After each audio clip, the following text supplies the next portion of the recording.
What's up, Gina? Jamie, Savannah? What's up, Jackie? How you doing? What's up, God-fearing woman? Hello, hello. Good to see you guys. Welcome on in.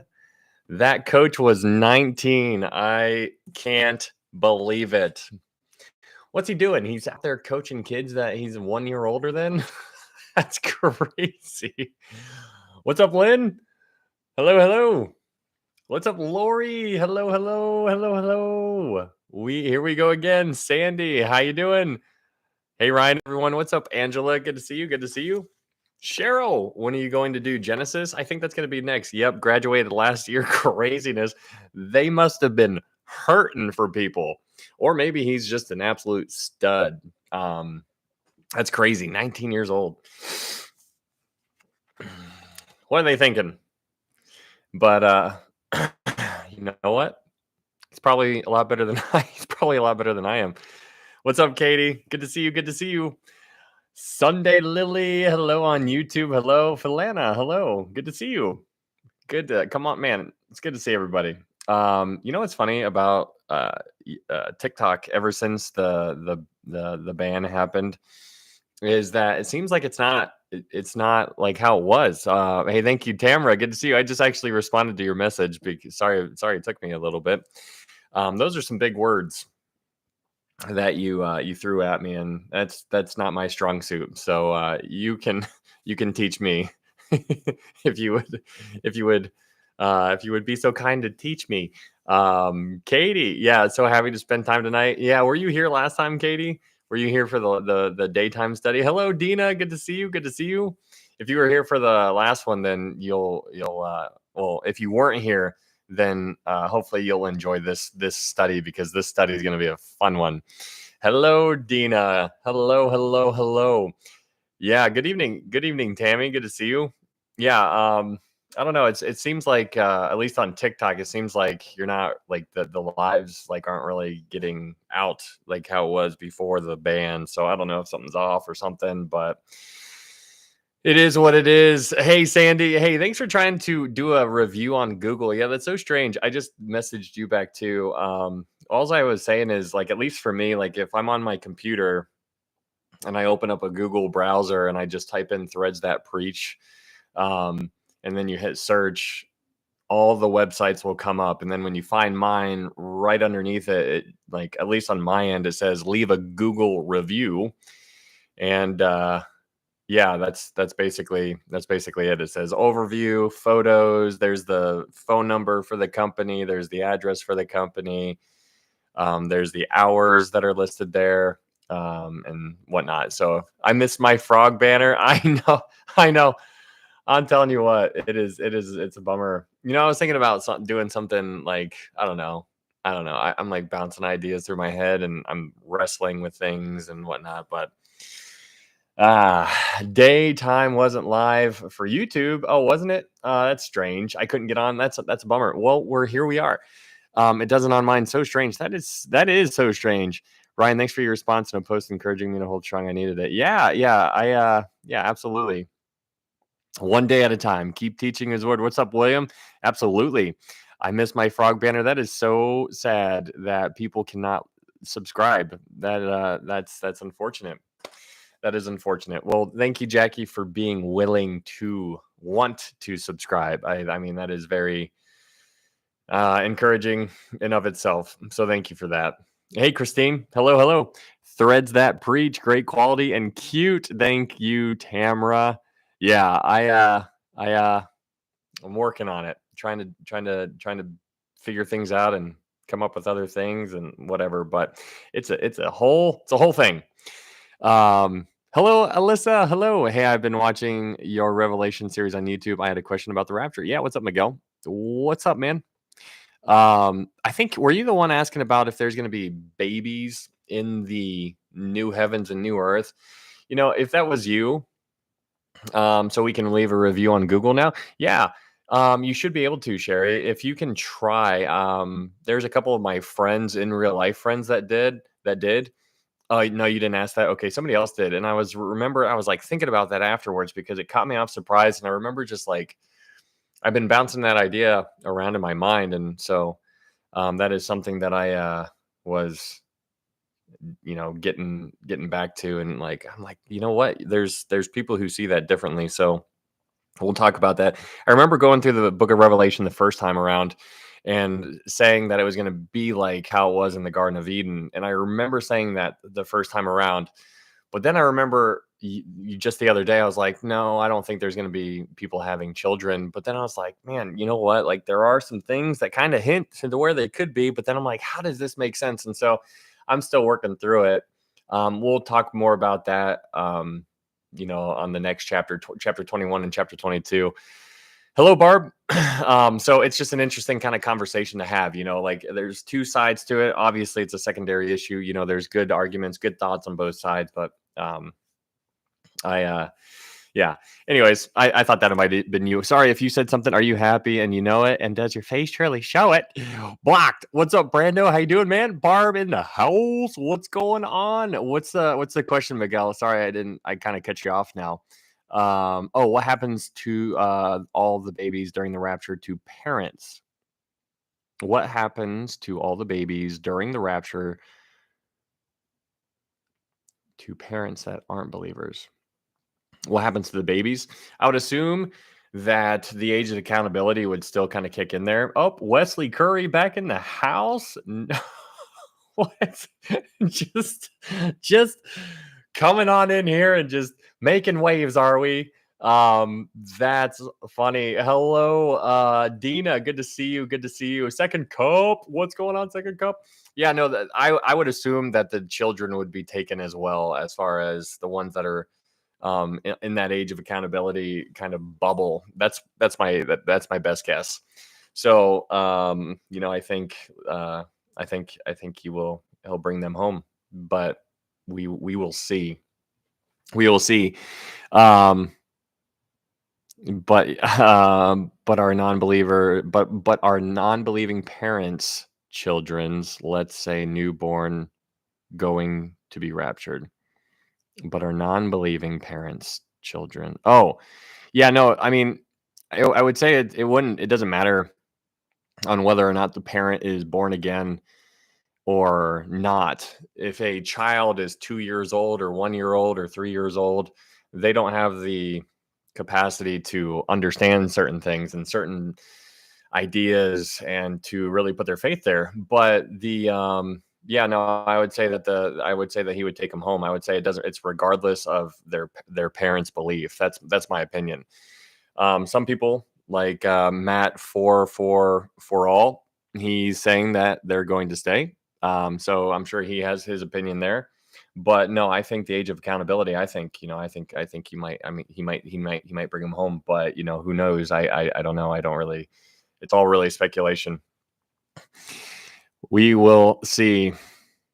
I feel like that would push parents away. No.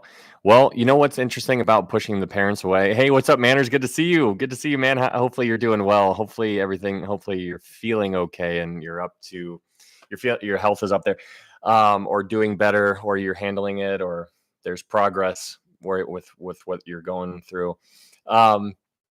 What's interesting about pushing the parents away is it's really remarkable because what's up, Brett? Hello, hello. I would say that, like these people who are going to go through the tribulation, there's going to be a lot of people who give their life to the Lord right when it begins, right?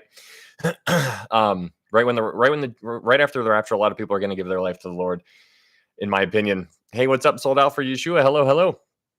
But the people who do not right away, there's a high probability that those people are just going to harden their hearts right then and there. And it's just going to be like, if they don't give their life to the Lord right away, the chance of the deception getting in is going to be higher. And so, it's really interesting if you try to, and this is diving into the weeds, obviously. Like, you could parse this kind of conversation and take it any kind of way you would like to, but I do believe that a lot of people are going to give their life to the Lord right away. But the people who do not, right after the rapture occurs, the people who choose to not repent right afterwards, I think God's going to give them up. Like he's going to give them what you want. He's like, you want this? He's like, I'll give you what you want.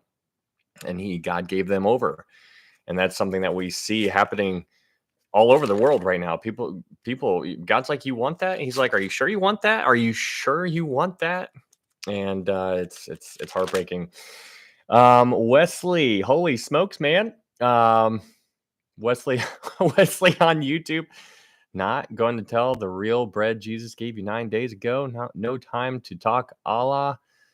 The children you teach that Jesus did not appear. What? And you shall eat the ashes in your souls as your names blotted out of the book of life. Why are you yelling at me in all capital letters, Wesley?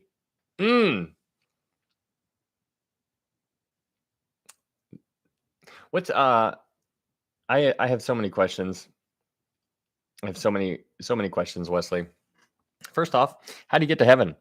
That is one that I would like to. I wonder how what's the gospel? How does one get to heaven, Wesley? Since you're yelling at me on YouTube, that is Satan's question. Okay. You know, man, that is not Satan's question. That's the question we all need to know, man. American? Yeah. Diano, American, absolutely. Oh no. But yeah, it is. That's the most important question right there. Brando speaking highly about you yesterday. God bless, brother. Awesome, seeking the lamb. Well, that is very kind. Appreciate it. One day closer. Absolutely, manners. Okay, let's go ahead and do this thing. Sheesh. What's up, Georgeland? Hello. Tell the vision, or Jesus shall cause you to lose everything you have. Hey, this is something kind of cool. I was going to share this with you guys just before because it's new to me, and so I figured I would share it with you so that you guys can enjoy it with me. But this is something that came in the mail, and this is something that is going to be going in all of the orders. If you guys didn't know, we have a website up and running. If you would like to support this ministry, you can get merchandise, apparel, merch. And it's all supporting 100% of it goes to supporting this ministry. And so if you would like to, but it's threadsthatpreach.com. And this is one of those things that is just another thing that I've been working on. And so it's pretty cool. It's got the logo on there, which I think is pretty neat. It's like, if you love the gear, then you'll love the Bible study. And then this QR code, if you take a picture of it, it'll take you to the YouTube so that people can find the YouTube if they're interested in a Bible study. So that's there. And then on the back, it has this. And so on this, I will be able to write a little something to whoever buys something. And yeah, thank you, Amanda. I think it's pretty cool too. So I like it. It turned out pretty cool. I like it. Thank you for you guys liking it too. And yeah, it's just another thing, like there's things that you try to do to make it nice. And, I'm trying to do nice things, and it's, my mind doesn't think that way when it comes to clothing. And, anyways, so that's pretty cool. I like it. My buddy actually did all of it. But he was the one who was like talking to me over the phone. He's like, what do you think about this? What do you think about this? And so there's some words on here that I would have probably changed around a little bit, but you know what? Hey, if somebody's helping me, if somebody's willing to help me, then, you can't really, can't really complain. Second off. But it is good. I like it. We love it. You are walking in your purpose is so cool to see. Hey, thank you, Amanda. Thank you so much. Yes, thank you, Amber. Hey, good to see you. Threadsthatpreach.com. Yeah, if you guys wanted to support this, awesome. We'll check it out. Pin the website. Yeah, thank you, Amber. Thank you for pinning that. It's threadsthatpreach.com. How do I take a picture of it? Well, I don't know. You could. I don't know if you can, because you're probably watching on. I don't know if you wanted to take a picture of it, because you know where my YouTube is. So you could just go to the YouTube. But yeah, if you guys wanted to check this out, threadsthatpreach.com, you are more than welcome to. It is there. And if you did buy something, if you wanted to leave a review on Google, if you know how to figure that out, then that would be super cool. Because I know trying to be found is something that is difficult. Okay.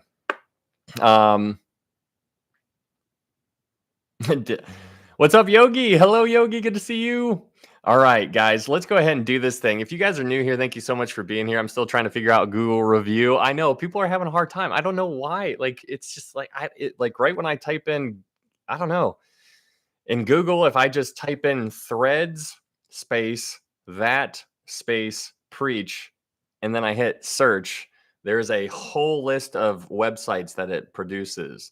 And then when I scroll down, I see threads that preach, but I don't click on that. I just look down a little bit further. And then when I scroll down a little bit more, then there's photos of the website, there's the overview, there's the pictures that are attached to the website, and then there's reviews, and that's how I find it as well. I found it. You have my support. Awesome. Thank you so much. Very cool. Good evening. Hello, Lindsay. All right. So if I don't know if that helps in any kind of way. I can't find you. I'm still trying to figure it out. Oh, okay. Well, I don't know. It's probably something on my end as per usual. Hey, sheesh. What's up, Missy? All right. Yeah, I think good call on that. I think, Bridget, I couldn't understand half of that, but I was using the other name. Okay. Okay. All right. Well, if you guys are new here, thank you so much for being here. We are going through the book of Revelation and we are going to get started. So this is a fun study, guys. This is so much fun. I am enjoying it thoroughly. Like, I have had so much fun learning what I've learned, and I have had equally amount of fun sharing it with you guys. And so we're about to get started, and we're going to be doing a review of Revelation chapter 1 through chapter 19. And then we are going to finally be finishing chapter 20 tonight. It's taken about 13 hours to do Revelation chapter 20.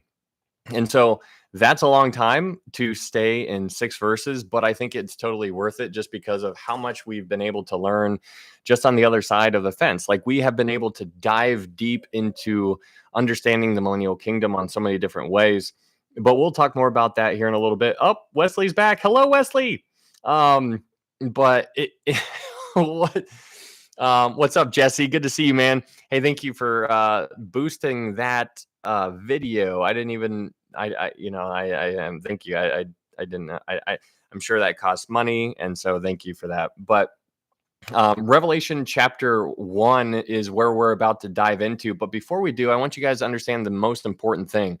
First off, it's good to recognize that this is all secondary stuff. It's all secondary. So there's a lot of people out there who are going to disagree with me. And I always want you guys to remember, I don't know everything, and I'm never going to. Hey, thank you, Blackbird. I'm never going to know everything. And and neither are you. And Wesley on YouTube is screaming at me right now, telling me that you are not a teacher. And I'm like, I know. Wait a second. Got sniped. Sorry for the killings. But it's just interesting to see the different ideas that are out there. And so I would like to encourage you to always remember that I don't know everything, and nobody else. We're doing the best that we can on these futuristic issues, but I need you to understand there is a right answer. And when you understand that, hey, thank you, Ash, for 47. Thank you so much for those donuts. I just had a donut. It was a blueberry donut. But I just think it's remarkable to always remember that there is a right answer on the secondary issues. There is always a right answer, guys. And so I need you to just understand how serious it is to dive into these things and really learn, because it's wonderful. But anyways, the main thing is always going to be the main thing. And the main thing is how to know for sure you can get to heaven. That is always going to be the most important thing. How do you get to heaven? I love blueberry donuts too. It's absolutely my favorite. I mean, no, just always going to be my favorite. I just thinking about them right now. But no, it's it's always the main thing is always going to be the main thing. How do you get to heaven? Guys, how do you get to heaven? There's only one way, and there's other ways there's other ideas that people say. And so you need to understand how to get to heaven more than anything else. In Romans 3:23, Paul tells us that all have sinned and fall short of the glory of God. For all have sinned and fall short of the glory of God. That's terrible news, because we want to be with God, but we all sin and we all fall short. So that's bad news. Then he gives you more bad news. He's like, okay, not only that, but since you've sinned, you are now under the death penalty. He says, for the wages of sin is death. That's terrible news, Paul. And then he keeps going, but he says, but the gift of God is eternal life through Jesus Christ. It is through Jesus Christ. Ephesians 2:8-9, Paul says, for by grace you have been saved through faith, and that not of yourselves. It is the gift of God, not of works, lest any man should boast. And so we need to understand it is putting our faith in what Jesus did on the cross. The gospel, according to Paul, can be found in 1 Corinthians 15, verse 3 and 4, where it talks about how Jesus died according to the scriptures, how he was buried, and he rose again on the third day according to the scriptures. That's all Old Testament stuff there. He is pointing us back to the Old Testament. What's up, Sierra? Have you had blueberry coffee with them? Whoa, no, I haven't. I'm actually a black coffee drinker. You are just helping us on our walk home. I'm telling you. Yeah, Courtney. Jealous. What's up, Bagel? Good to see you, man.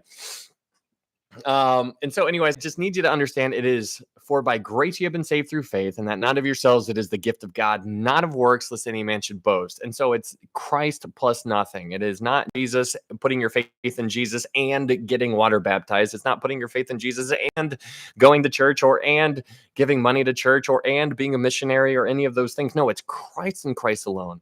For by grace you have been saved through faith, and that not of yourselves, it is the gift of God, not of works, lest any man should boast.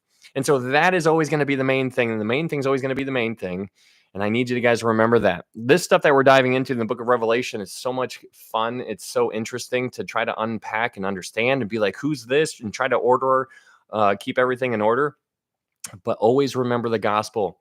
The gospel is way up here, and everything else is down here. But this stuff that's down here is still very important to dive into and to understand. And so we need to study to show ourselves approved. And there's a lot of issues in the Bible where people divide on. And so do you know how to defend what you believe, or do you just repeat what somebody else said? And, so I would encourage you to always dive in.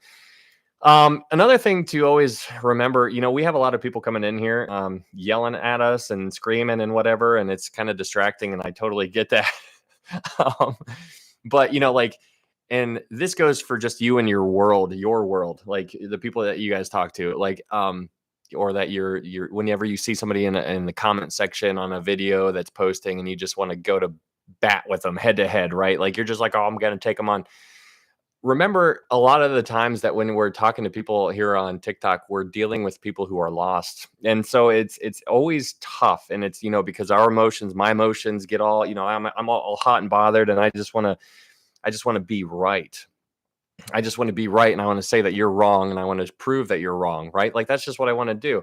But that's why one of the things in my profile, I don't know if you guys have checked out my TikTok profile, but it says winning souls is more important than winning arguments. And so, trying to lay down a little bit on some of these secondary issues when you're dealing with a lost person can be really beneficial to building that bridge. And so we need to always remember to speech always be with grace and seasoned with salt. And that is not an easy thing to do. But if you're able to do that, then that shows spiritual maturity. Because like when you see a child, like I was just at a basketball game tonight, and a high school basketball game, and this guy, he shot a 3 and he airballed it, and he immediately went down on the ground and he slapped both hands on the ground after he messed up. And I was like, that's raw emotion. But you don't really see that taking place in people who are a little bit older or further down the road, perhaps in the NBA, even though there's a lot of complaining in there. But you get my point. And so just try to remember that. It's difficult. And I totally totally understand it. You ever feel like the Holy Spirit just takes over your words when talking? Sometimes, yeah. I mean, I'm sure all the time, without me having any idea. All right. It's not cream, or it's green. Mountain blueberry coffee. You can drink black. Ooh, very fun. Hi, how you doing? Hello. Hi, J-Con. What's up, man? Hey, thank you for your order, J-Con. I was super pumped about that. You're like, that hoodie is mine. Yeah, that's a good one. I actually going to be shipping that out here pretty soon. Okay, guys, let's go ahead and dive into the book of Revelation. Thank you guys so much for being here. My name is Ryan. We are about to dive into the book of Revelation. We're going to do a review. In case you are new here, we're going to do a review, a flyby of Revelation chapter 1 through 19. And so In Revelation chapter 1, John sees Jesus. And this is, remember, always who wrote the gospel, or who wrote the book of Revelation. It's a guy named John.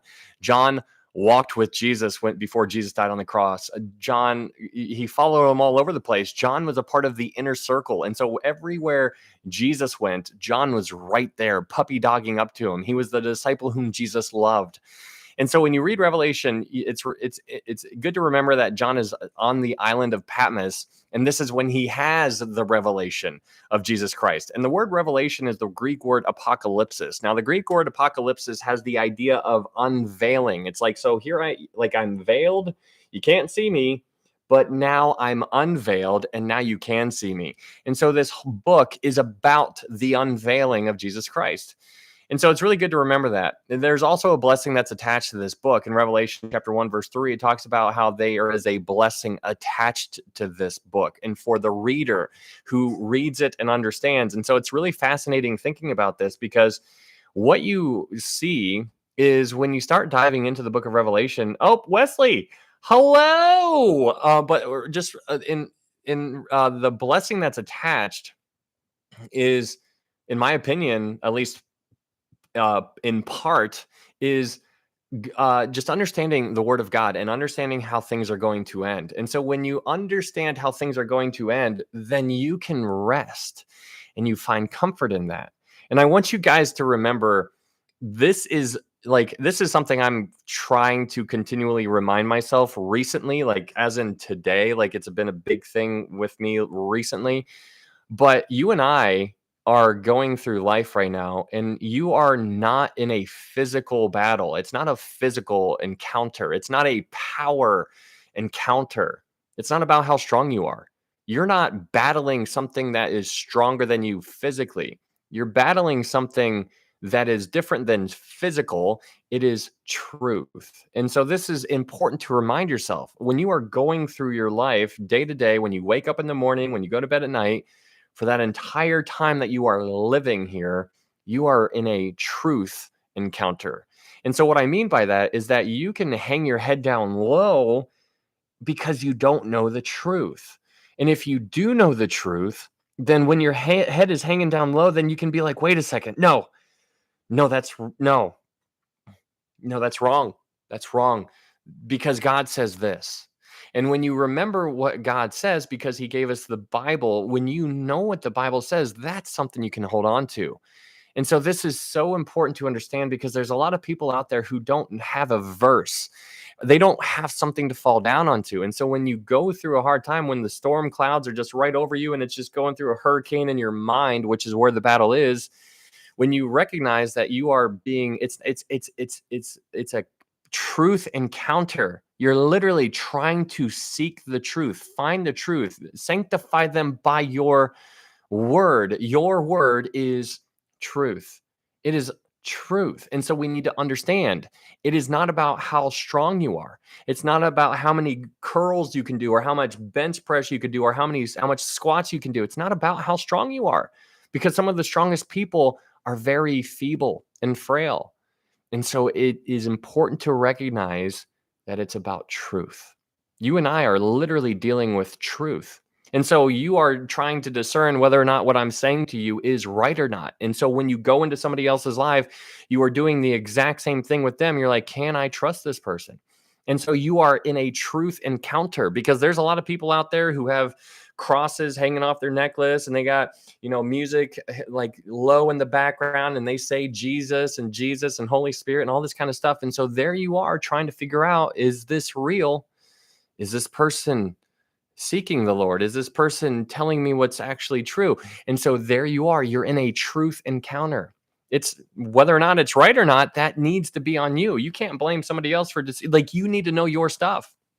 And so you need to remember, when you're going through it, guys, it's because you need to, this is why I think it's so interesting when you think about Paul, because Paul, when he was going through everything he went through. You know, when he was thrown in prison, like I almost wish I could just have been a fly on the wall just to hear how he was talking to himself. Because you know how like you talk to yourself sometimes, you're having a bad day and you just like start walking around, you're just like, oh yeah, sure, that would happen. Oh, okay, and yeah, you know how you just start doing like Paul inside prison when he was there. Like we all know that he was writing letters to all the other churches while he was in prison, and you just wonder how his mind was, because yeah, sometimes there are a lot of counterfeits, absolutely, all over the place.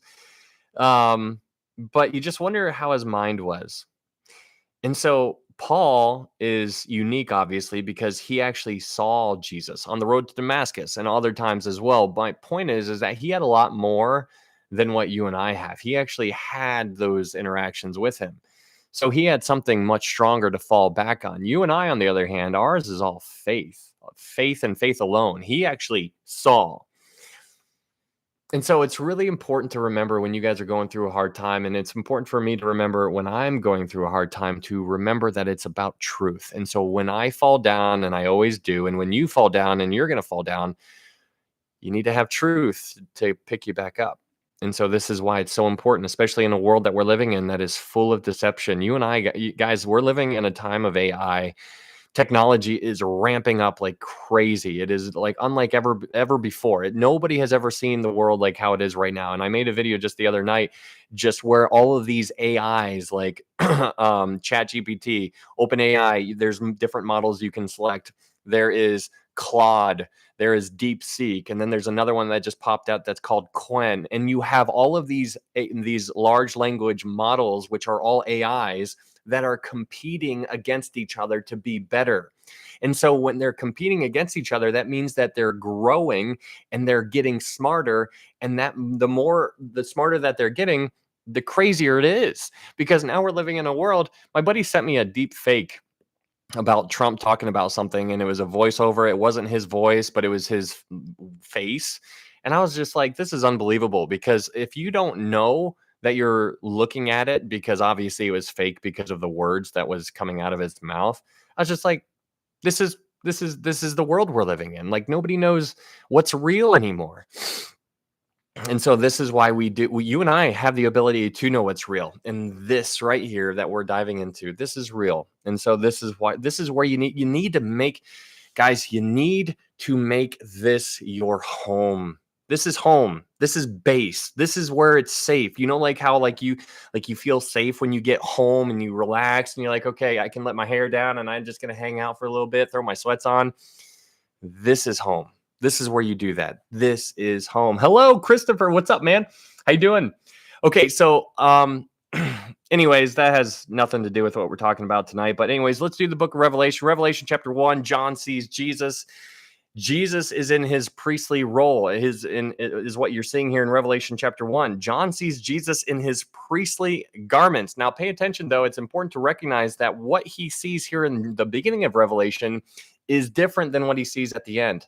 Because in Revelation chapter 19, what he sees is not Jesus in his priestly role. John sees Jesus in his kingly role. Because right now, when Jesus was boots on the ground before he died on the cross, Jesus was in his role as a prophet. Then after the crucifixion and resurrection, Jesus ascended up into heaven, and then he entered his role as a priest. And then when he comes back to the earth, he comes back as king, prophet, priest, and king. That goes hand in hand with the wise men that showed up when Jesus was born, because they gave him gold, frankincense, and myrrh. And when they gave him the gold, they recognized him as God and king. When they gave him the frankincense, they recognized him as with his role as a priest. And when they gave him the myrrh, hey, thank you, Tammy. When they gave him the myrrh, they recognized that he was going to die. So they had a ton of understanding. Vino, what's up, brother? Thank you so much for that cowboy hat. Okay, so that's Revelation chapter 1, but an extremely important verse to recognize in Revelation chapter 1 is Revelation chapter 1, verse 19. In Revelation chapter 1, verse 19, John is told to write three things: the things that he has seen, the things that are, and the things that will take place after this. These are three things that Jesus tells John to write down: the things that he has seen, which was chapter 1, the things that are, which is chapter 2 and 3, and the things that will take place after this, which is chapter 4 to the end of the book. And that's important, because now all of a sudden, okay, now I can categorize some things. Anyways, in Revelation chapter 2 and Revelation chapter 2 and chapter 3, you have the 7 letters that are written to the 7 churches. You have Ephesus, Smyrna, Pergamos, Thyatira, Sardis, Philadelphia, and Laodicea. Those are the 7 churches that received a letter from Jesus Christ. Now think about that. Just that in of itself is crazy. So they all receive a letter from Jesus, and they're basically report cards. God gave them a report card. You know how like you get like, you're like halfway through the school year and you get a report card and you're like, oh, and then you just throw it away. You're like, whoops. But that's basically what these churches received. They received a report card. They received feedback on how they were doing from Jesus himself. And so I don't want you to lose sight of actually what's going on in Revelation chapter 1, because in Revelation chapter 1, verse 13, you see him standing in the midst of 7 lampstands. Good night. What's up? You see him standing in the midst of 7 lampstands. What's up, Yasmin? Good to see you. And so what I want you to always remember is that even though the world is getting dark, in Revelation chapter 1, where you see Jesus standing in the middle of 7 lampstands. So if you picture a circle right here, and then Jesus is smack dab in the middle of it, you need to always remember he's not some faraway God. He is right there. He is right with his team. And so if you picture like a basketball game, and I'm using basketball a lot tonight because I just came from basketball, when the coach calls timeout and the kids all huddle around the coach is right in the middle. He's right there involved. He's like, I'm watching everything going on. He's like, you need to start doing this. You need to start doing this. You're doing good. Keep doing what you're doing. You over here, whatever that was, just knock that crap off. Like, what the heck was that? And so he's giving that kind of stuff to these churches. He is right there, and he's telling them good things and bad things. Some churches have nothing bad said about it. Some churches have nothing good said about it. And so in Revelation chapter 2, you have the first letter written to the church and to Ephesus. The church in Ephesus means desired. This was the apostolic church. This was the church that had a great foundation, doctrinally speaking, but they forgot their first love, which was Jesus. There's some people out there, there's some born again Christians who have forgot their first love. They get so just engulfed in being right all the time that they burn more bridges than what they actually build. And so they forgot their first love. They were so worried about their duty for the king that they lost sight of their devotion for the king. And so if you picture like a Mary and Martha type of environment there, it's not perfect analogy, but it's something you can build on top of.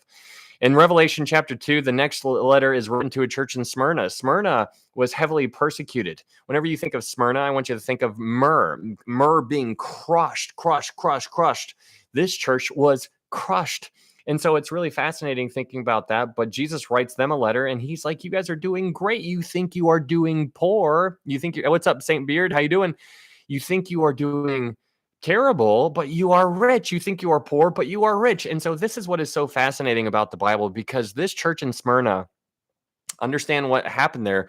The church in Smyrna had their own opinion about themselves.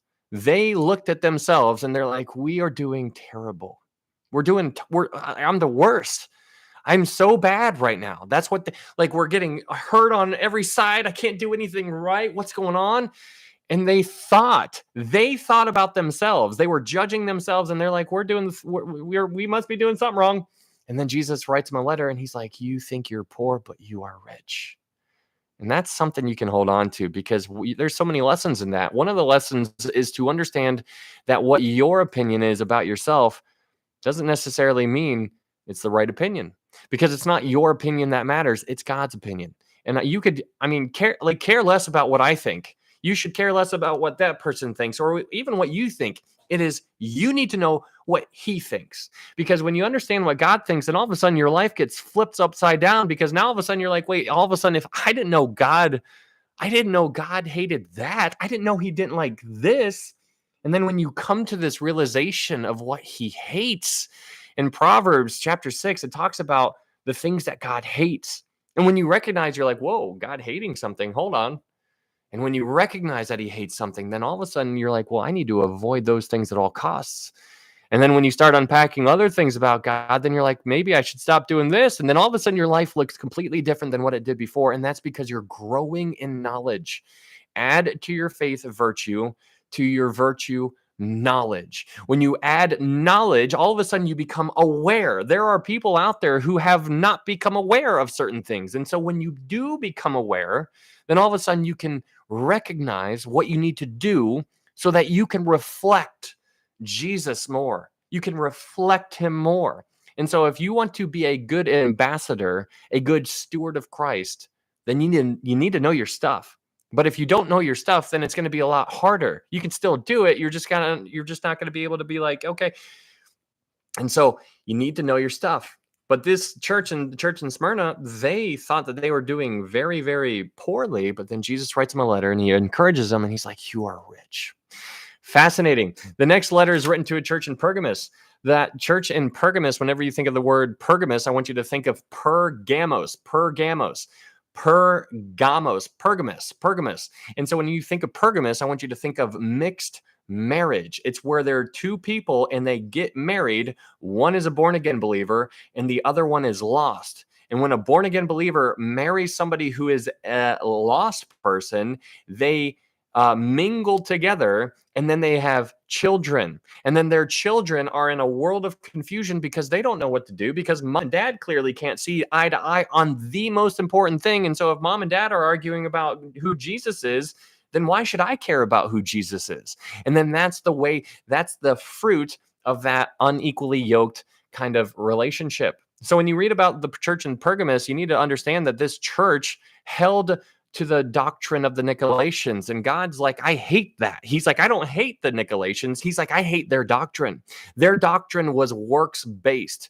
And so that's what is just running rampant through the streets right now. There's a whole bunch of people who are just like, you just got to get baptized to get to heaven. And I'm like, no, you don't. That is wrong. It's incorrect. Don't you see? And so that is a different gospel. And so that's why Paul in Galatians chapter 1, he's like, if there's even an angel that shows up to you, let him be accursed, meaning let him be damned, which is crazy. That is heavy, harsh, straight to the point speech right there. But it's very true. And so when you dive into Revelation chapter 2, verse 4, Revelation chapter 2, verse 18, the next thing is the next church is a church in Thyatira. The word Thyatira there has the idea of continual sacrifice. And so when you think about continual sacrifice, this church seems to reflect the Roman Catholic Church in our world today. There's a lot of people in the world who are Catholics, and there's some Catholics are Christians, I believe, but there's a lot of them that are completely deceived. There's a lot of Catholic people who don't know how to get to heaven. They don't know what the gospel is. They don't know a lot, but they do know traditions. They know rituals. They take communion. They go and confess their sins to a priest. They baptize their children in water before they can even crawl. They do all of these things, and they're doing these things in a belief that is how they get to heaven. And it's just incorrect. And so it's heartbreaking to see this. But you need to understand that when you look at those people, they are walking around like this, but they think that they are walking around like this. They can't see. And so this is why it's hard. You need to try to reach those people if you ever have the opportunity to, because wherever your feet is, that is where your mission field is. So when you keep on reading in Revelation chapter 3, the next letter is the church of Sardis. The church of Sardis thought that they were all that and a bag of chips. They thought that they were doing super good. And then Jesus writes them a letter and he's like, you think you are alive, but you are dead. And that's terrifying because, I mean, think about yourself for a second. Are you one of those people? Do you know how to know for sure? Are you for sure going to heaven? You need to ask yourself that. How do I know? Am I going to heaven? Like, am I? Like, and so if your response is, I hope so, then you need to really unpack that. We talk about the gospel all the time in here. It is for by grace you have been saved through faith. And so this idea of repentance comes from the idea of recognizing who Jesus is. When you recognize who Jesus is, because you need to understand there is a lot of atheists who understand who Jesus is. They understand who Jesus is, but they do not put their faith in Jesus. Imagine an atheist changing their mind on who Jesus is. That would be them repenting. That would be them looking at Jesus, be like, yeah, that's Jesus, whatever. And then actually, after they learn more about Jesus, coming to the saving faith of who Jesus is, then when they say, then they're like, oh, that is Jesus. And they're like, that's Jesus. And I put my faith in you. That is them changing their mind on Jesus, on who he is. There's people out there who acknowledge who he is, but they're like, you know what? I'm not putting my faith in you. I know he's a real guy. He's a prophet. He's a teacher, good teacher, whatever. Yeah, he's a real person. He's a real historical person. Changing their mind on who he is. Who is he? Who is he to you? You know, there's a lot of people out there who say there's a lot of things out there. So anyways, my point is, unpack it. Who is he to you? And do you know for sure you can get to heaven? There's only one way. It is through Christ and Christ alone. For God so loved the world that he gave his only begotten son, that whosoever believes in him shall not perish, but have everlasting life. He is so good, Chris. He is so good, man. All right. The next, I called her mom on one of Ryan's. I called him. Oh yeah, yeah, I remember that. Okay, so the next letter is written to the church in Philadelphia. The church in Philadelphia is one of the churches that have nothing bad said against them, and that's pretty neat. This was the brotherly love, friendly fellowship. This was the missionary church. It has nothing bad said about it, but you need to understand that this is where we're going to start talking about the rapture. So I personally believe in the pre-tribulation rapture. If you disagree with that, that's okay, guys. That is a secondary issue. Don't message me after this and tell me how terrible I am and I can't believe you would speak that and back in the 1800s and all this kind of stuff. No. This is my opinion, and I am not telling you what to think. I'm giving you my way of thinking. I believe in a pre-tribulation rapture. One of the reasons why I believe that is because of what it says in Revelation chapter 3, verse 10. In Revelation chapter 3, verse 10, when Jesus is writing to the church, he's writing to the church, and he says, because you have kept my command to persevere, I also will keep you from the hour of trial. And he goes on to tell you about this hour of trial. He says this hour of trial that Jesus is talking about, Jesus says the hour of trial is going to be upon the whole world. And Jesus says to this church, he's like, I'm going to keep you out of it. And so you have two groups in Revelation chapter 3, verse 10. You have those who are kept out of the hour of trial, and you have those who are going to go through the hour of trial. So there are two groups, people who are removed from the hour of trial and people who stay in the hour of trial. The people who stay in the hour of trial, you could refer to those as the earth dwellers. Those are the people who are dwelling on the earth during this time. What's up, Tiffany? Good to see you. And so in Revelation chapter 3, verse 10, that is a huge verse to really unpack. The next church and the last church is the church of Laodicea. Laodicea, yeah, the parable, the Galilean wedding, absolutely. Cat. What's up, Isaac? Hello, Bronx. What's up, man?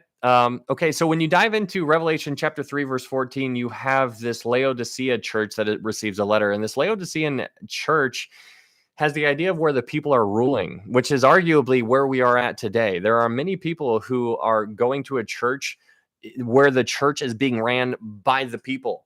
Whatever the people want is like they're going to get it, and that can get really dangerous because then all of a sudden there's a lot of emotions involved rather than sound doctrine. And so this is what's fascinating about 1 Timothy chapter 4, because in 1 Timothy 4, Paul writes to Timothy and he's like, hey, there's going to be times coming where they are going to give heed to doctrines of demons. And so it's really interesting to think about that. There are demons out there who are giving doctrines. And so it's really interesting to just, hey, thank you for that heart there. It's really interesting seeing this kind of stuff because you're looking around right now and you need to associate everything that is against the gospel message is a doctrine of demon. And that's a pretty, Yasmin, thank you for the heart or for the rose. Thank you so much. You need to recognize that. Don't you don't want to go up and say that to somebody's face because you're not trying to burn bridges, but in your mind, you need to be like that right there. That's satanic. That is satanic what they're doing. Even though they're nice people, It's satanic, and it's a hard thing to say, and I'm not happy saying it, but my point here is that these people who believe a different gospel, even though they might be reading their Bible and doing all these kind of things, it's incorrect. There is a right answer. And when you understand that there is a right answer, then all of a sudden, when you find that right answer and you look around, you start seeing all the wrong answers, and you're like, "Oh my goodness, they're everywhere." And so when you dive into, counterfeit money, I use this analogy a lot of times, but when you have counterfeit money, they train you on how to they train you with the real thing, and then all of a sudden when you start feeling the $100 bill, you start tearing it, you start seeing how much it weighs, you see what it's composed of, you smell it, you taste it, you crumble it up, you see how it feels against your skin, all of these things, and then all of a sudden when you're handed a fake $100 bill, you recognize it right away because you studied the real thing. And so there's a lot of people out there who haven't studied the real thing. And so they're just like, yep, Bible, Bible, Bible, Bible. And they don't recognize the danger of the Bible. Because if you go back in Matthew chapter 4, I think it is, Jesus goes into the wilderness and he is going head to head with Satan. And Satan comes at him with everything he has. And Satan uses scripture against Jesus. And when you recognize what takes place there is a truth encounter. Satan was going against Jesus, trying to get him to slip up for a second. Didn't work. Why? Because Satan, I mean, it is unbelievable what he did. I mean, props to him. He knows what he's doing. And he used the Bible, he used the scriptures, and he twisted it. In some of the verses, he left out a word, which is just one word. Do you know how important one word is? And so he changes it. He uses a verse, he pulls a verse, he's like, this is a weapon. He's like, I'm going to use this against you. And then all of a sudden, he takes out a word, he manipulates it just a little bit. And then all of a sudden, Jesus shows up. He's like, no, he's like, that's wrong. That's wrong. Why did Jesus call him out? How did he know? Because he knew what it said. He's like, that's wrong. That's incorrect.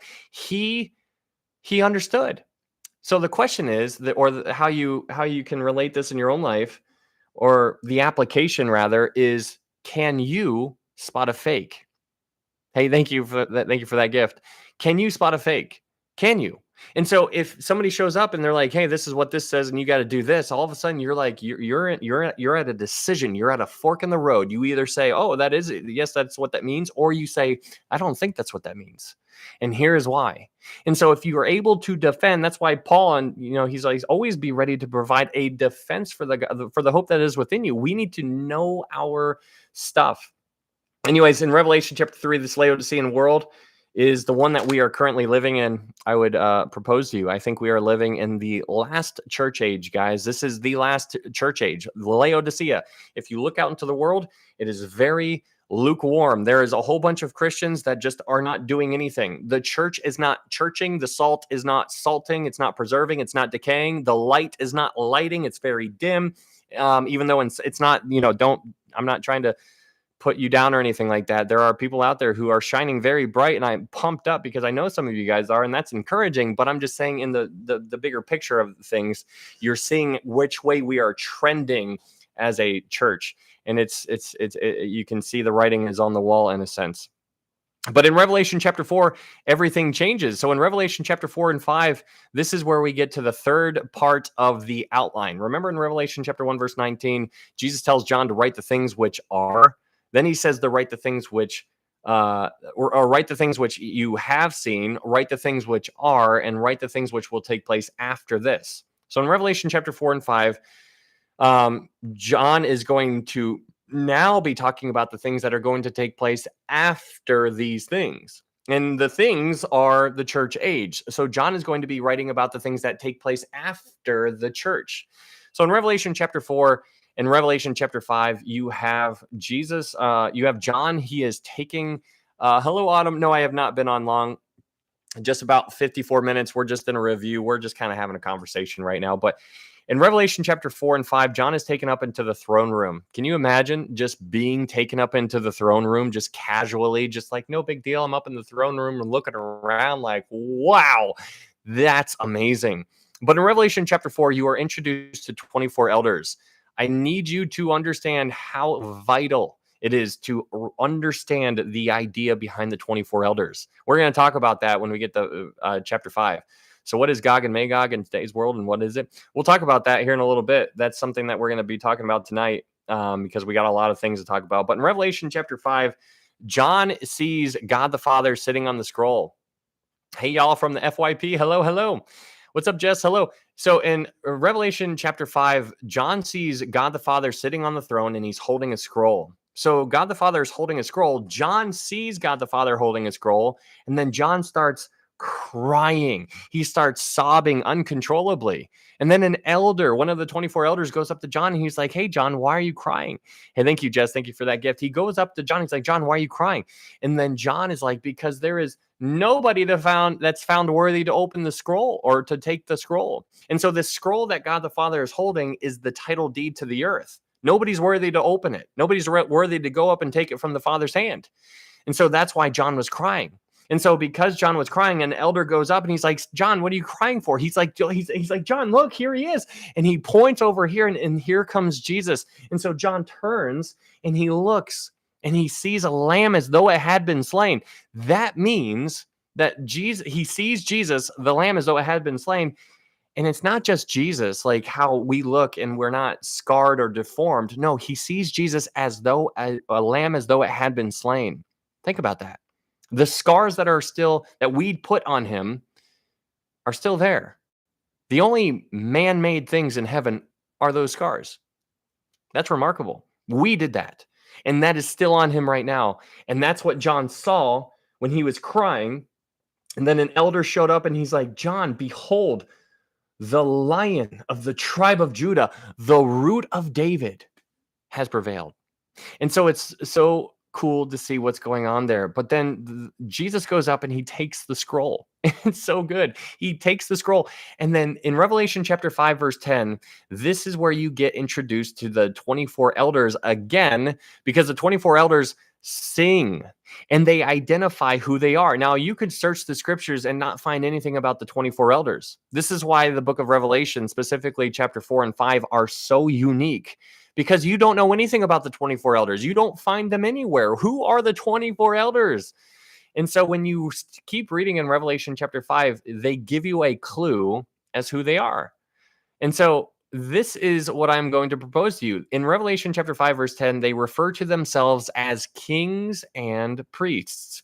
It is so important to understand that from a Jewish perspective, you could only be a king or you could only be a priest. You could not be both at the same time. It doesn't work that way, right? You could not be both at the same time from a Jewish mind, but you could. And there are exceptions to that rule. So when you go back to Genesis chapter 14, you are introduced to a guy named Melchizedek. Melchizedek was a king and he was a priest. So he's a king and a priest. That's one person. That is one body who is a king and priest. Then when you keep on reading, you find Jesus. He is also a king and a priest. So that is another body that is a king and a priest at the same time. That's crazy. That does not happen. But then when you keep reading in 1 Peter chapter 2, verse 9, Peter is writing to the church and he calls the church, you are a royal priesthood. So when you think about the phrase royal priesthood, and I'm like, what do you think of if you hear the phrase royal priesthood? What's the first thing that comes to mind? Well, the first thing that should come to mind is royal makes you think of royalty. So king. What do you think of when you hear the word priesthood? Well, you think of priests. And so that's what Peter was calling the church in 1 Peter chapter 2, verse 9. He was talking to the church and he's like, you guys are a royal priesthood. He's like, you are kings and priests.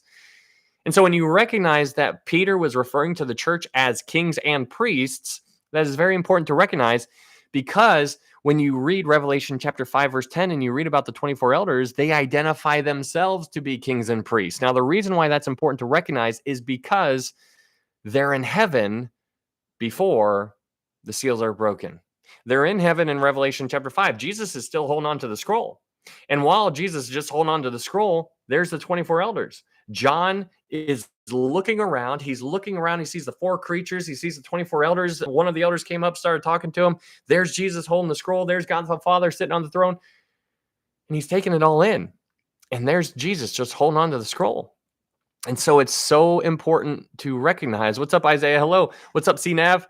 Um, and so when you see that Jesus is holding the scroll and there's the 24 elders, the scroll hasn't been opened yet. Why is the scroll not opened significant at all? The reason why it's significant is because when the scroll is opened, what's up, Jen? When the scroll is opened, that is what begins the tribulation. So in Revelation chapter 6, the scroll is opened. Now, that's what happens up in heavens. And when Jesus opens the scroll up in heaven, that is what begins the tribulation. But in order to understand Revelation chapter 6, you need to understand Daniel chapter 9. In Daniel chapter 9, what you have in verse 24 through 27, you have this 490-year prophecy where Gabriel shows up and talks to Daniel, and he's like, "Hey, Daniel, there's going to be here's a 490-year prophecy." And so when you unpack that passage in verse 24 through 27, you recognize, if you do some digging, that Jesus fulfilled 483 years of that prophecy. So if you subtract 490 years that needs to be fulfilled from the years that have been fulfilled, 483, you're left with 7 years left. And so there are 7 years that are remaining that need to be fulfilled that have not yet been fulfilled. And so that is what Daniel chapter 9, verse 27 talks about. In Daniel chapter 9, verse 27, it's what people refer to as Daniel's 70th week. It's the last week. And so it's the last week that has yet to be fulfilled. And so in Daniel chapter 9, verse 27, it says that the Antichrist is going to confirm a covenant with many for 1 week. Now, that 1 week is just saying 1 7-year period. So this Antichrist is going to rise up. He's going to confirm a covenant with many for 1 week. It's for a 7-year period. Now, confirming a covenant or strengthening a covenant, nobody really knows what that actually means or how it's going to play out. But we understand that there's going to be something signed that is going to start the tribulation. So there's 2 things that are going to start the tribulation. Jesus in heaven opening up the seals is going to start the tribulation.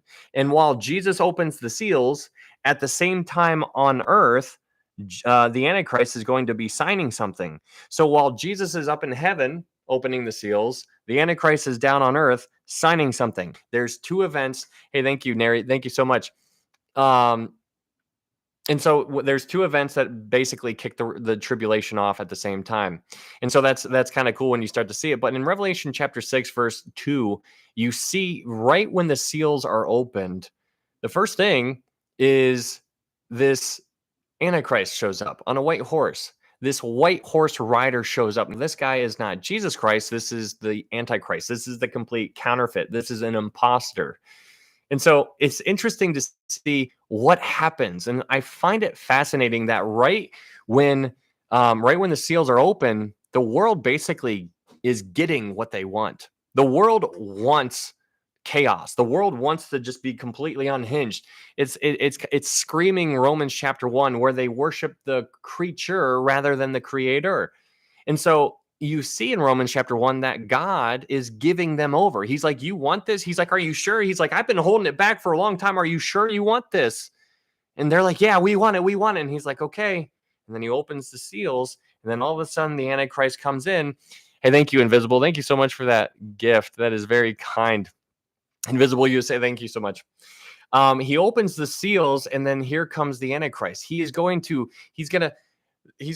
be a peacemaker. He's gonna be a Mr. Fix-It kind of guy, and the world is gonna go follow this dude. And it's remarkable to see who, there's a lot of people out there who have different ideas on who it could possibly be. I personally believe that it's going to be the rapture is going to occur in our lifetime. I could be wrong on that. It's just my opinion. What's up, Julie? Good to see you.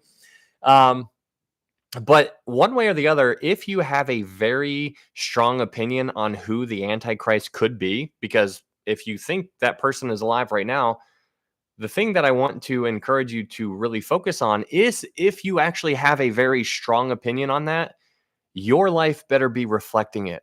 Because if you actually think that the rapture is going to occur because the Antichrist is here, in your opinion, you better be living for the Lord like you've never lived for the Lord before. You better have a fire lit up under you to where you just can't stop talking about Jesus. Can I tell you? Because if you actually believe that the Antichrist has boots on the ground right now, you better be living like it. And so instead of talking about telling me why this person is the Antichrist or why you think this person is the Antichrist, which we all have our own opinions about everything. It's fine to have opinions, but if you actually truly believe something, then you better be living like it. And so if you actually believe that the Antichrist is boots on the ground and he's alive right now, and I'm convinced this is who it is, then you better be sharing Jesus with everybody that you possibly can. Anyways, in Revelation chapter 6, this is where the seals are opened. You have 7 seals. Right when the first seal is open, the world gets the Antichrist. Here he is. There he is. They don't know who he is yet, because the Jewish people aren't going to know who he is until the 3.5-year mark, because that's when he goes into the temple and he confirms a covenant with many for 1 week. And then in the middle of the week, he causes the end of sacrificing and offering. He makes it all cease. He's like, this is done. You're done. He does not do that until 3.5 years in. So there he is incognito for 3.5 years. And so during those first 3.5 years, the world is going to be getting absolutely wrecked. It's going to be completely chaos. And so it's really fascinating, because when you look at Jesus, he is light, he is life, he is love. Here, when the Antichrist shows up, what fruit follows him? What follows him? Well, what follows him is war, famine, death, chaos, earthquakes going on all over the place. God's like, you want it, you got it. Here you go. And it's unbelievable, because this is what the world is longing for. The world is living in active rebellion against God. And it's heartbreaking to see, but that's what's going on. He's like, you want it? He's like, okay. He's like, okay, you can have it. God gave them over. And that's basically what's going on. But there are going to be people who get born again during the tribulation, and that is unbelievable. This is a very long altar call. This is a 7-year long altar call for the world. He's like, this is it. Time's up, guys. You got 7 years. You got 7 years. 7 years. And that's what he's given them. So in the book of Revelation, when you start diving into it, if you read the book of Revelation, you'll find the number 7 all over the place. 7, 7, 7, 7, 7, 7, 7. It's like you can't even make a complete list of how many 7s are in just the book of Revelation. Like I'm saying, it gets weird. It's unbelievable. Don't get lost in that. There's people who've compiled a list of hundreds of them. And I'm only pointing it out to you just so you can appreciate the author of this book, because, don't forget who actually wrote this. This is God breathed. But in Revelation chapter 6, you are introduced to the seals. And then in Revelation chapter 7, you have this little commercial break, a little prelude where you and I are introduced to the 144,000. Hello, Helena. Hello. So, hello, sweets and treats. Hello. So in Revelation chapter 7, you're introduced to 144,000. The 144,000 are going to be 144,000 Jewish men. They are going to be sealed with the seal of God on their foreheads, and they're going to be running around telling people about Jesus as much as they possibly can. It is unbelievable. They are going to be untouchable. They are going to survive the absolute terrible stuff that happens on the world during that time. So in Revelation chapter 8, moving on to Revelation chapter 8, you are introduced to the things that take place after the sealed judgments. And the things that take place after the sealed judgments are the trumpet judgments. There are 7 of them. And the first 4 trumpet judgments are given to you in Revelation chapter 8. In Revelation chapter 8, you are given 4 out of the 7 trumpet judgments. The first 4 trumpet judgments, they seem pretty bad. But then at the end of Revelation chapter 8, you learn very quickly that they are not bad at all compared to the remaining blasts of the trumpet. Because at the end of Revelation chapter 8, this angel comes down from heaven and says, woe, woe, woe to the inhabitants of the earth because of the remaining 3 blasts of the trumpets that are about to sound. This angel is coming down and letting everybody know that it's about to get real. And it's about to get real quick. And so this angel comes down and is letting the world be like, you guys don't know what you're in for. And so that leads us into Revelation chapter 9. So in Revelation chapter 9, an angel falls out of the bottomless pit, falls out of heaven, and he is given a key. And the key is a key to the bottomless pit. And so here comes this angel. He takes the key. He's given the key. That's important to recognize. He's given the key, which he's allowed now to open the bottomless pit. Keep in mind who is in control over all of the shots. Who is calling the shots this entire time? God is. God is allowing things to happen now. Before, he was holding it back. Kind of reminds you of Zechariah. What was it? Zechariah chapter 9 or uh, it's in Zechariah 9 or 10, I think it is, but it's basically where God was talking, and he's telling Israel, he's like, I had a rod and a staff. He's like, I broke both of them. He's like, I'm breaking both of these. And it was a picture of God was protecting Jerusalem. He's like, I was the one protecting you. He's like, but now I'm withdrawing my protection. And when I withdraw my protection of you, Jerusalem, then the wolves are going to get in and you are going to be destroyed. And so that is the idea of what's going on. He's like, you guys are getting what you want. This is what you want. So God is giving this key to this, or not God, but he's allowing this key to be given to this angel. And the angel opens up the bottomless pit. And out of the bottomless pit comes demons. And John describes them. He's like, they were as many like locusts. It came out like a swarm of locusts. They were going all over the place. That sounds like something very sci-fi, but it's not. So in Revelation chapter 9, what you learn is that these demons were they go all over the place, and they have power to torment mankind for 5 months specifically. That's 5 months, exactly 5 months. The world, everybody on the world, except for the 144,000 and the 2 witnesses, are going to be tormented for 5 months. These demons, this is a demonic invasion. If you want to visualize something, this is going to be taking place for 5 months. These demons do not have power to end mankind, but the second demonic invasion does. So, and if you continue reading in Revelation chapter 9, verse 13 and 14, what you have are these 4 angels that are bound at the bottomless pit. And when they're bound at the bottomless pit, they are released. And so God allows them to be released. And so those 4 angels, they go and they get hold of a 200 million man army. Now, if you keep reading that, there's people who think that's a human army. And then there's a side that thinks that that's a demonic army. I am one of those who hold to the belief that it's a demonic army. And so these 4 angels get hold of this second demonic army. And the second demonic army is going to go and end 1/3 of mankind. That's unbelievable. That is unbelievable. 1/3. That's 1/3. That is a trumpet judgment. When that trumpet blows, the 4 angels are released. They go, they get their 200 million man army, demons, in my opinion, and they go out in the world and they end 1/3 of mankind. That is a terrible judgment. That is why that one angel in Revelation chapter 8 came out of heaven and was like, whoa, whoa, whoa, to the inhabitants of the world, because of these judgments, these trumpets they're about to blow, because he knew what was coming. So in Revelation chapter 10, moving on, this is where an angel comes down and he puts his feet, one of his feet in the water, one of his feet on the ground, and he roars like a lion. And some people think that this is Jesus, and some people think it's just another mighty angel. But that takes us to Revelation chapter 11. If you guys are new here, thank you so much for being here. My name is Ryan. We're just going through the book of we're just going through the Bible, but we just so happen to be studying the book of Revelation. We've already done this about 1.5 years ago. But now we're doing it again. If you guys are interested in this study, if you wanted to follow me on YouTube, I'm live streaming on TikTok and YouTube at the same time. I upload all of these studies to YouTube. There's a YouTube link up in my TikTok profile. Thank you. It's also pinned right here. Thank you, Amber. It's ITZ_sheesh.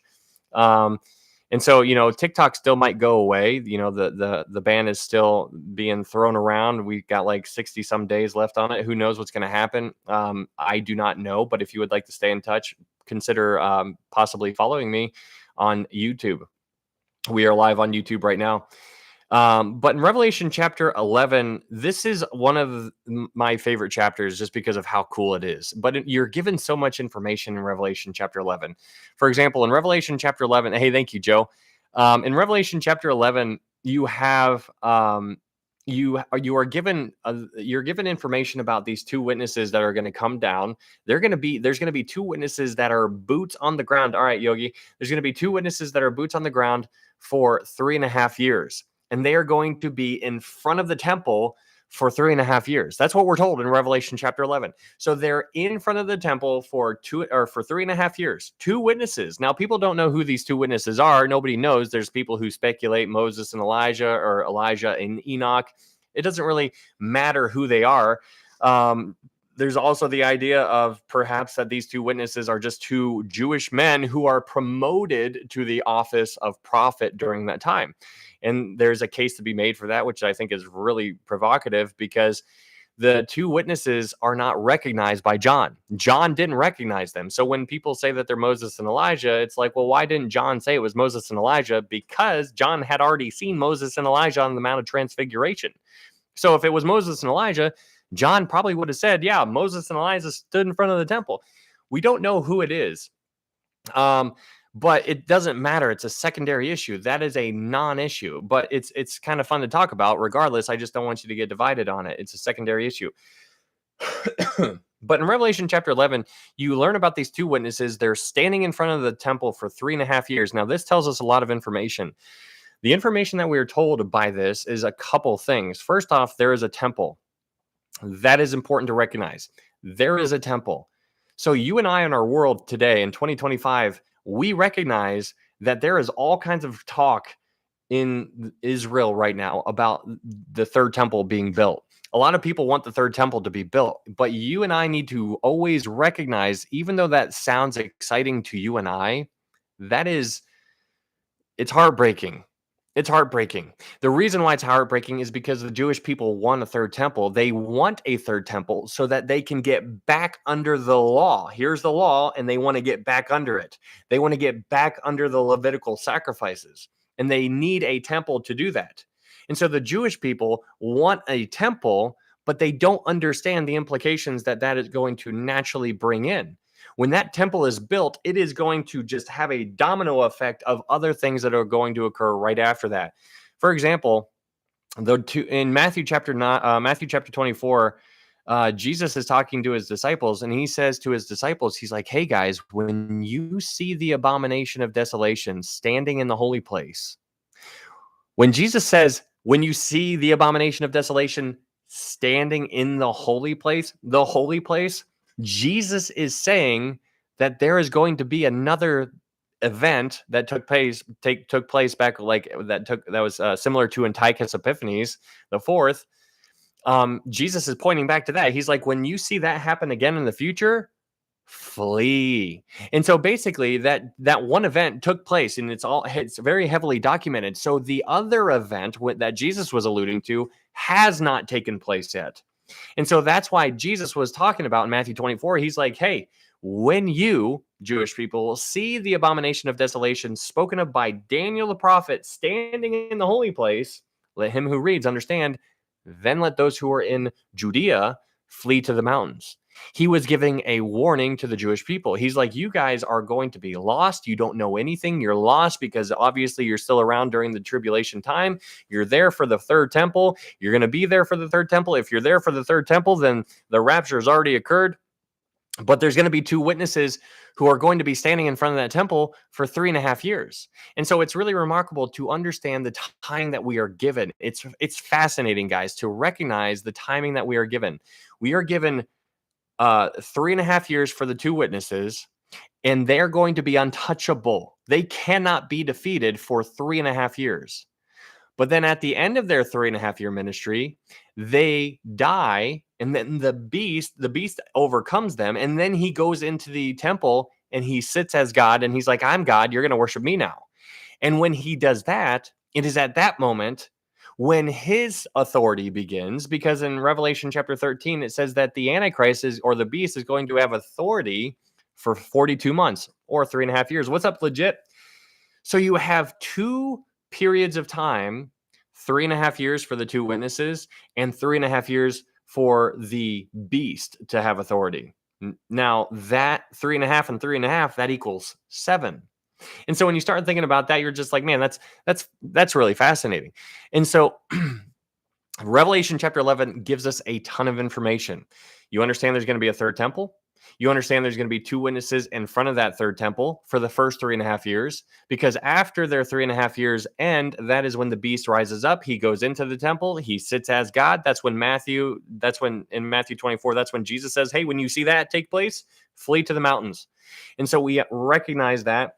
And we get a lot of that information from Revelation chapter 11. What's also interesting is that in Revelation, hello, Barb, good to see you. What's also interesting about Revelation chapter 11 is that in Revelation chapter 11, after their bodies are laying in the streets for 3.5 days, after the beast overcomes them, the two witnesses die. Their bodies are in the streets for 3.5 days. And then 3.5 days later, they rise up. They look at each other. They give each other a hug. They do like a cool handshake thing.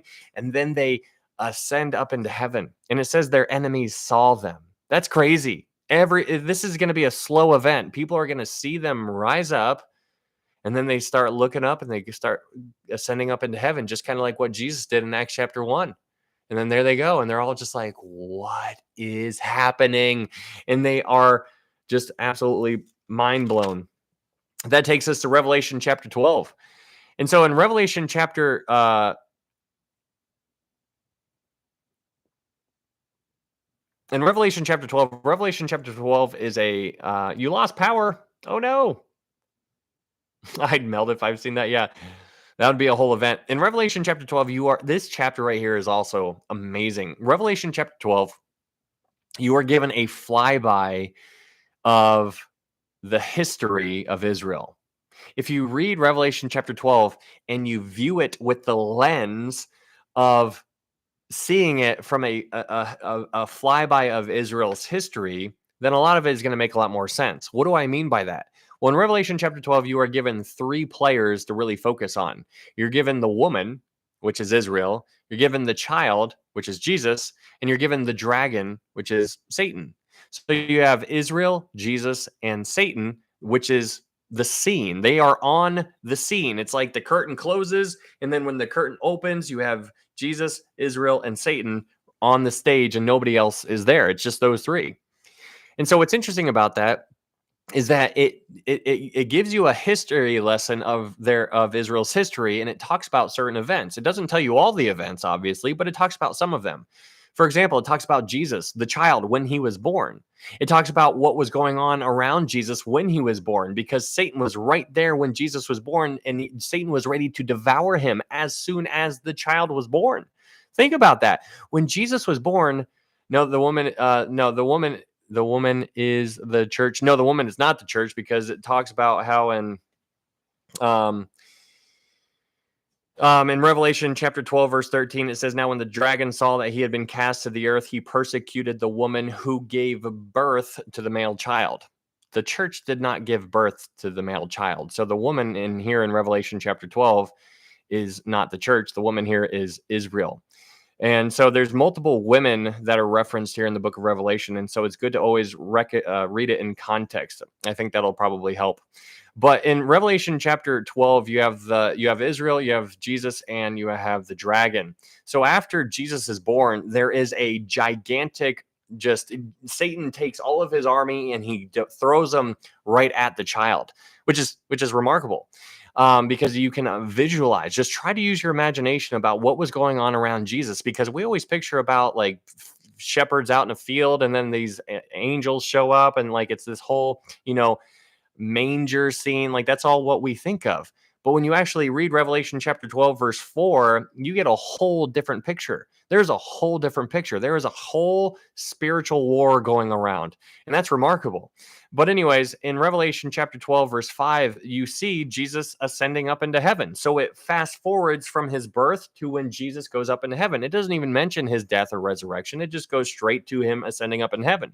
And then after verse 5, it goes straight to the tribulation. So it is skipping right along. It's giving you some highlights about Israel's history. So in Revelation chapter 12, verse 6, you see Israel in the wilderness, and they're going to be there for 3.5 years. This hasn't taken place yet. In Revelation chapter 12, verse 7, there is war that is going to break out in the heavens, and it's going to be when Michael is going to throw Satan out of heaven. Because right now, Satan still has access to heaven. Right now, he is going before...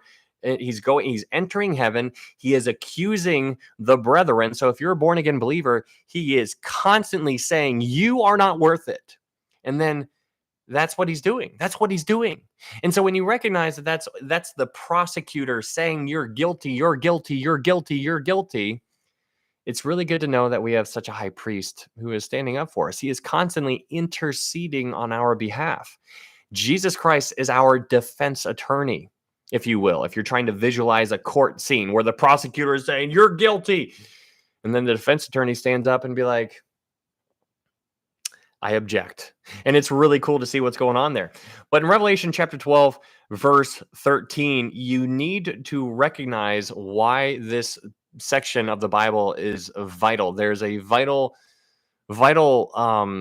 lesson to be understood here in Revelation chapter 12. In Revelation chapter 12, verse 13, it says, now when the dragon saw that he had been cast to the earth, he persecuted the woman who gave birth to the male child. Now, the reason why this verse is so important is because of all the other important things that are needed to understand why. The question here is why? Why in the world is Satan specifically going after the woman? Why is Satan specifically going after Israel after he gets kicked out of heaven? Why doesn't he go after America? Why doesn't he go after Russia? Why doesn't he go after Iran or Iraq or Africa or Australia? Why does he go after Israel? And so when you recognize the reason why he goes after Israel is for a specific reason, then you'll be able to recognize some other things, and other things will pop out to you in the Bible when you start to unpack it. But let's talk about the reason why Satan targets Israel and not anybody else. He specifically goes after Israel, and he even knows his time is short. So the reason why he goes after Israel is, so in the book of Matthew, in Matthew chapter 8 through 12, Jesus is boots on the ground, and he is doing all kinds of amazing things to Israel. He is healing the lepers, raising the dead.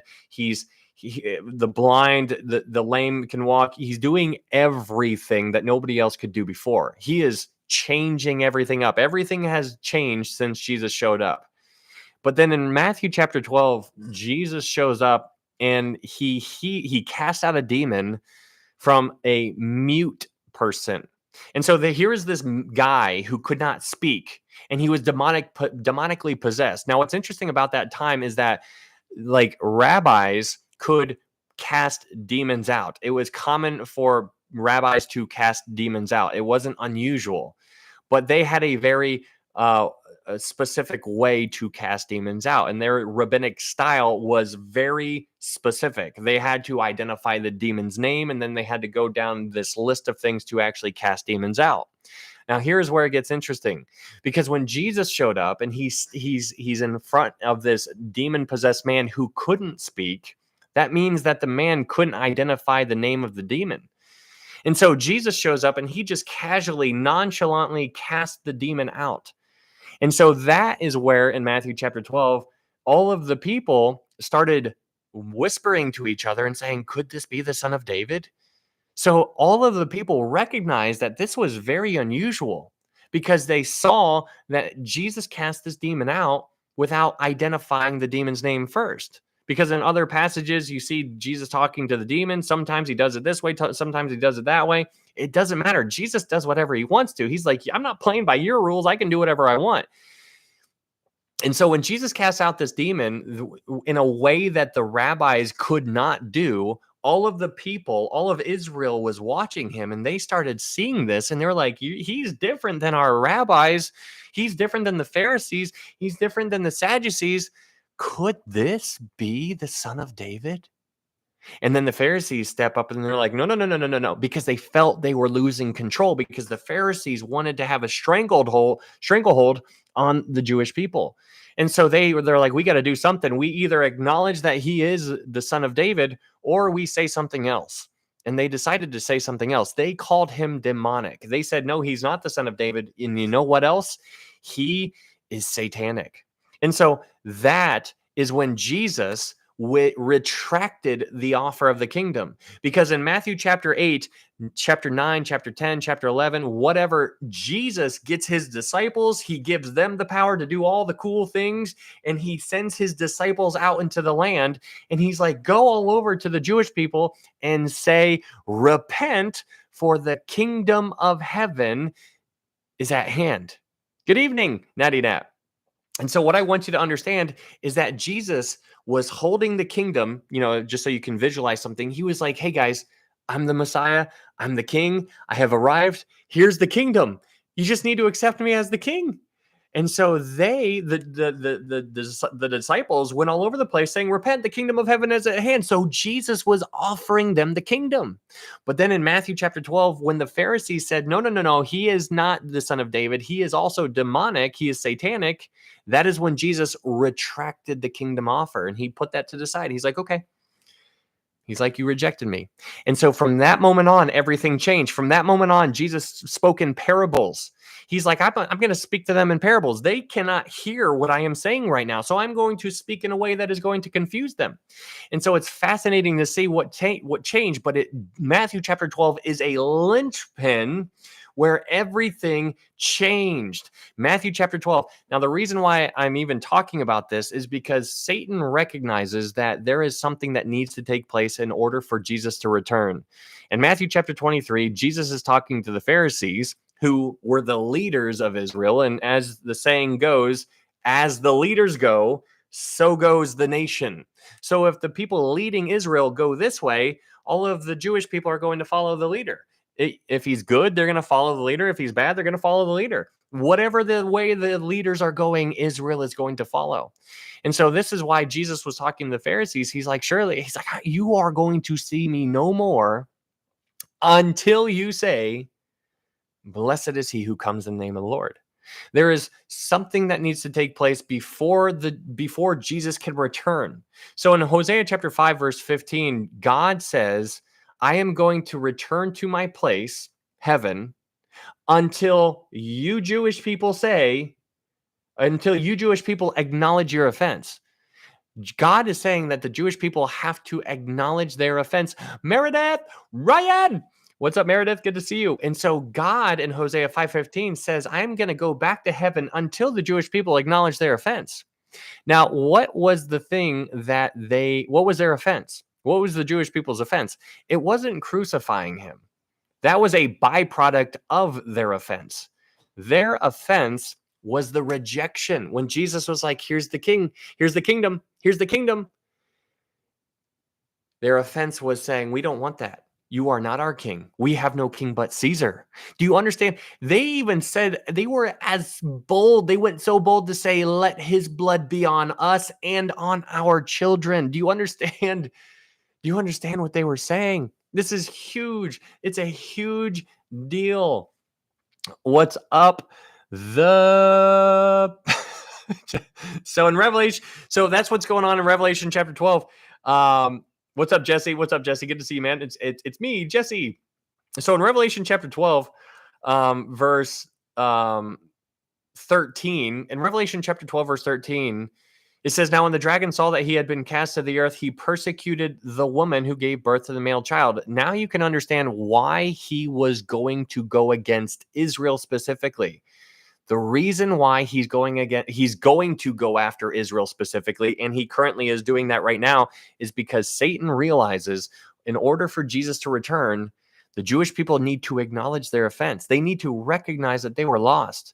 And so when they recognize that they messed up, then they are going to acknowledge their offense, and Satan is trying to stop that from happening. And so that is why he's going after Israel all the time, not just during that time, but he's doing it right now. That's why everything is centered around Israel. Isn't that remarkable how it's Israel, Israel, Israel everywhere? It is all over the place. So that's Revelation chapter 12. Such a good one. I need coffee. Good. Okay. That's why he wants to wipe them out. Absolutely legit. Very cool.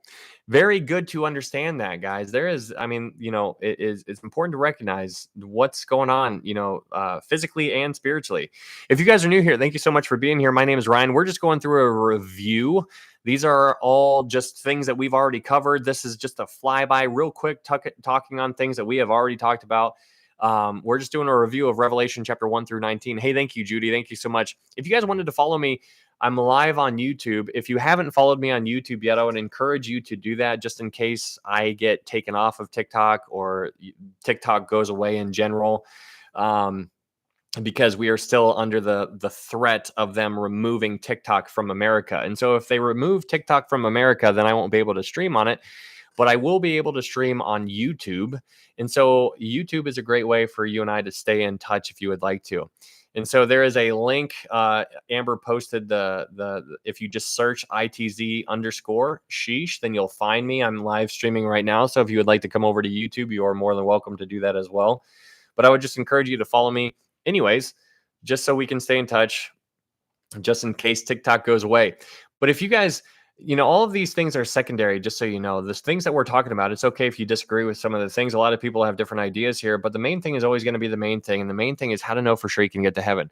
How do you get to heaven? That's the one thing we need to understand. How do you get to heaven? There's only one way. First off, you need to recognize you're a sinner. You need to recognize the bad news before you can appreciate the good news. The bad news is for all have sinned and fall short of the glory of God.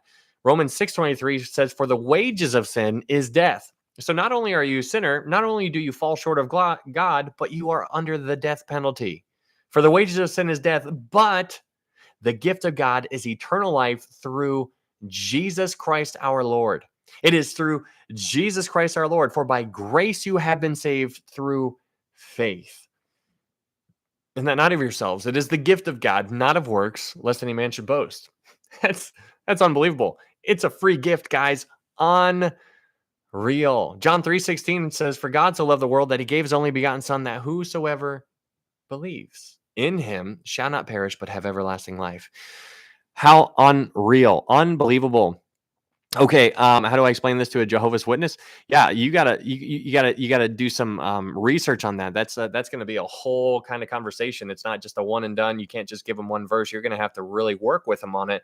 But the first thing is to recognize that their Jesus is different than our Jesus, and that's a big deal. That's something that they won't say right out of the bat. They'll talk about Jesus and they'll say Jesus, but it's also good to recognize that there are different Jesuses out there. So that is. It's very important to understand. Anyways, in Revelation chapter 13, good to see you, Barb. I'm glad you're here. Hopefully you are doing well. Do all Jewish have to acknowledge their offense or only some? Well, there's going to be a remnant legit. There is going to be 1/3 of the Jewish people who are going to remain. And you can read about that in Zechariah chapter 13, verse 8 and 9. You can read about it there. It's a really important chapter to understand because it talks about how there's going to be 2/3 of the Jewish people during the tribulation who are going to lose their lives. 2/3 of the Jewish people during the tribulation are going to die. That's a lot. 2/3, which means 1/3 of the Jewish people are going to remain. Fascinating. Anyways, in Revelation chapter 13, we get to the next chapter. In Revelation chapter 13, thank you, Amber. There's a website, if you guys would like to support this ministry, there's a website called threadsthatpreach.com.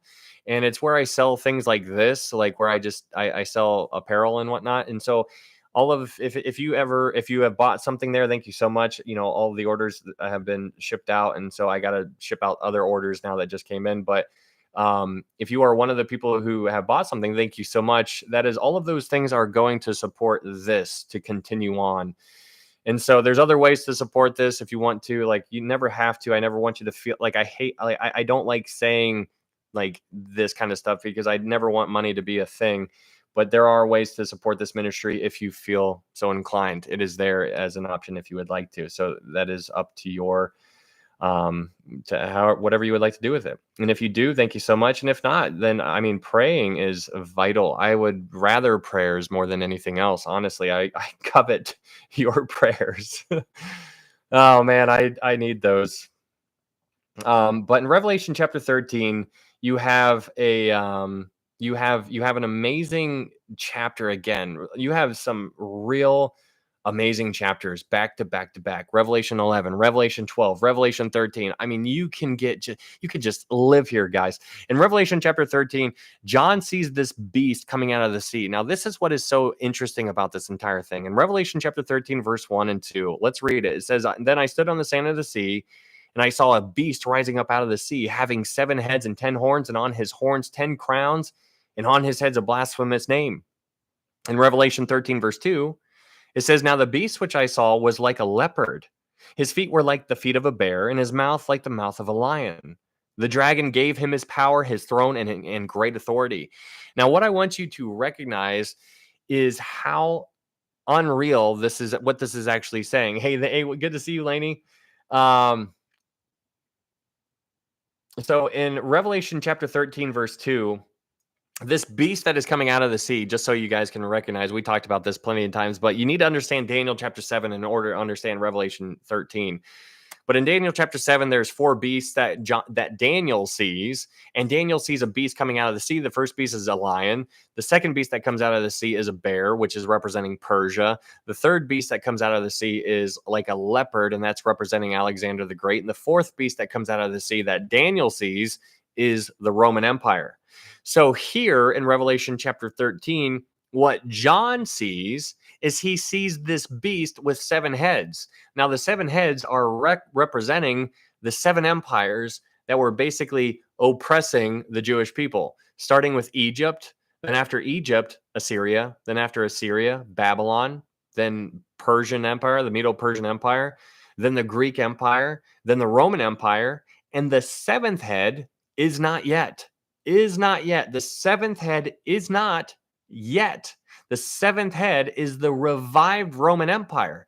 And so these 7 heads, what John is seeing is the fruition. It's coming to be. It's real time what John is seeing in this vision. He's seeing those 7 heads, but it's all part of one body. It's a beast. It's a single beast. It's a system of sorts. But what I want you to pay attention to in Revelation chapter 13 is in verse 2.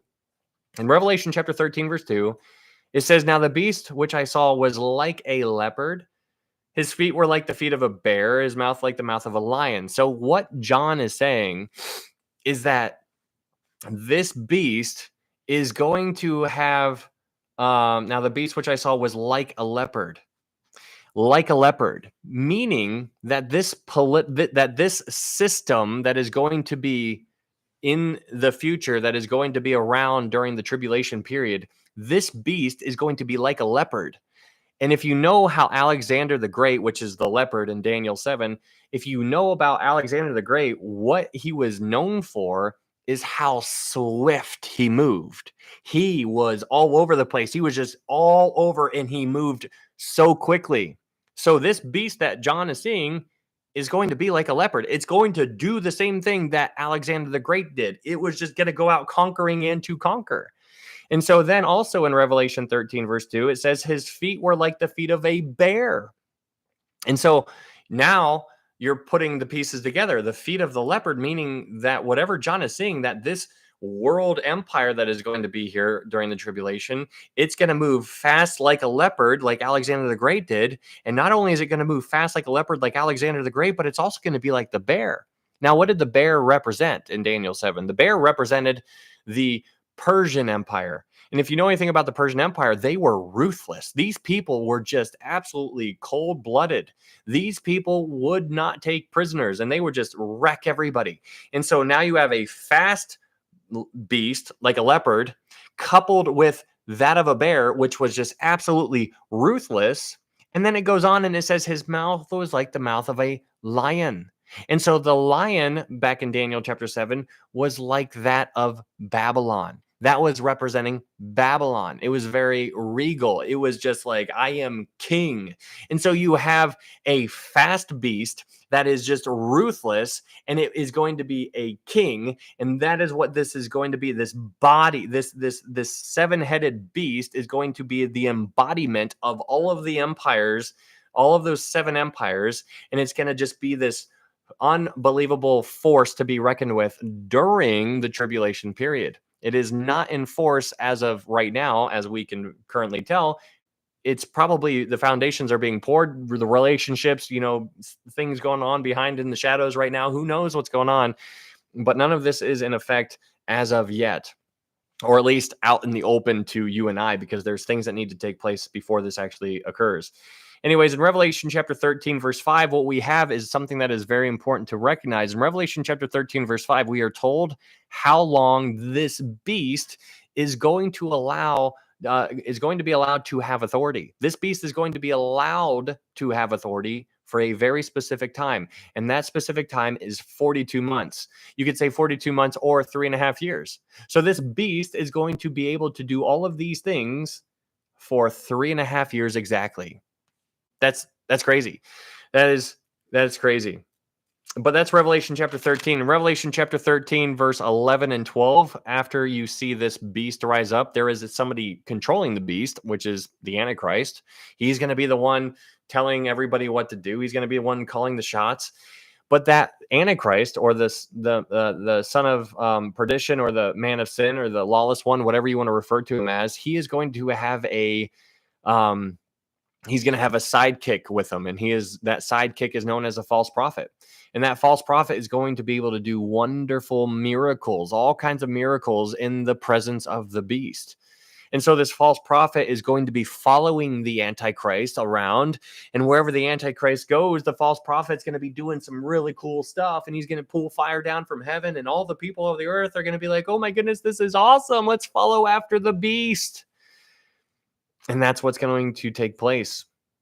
So now in Revelation 13, you have a duet of sorts. You have the beast and you have the false prophet. And so what they end up doing is they go into the temple and they put an image in there. And when they put an image in there, they are given they are allowed to breathe life into this image. And that is fascinating. The reason why it's fascinating is just because of this. Just like back in the book of Daniel, when we read about Antiochus Epiphanes in Daniel chapter 11, Antiochus Epiphanes used to persecute the Jewish people. He would chase them down, hunt them. He would end their lives. And then he even went so far as going into the temple, and not just going into the temple, but he went into the Holy of Holies and he built a image there. And that's what he did long time ago. That's what he did. And so that is what Jesus alluded to in Matthew 24 as the abomination of desolation. Because Jesus is like, hey, when you see the abomination of desolation standing in the holy place, let him who reads understand, then let those who are in Judea flee to the mountains. You see, there's a very specific order of events that are going to take place. But here in Revelation 13, we're given the details about when that image is going to be erected. So when this image is placed into the temple, the third temple that is going to be built sometime soon, I think, that is when the mark of the beast is going to be released out onto the world. The mark of the beast is going to be released out into the world at this time. So when the image goes up, the mark of the beast goes out. So there's some people who think the mark of the beast is already out there. There's some people who think we're already in the tribulation, all these things. And I'm just like, I don't know how you can. That's not true. The mark of the beast is not out there. It might be being worked on, but it's not released into the world. Nobody is going to take the mark of the beast ignorantly. It is going to be a very specific thing that people are going to do. It's going to their eyes are going to be in their heads. They're going to know what they're going to be doing. It is going to be very, very specific.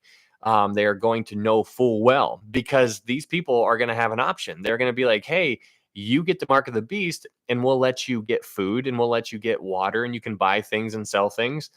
But if you don't get the mark of the beast, then we'll remove that head of yours. We'll take that away from you. And so that's going to be an option. And so that's not a choice that we are facing right now. And so thus the mark of the beast is not yet released into the world. This is only applicable. It's only going to happen during the Great Tribulation. This is going to be released during the Great Tribulation, not during the first 3.5 years. This is going to be released during the last 3.5 years. And so hopefully that makes sense. But when this mark of the beast is released unto the world, after this mark of the beast is released into the world, right around the same time, what I think is very fascinating is in Revelation chapter 14, the very next chapter, what you see is this angel comes out of heaven. And this angel is almost like, it's almost like the world is getting a massive line drawn in the sand right at the same time. So right when the mark of the beast gets unleashed unto the world, at the same time, an angel comes down from heaven. And so I want you to visualize it. I want you to imagine you are on the earth during this time, and you just got the news that you and everybody around you and everybody in the world is required to get this mark. That's what so the news just reached your ears, and you're there during the Great Tribulation. You just find out about it and you're like, oh no. And then right when you hear it, Then all of a sudden, an angel up in heaven starts preaching the everlasting gospel. And so now all of mankind has a decision to make. There's a decision to be made right then and there. And that decision is to go after the Antichrist or to listen to what the angel is saying and believe in Jesus Christ. And so the world is going to have to choose a side. There's a line drawn in the sand. And so there's going to be people on this side who reject Jesus and live in constant rebellion. And there's going to be people on this side who reject the Antichrist and they choose Jesus Christ. But those who choose Jesus Christ, many of them are going to lose their lives. And then the people who do not lose their lives are going to be in hiding. They're going to be running around in fear for their lives, trying to survive in some kind of way. They're going to be dodge, duck, dip, dive, and dodging. Like they're just going to be doing whatever they can to live, just like how you would right now if you were going through that situation. So that's what's going on in Revelation chapter 14, which is crazy. There's also something that we talked about in Revelation 14, verse 19 and 20, which is talking about the winepress. This is connected to Revelation 16, which is about the Battle of Armageddon, which is where God is going to gather these armies. We'll talk about that here in a little bit. But in Revelation chapter 15, chapter 15 is basically a prelude to what happens to chapter 16. So in Revelation 15, what you have there is a little bit of a heavenly perspective. Because what you have in Revelation 15 is what events are taking place up in heaven. And what takes place up in heaven is it Ryan's birthday Sunday? No. My birthday's in June. Happy birthday. You missed it. Debbie. No, I'm totally kidding. Why would you ask if my birthday's no. But in Revelation 15, you see these 7 angels go into the temple. And each of the 7 angels pick up a bowl and they take that bowl and they leave the temple. And then after they leave the temple, God alone remains in the temple. He's in there by himself. And then that takes you to Revelation chapter 16. Hey, Ashley, good to see you. In Revelation chapter 16, what you have here is where those angels are pouring out their bowls onto the world. And so each bowl is being poured out into the world. And this is a judgment of 100%. So whatever the bowls are being poured out on, it's 100% of those things. So the first bowl is poured out on those who receive the mark of the beast. The people who receive the mark of the beast are going to get a specific judgment poured out just on them. Now, what's fascinating about that is that this bowl judgment doesn't end their lives. No. The people who receive the mark of the beast, they don't die during this time. That takes place at the sheep and goat judgments where God handles that situation right then and there. That is a very, very, graphic kind of visual that you get in Matthew chapter 25. But anyways, in Revelation chapter 16, after that, the angels pour their bowls out onto the sweet water and to the sweet water and the salt water. It all turns blood. And then you can read about the rest of the bowl judgments there. But in Revelation chapter 16, verse 12, it says, Then the 6th angel poured out his bowl on the great river Euphrates, and its water was dried up, so that the ways of the kings from the east might be prepared. Now, what's interesting about that right there is that the reason this bowl judgment being poured out on the great river Euphrates is really fascinating. And the reason why it's fascinating is because it doesn't seem like it's that big of a deal. Like, why do we care if the river Euphrates is drying up? Well, the reason why is because of what it allows. The river Euphrates is a massive body of water. Like, you cannot walk across that thing. Like, it'll carry you away. You're just going to be swept away. But during the tribulation, it's going to be dried up. And when it is dried up, then that is going to allow people to cross over on dry ground. Think about that for a second. People are going to walk across where the water was on dry ground. Now, why is this a bold judgment? It doesn't seem like it's that big of a deal. Well, the reason why it's a big deal is because of what happens after they cross over. God is basically opening the door for them to come into the to come in over to the wine press. So God is basically holding a bucket he dries up the water and he's like, come on in. And so you have all of these people walking across, and God is there, and he's got his bucket, and they're all walking into the bucket, and God gets them all in there. He picks the bucket up, he sets it down, and he's like, okay. And then he just stomps, stomps, stomps, stomps, stomps, stomps. And that is the wine press. And that is what is basically taking place in Isaiah 63. So when Jesus returns, it's going to be all out just warfare. He's going to show up, and he is just going to slay everything that is around this area, all the people who are against him. And that's what Isaiah 63 talks about. That's why Isaiah is like, who is this who is glorious in his apparel, who is coming from Edom and Basra, and he's covered in red? And then Jesus responds, and it's like, it is I who speaks in righteousness, mighty to save. And then Isaiah's like, but why are you covered in red? And the reason why he's covered in red is because he just got done wrecking everybody. He was just destroying people. And it wasn't the whole world, it was the people who were there against him. And so that is what he sees in Isaiah 63. It's really, really fascinating. That takes us to Revelation chapter 17. Yeah, that was graphic, right, Julie? Just because it's lining up description-wise. Okay. So in Revelation chapter 17, you see how I turned my mouth so that I wouldn't cough on you guys? Sorry about that. In Revelation chapter 17, you have this interesting chapter here where you have two players. One of the players there is the woman, and another player is the beast. Now, here's another chapter where you're introduced to a woman. Sheesh. You're introduced to a woman, but this woman is not Israel. That was back in Revelation chapter 12. This is a different woman. This woman in Revelation chapter 17 is identified in verse 5. This woman is Mystery Babylon the Great, the mother of harlots. This is all of false Christendom. It's all of false gospels. It's everything that is the antithesis of Jesus Christ. It's everything religion that is not preaching the good news of Jesus. That is what this woman is embodied by. That is the false churches. The false churches are around today. It's going to be around during the tribulation. And that is this woman. And so that's the woman. But then you have the beast. So there's a woman, there's a woman and there's a beast. And so in Revelation chapter 17, verse 3, what you see is that the woman rides the beast. So wherever the beast goes, the woman is on top. They're a dynamic duo.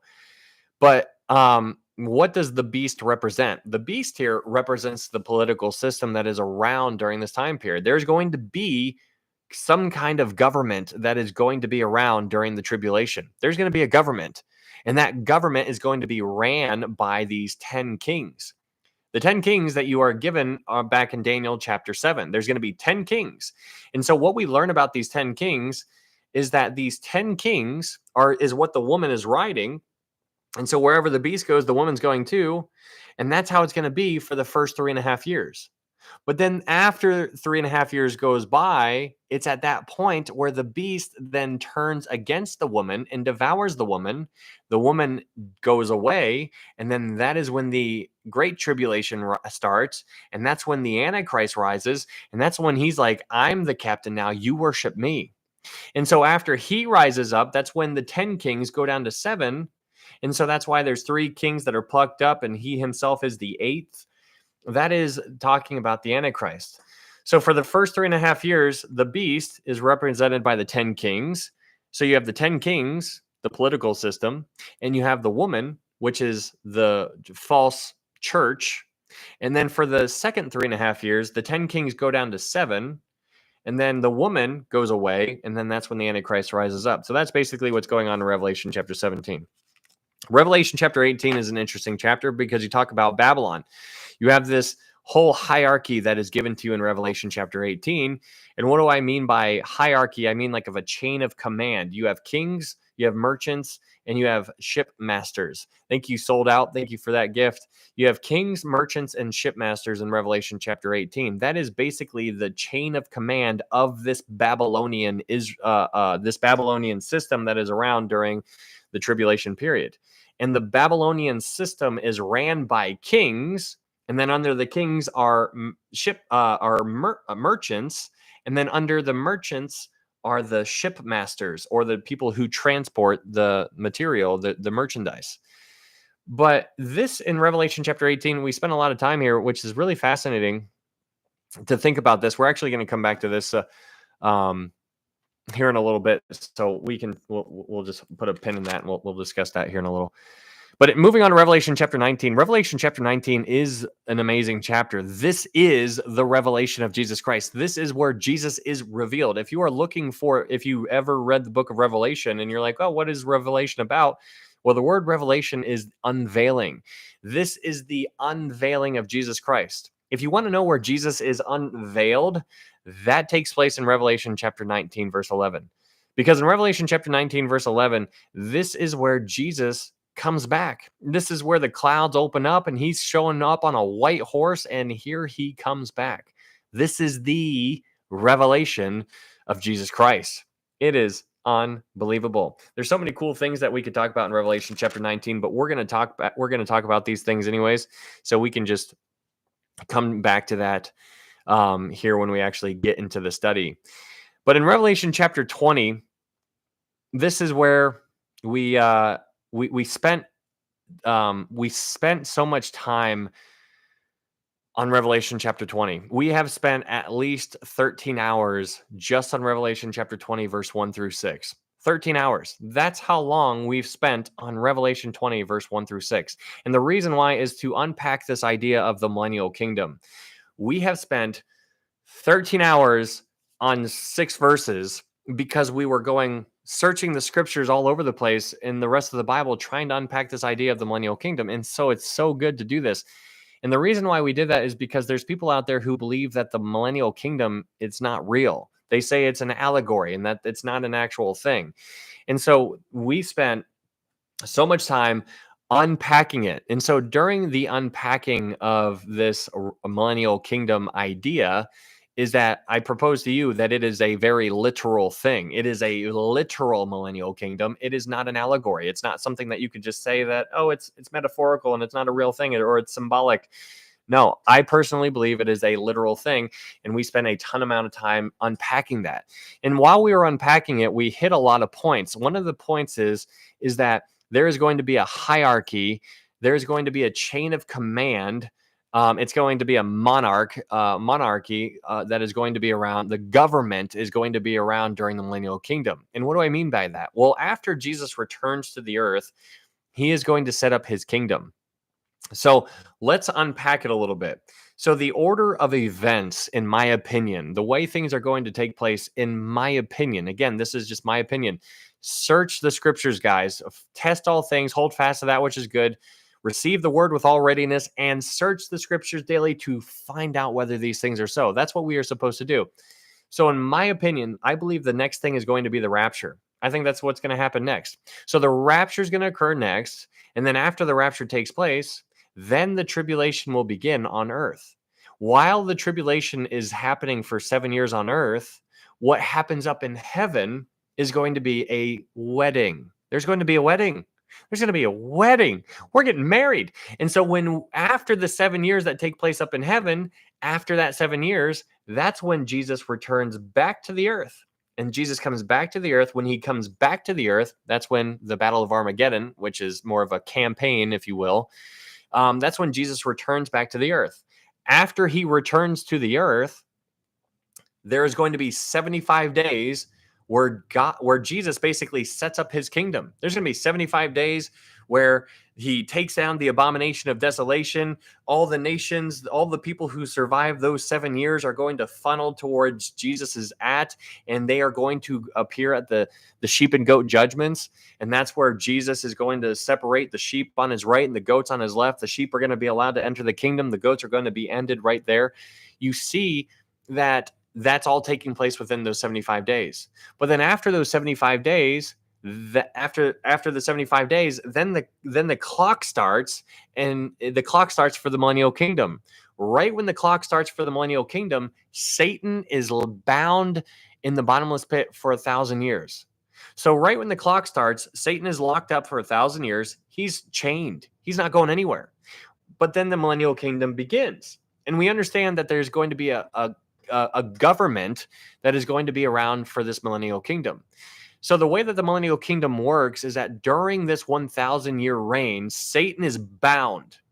And there is going to be, right when the clock starts for this 1,000 years, the only people, the human beings that were literally surviving the millennial kingdom, they are going to be walking into the kingdom physically. They're going to still have their unglorified bodies on. They're not going to have their glorified form. They're going to be born again, but they're still going to be prone to sin. They're going to still have their sinful nature. You and I, on the other hand, if you're born again, we at that time will have our glorified bodies. And so the chain of command is going to be Jesus as king, and the government is going to be upon his shoulders. We read about that in Isaiah chapter 9, verse 6. The government is going to be on his shoulders, and his kingdom is going to have no end. So we understand there's a kingdom, which is Jesus's, and there's a government. And so when Jesus is reigning on earth, his kingdom is going to be perfect and his government is going to be perfect. But the people that are there are still going to be sin. They're still going to be sinful. But the kingdom begins with nothing but born again people. There's nothing but born again people around during this time. And so right when the clock starts for the millennial kingdom to begin, all of the people that are humans are going to be in the kingdom. You and I are going to have our glorified form. So there's going to be a chain of command. Jesus is at the top. And then you and I on the Gentile side, there's going to be a Gentile branch of government, and there's going to be a Jewish branch of government. The Gentile side is going to be composed of people like you and I. We're born again. We have our glorified bodies. We are going to be reigning over kings, the Gentile kings during that time period. The Gentile kings are going to be reigning over the Gentile nations. So that's who we are reigning over on the Gentile side. On the Jewish branch of government, it is going to be Jesus as king, obviously. And then after Jesus, under Jesus, King David. He's going to be king of Israel. And then under King David, under him, it is going to be the 12 apostles who are going to sit on 12 thrones. They are going to be ruling over the 12 tribes of Israel. And then it goes down from there. But my point here is to get you the idea of the two branches of government that are going to be in place. Now, those two branches of government that are going to be in place during the millennial kingdom is that's how it's going to be for 1,000 years.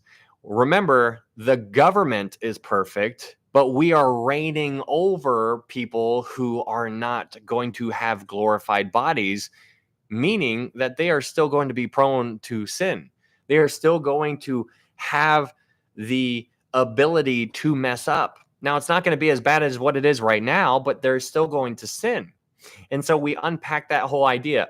Anyways, during the millennial kingdom, God is going to be rearranging the furniture. He is going to be setting up his kingdom how he wants to. Kind of like if you buy a house, you kind of tear down that wall. You're like, I don't like that wall. Let's remove that. Let's move this over here. Let's plate this over.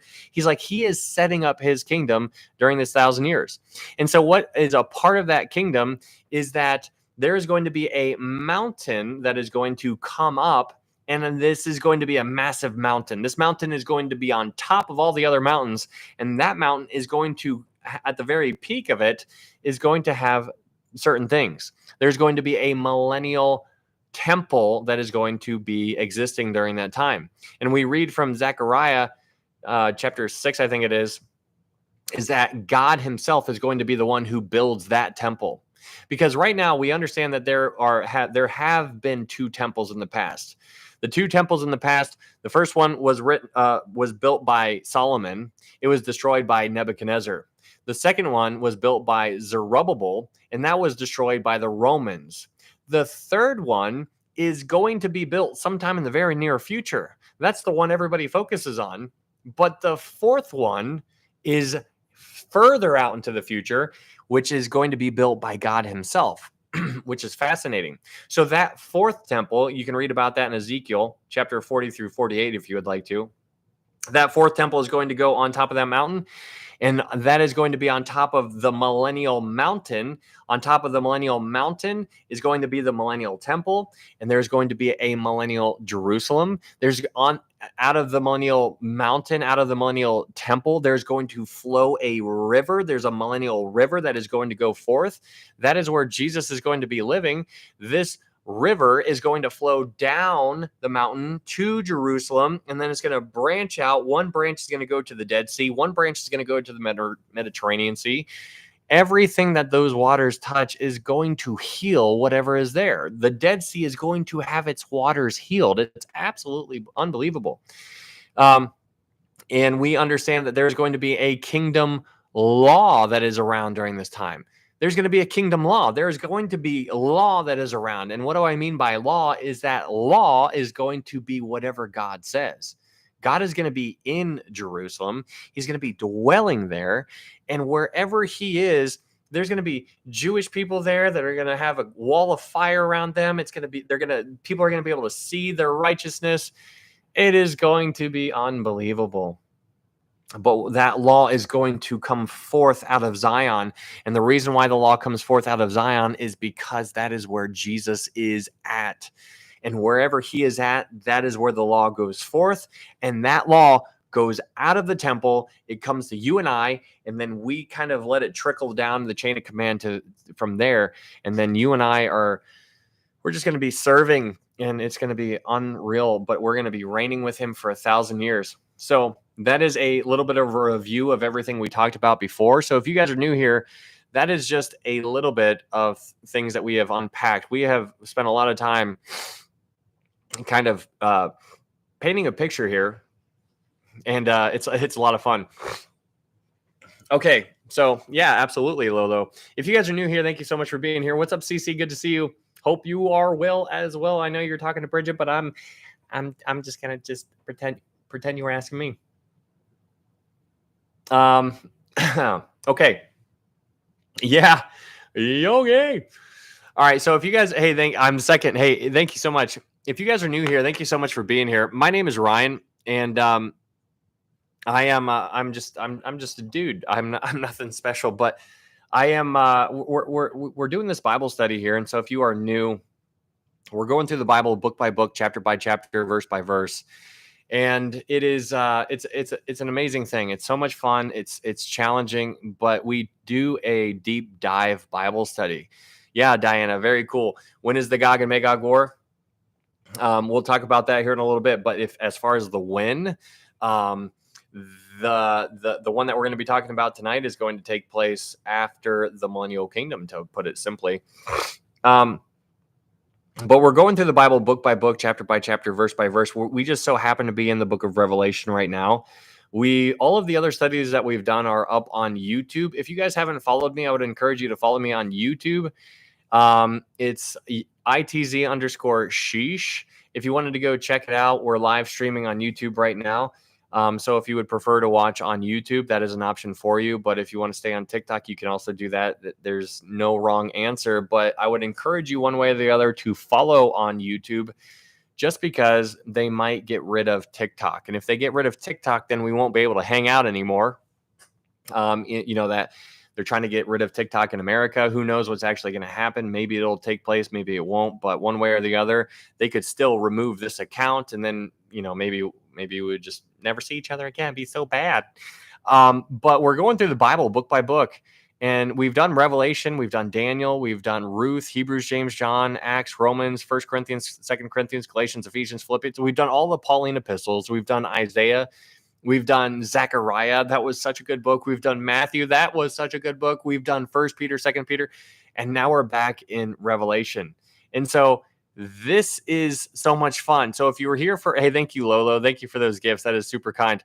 If you were here for our study of Revelation a year and a half ago, which is the very first book that we've ever done, you can probably see a huge difference between the first time we went through Revelation and the second time we went through Revelation. This time is so much different. This time is I understand so much more than the first time. So a year and a half ago, I have learned so much to where I am now, and I'm just pumped to be able to share this with you guys. And so thank you for allowing me to share this with you. Lolo, thank you for those roses. D, you are here. Very cool. That is so neat. Melissa Johnson, thank you for that gift on YouTube. That is super kind. Thank you very much. That is super cool. What does this button do? Does this do something? I have no idea what I'm doing. Oh gosh, I hit a button. Help. Thank you, Melissa. Thank you so much. Okay, so that is super cool that you were here. So we go way back. Okay, so that is that's cool that we're doing this, and so if you're looking for a verse by verse Bible study that really dives deep into the Bible, like we spend a lot of time, like this is a very, like we try to really unpack a lot of ideas here. And so if you're looking for a study like that, then this is that. But I never want you guys, and I always say this, I never want you guys to lose sight of the main thing. The main thing is always going to be the main thing. And the main thing is, how do you know for sure you can get to heaven? Guys, if you don't know how to know for sure you can get to heaven, this doesn't matter. This doesn't matter. How do you get to heaven? Well, first off, you need to understand the bad news. The bad news is that all have sinned and fall short of the glory of God. That's bad news. You have sinned and you have fallen short. That's bad news for me. There's more bad news. For the wages of sin is death. That's bad news. Not only have you sinned, not only have you fallen short, but you are under the death penalty. Thank you, Julie. Thank you guys for those gifts. That is very kind. Thank you so much. But then there's the good news. The good news is that the gift of God is eternal life through Jesus Christ. It is through Jesus Christ. What's up, Mark? Good to see you. Through Jesus Christ, our Lord. For God so loved the world that he gave his only begotten Son, that whosoever believes in him shall not perish, but have everlasting life. It is for by grace you have been saved through faith. And that not of yourselves, it is the gift of God, not of works, lest any man should boast. That's the gospel right there. The gospel can be found in 1 Corinthians 15, verse 3 and 4, where it talks about how Jesus died according to the scriptures, how he was buried, and that he rose again on the third day according to the scriptures. Unbelievable. It is unbelievable. So thank you so much for being here. And yeah, if you are interested in these studies, that is always going to be the main thing. And all of the other studies are up on YouTube if you would like to go back and review them. I know some people are, because they're telling me that they're currently in the book of Matthew or in Isaiah or Zechariah. And I think it's super cool because I what a day to be alive. Okay. What is your YouTube name? YouTube is ITZ_sheesh. There's a link up here in my TikTok. If you click on my little face right here, you'll be able to see a link in my profile. Link in bio. You're in Luke. Very cool, Susan. Hello, Dina. Yes, byproduct of salvation is a desire to follow Jesus, turn from our sin, and grow in a relationship with the Lord. Very well said. That is very well said. That is naturally going to want to occur. Okay. All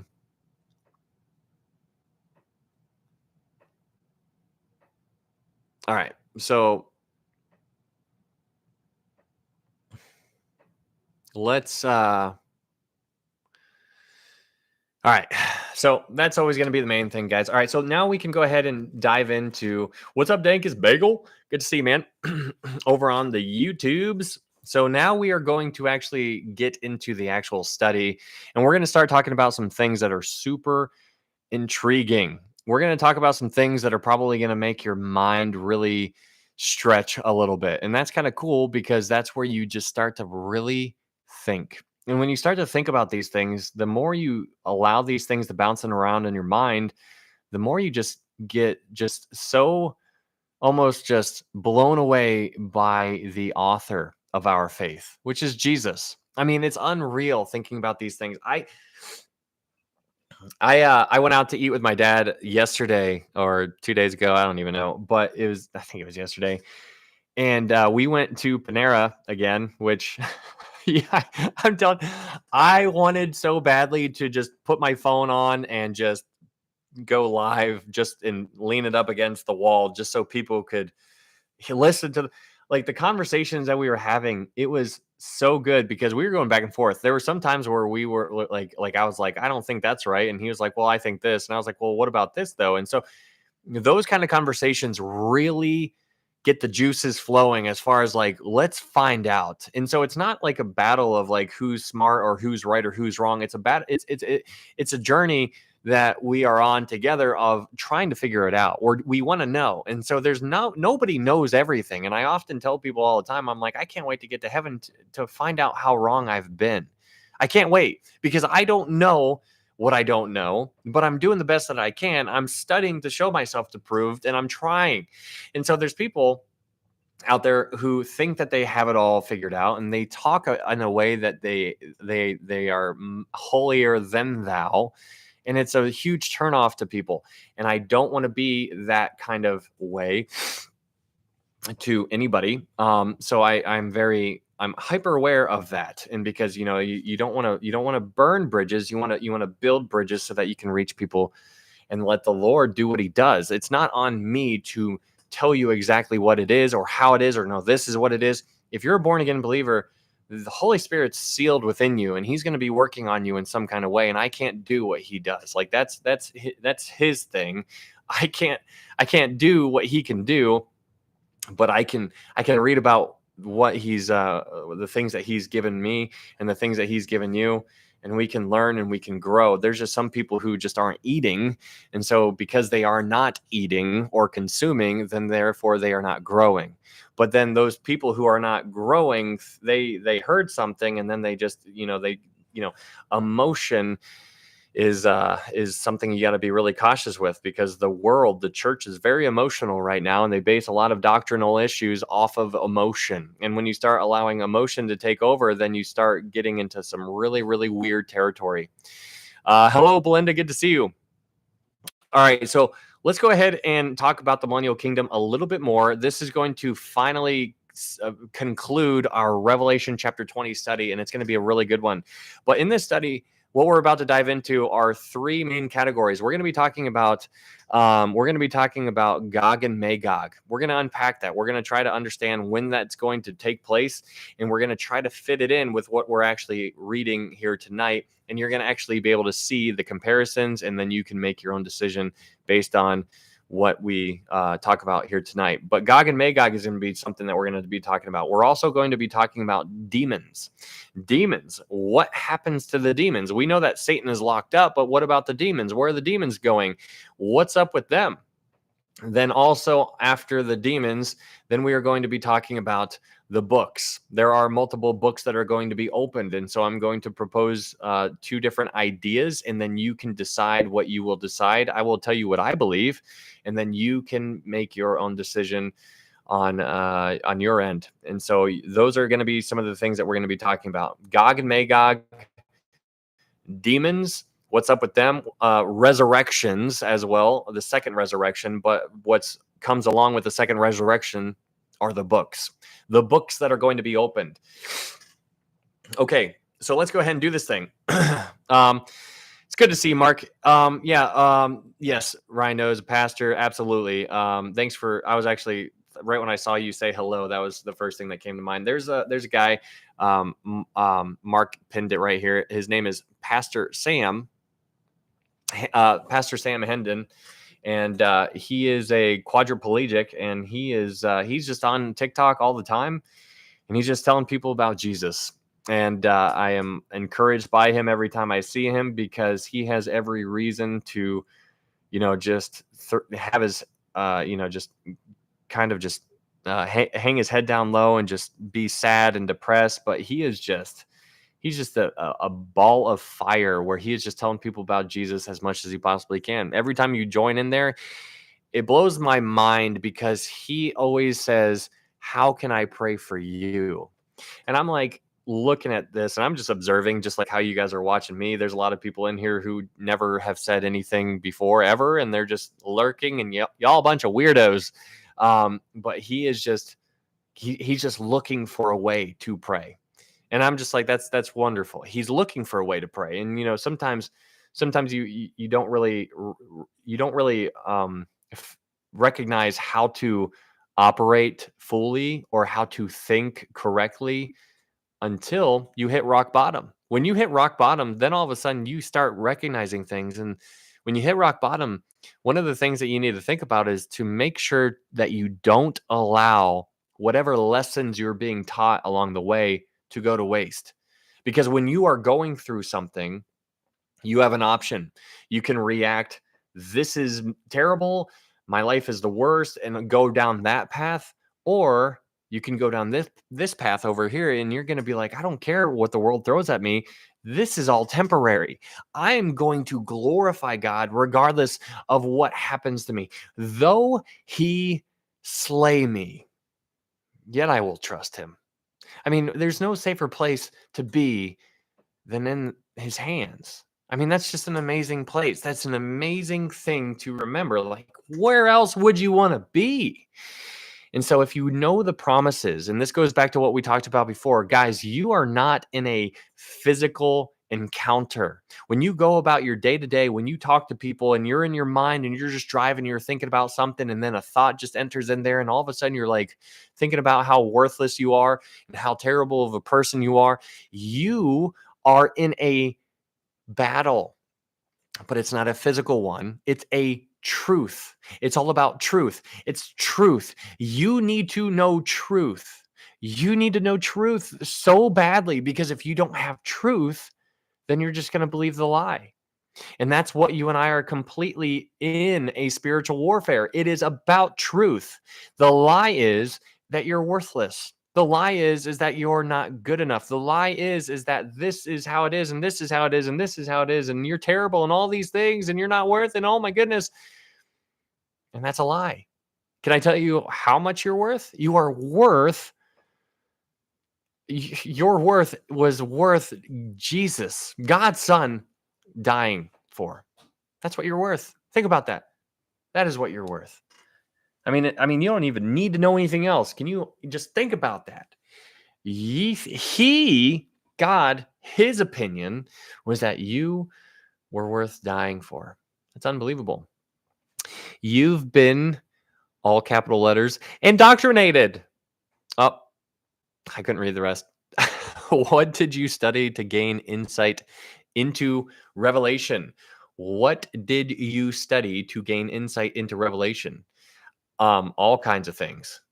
So there's a lot of things that I read, and there's a lot of things that I don't ever even mention during these studies, because I'm like, that doesn't fit. That doesn't fit. This doesn't fit. This doesn't fit over here. This doesn't make sense.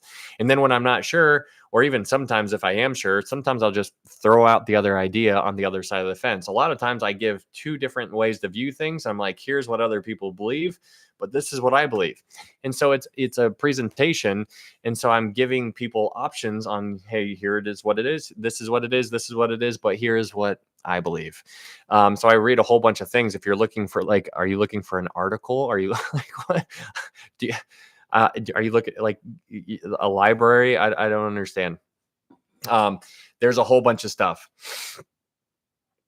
But when you die, okay, so let's get into this study. So, we're going to be talking a little bit about the millennial kingdom, just a little bit more, but we're specifically Gentiles in the millennial kingdom. Let's go to Isaiah 66, verse 18, and let's get this thing rolling. Do you ever watch Wesley Huff? No, I do not. I have seen him. The only reason I even know that name is because I've seen him pop up on TikTok. And I guess he went head to head with somebody on a debate, and then he went on a Joe Rogan podcast. And if you make it on the Joe Rogan podcast, then you have arrived. So he's kind of a big deal now, from what I understand. But no, I think I've seen like a clip on TikTok, and he seemed to really break down the topic. I don't remember the topic, what he was talking about, but I was like, oh, he broke that down really well. Okay, so in Isaiah chapter 66, verse 18, we're going to read Isaiah 66, verse 18, and it says, "For I know their works and their thoughts. It shall be that I will gather all nations and tongues, and they shall come and see my glory." So in verse 18, God is saying they are going to see my glory. Now, whenever we talked about the before, whenever you read the nations, it's speaking about Gentiles. So there's Jewish people, and then everybody who is not a Jewish person is a Gentile. Jewish people, Gentile. You're either a Jew or you are a Gentile. Those are the two options on the table. And so here in Isaiah 66, verse 18, it says, "For I know their works and their thoughts. It shall be that I will gather all nations, all Gentiles, and tongues, and they shall come and see my glory." So God is saying that the Gentiles are going to see his glory. In Isaiah 66, verse 19, it says, "I will set a sign among them, and those among them who escape, I will send to the nations, to Tarshish and Pul and Lud, who draw the bow, and Tubal and Javan, to the coastlands afar off, who have not heard my fame nor seen my glory, and they shall declare my glory among the Gentiles." So basically, the idea here is that the Gentiles are going to go to Jerusalem. They are going to see God's glory. And when they see God's glory, then they are going to go back into the world and go back to the other Gentiles who have not seen his glory. And they are going to tell them about God's glory. And they are going to go tell them to go see God's glory. That's what verse 19 is alluding to. In verse 20, Isaiah 66, verse 20, it says, "Then they, the Gentiles, shall bring all your brethren for an offering to the Lord out of all the nations, on horses and in chariots and in litters, on mules and on camels, to my holy mountain, Jerusalem." Now, what that verse is talking about is speaking about what is going to take place during this time period. It's really remarkable. This is one of the things, we don't need to get into it right now, but there are tons of verses that speak of what is going to take place during the millennial kingdom. And many of those verses are talking about the Gentiles and the Jewish people's relationship. What I mean by that is that during the millennial kingdom, the Jewish people are going to be ushered into their land. They have never owned all of their land before, all of the promised land. God gave Abraham, Isaac, and Jacob. He promised it to each one of them. But what's interesting about that promise is that Abraham died before he had the land. Isaac died before he had the land. Jacob died before he had the land. And so in order for God to give them the land, there needs to be a resurrection, and then he can keep that promise. And so this is going to be fulfilled during the millennial kingdom. But what's interesting about the relationship between the Jewish people and the Gentiles is that the Gentiles are literally going to help they're going to pick Jewish people up, and they're going to carry them into their land. They're going to be like, "What can we do? How can we help you?" And then when you read, I think it's Isaiah chapter 4, verse 1 and 2, it talks about how the Gentiles are going to help the Jewish people get into the land. And then after the Jewish people get into the land, the Jewish people are going to keep the Gentiles as servants and as maids. Now, this might seem like it's a bad thing, but it's not a bad thing, because the Jewish people are going to be glowing. They're going to be able to, their righteousness is going to be able to be seen. And the reason is because the Shekinah glory is going to be dwelling over Jerusalem, over all of the dwelling places of the Jewish people. So wherever the Jewish people are, the Shekinah glory is going to be there. And because the Shekinah glory is going to be there, the Jewish people are going to be able to, their righteousness is going to be able to be seen. And this is really fascinating, because this gets you to the idea of what takes place back in the book of Exodus. Do you remember in Exodus when Moses goes up on the mountain and he's having a conversation and he's like, "God, let me see you." And then God's like, "You can't see me and live." He's like, "But I'm going to walk past you. And when I walk past you, I will allow you to look at me after I pass by you." And so sure enough, God walks by, Moses sees God after he walks past him. And then when Moses came down from the mountain, he didn't realize it, but his face shone. And people could see that righteousness.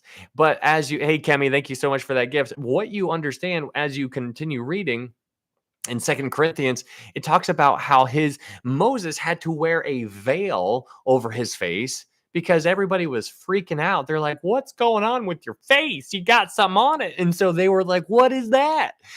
And so that's why Moses had to wear a veil. And after some time went on, because Moses wasn't around the Lord anymore after that experience on the mountain, his shine started to kind of go away. But during the millennial kingdom, the Shekinah glory is going to be over them continually. And because it's going to be over them continually, wherever they are living, wherever they're dwelling, the Shekinah glory is constantly going to give them their shine, which is why their righteousness is going to be able to be seen. Because right now, if you look at me, you can't see my righteousness. You can't see. You just see this face and this face. That's the one I got. But this face is what you see. It's not shining. It's not something that is. It's just like everybody else's face. But during that time period, they are going to be able to see their righteousness. Just think about that. The Gentiles are going to look at the Jewish people and they're going to be able to say, "That's a Jew. That's a Jew. That's a Jew," because they're all going to be different than everybody else. It's fascinating to see that. That's really, really remarkable. But let's go back to Isaiah 66. In Isaiah 66, verse 24, in Isaiah 66, verse 24, it says, "And they shall go forth and look upon the corpses of the men who have transgressed against me. For their worm does not die, and their fire is not quenched. They shall be an abhorrence to all flesh." Now, what this is,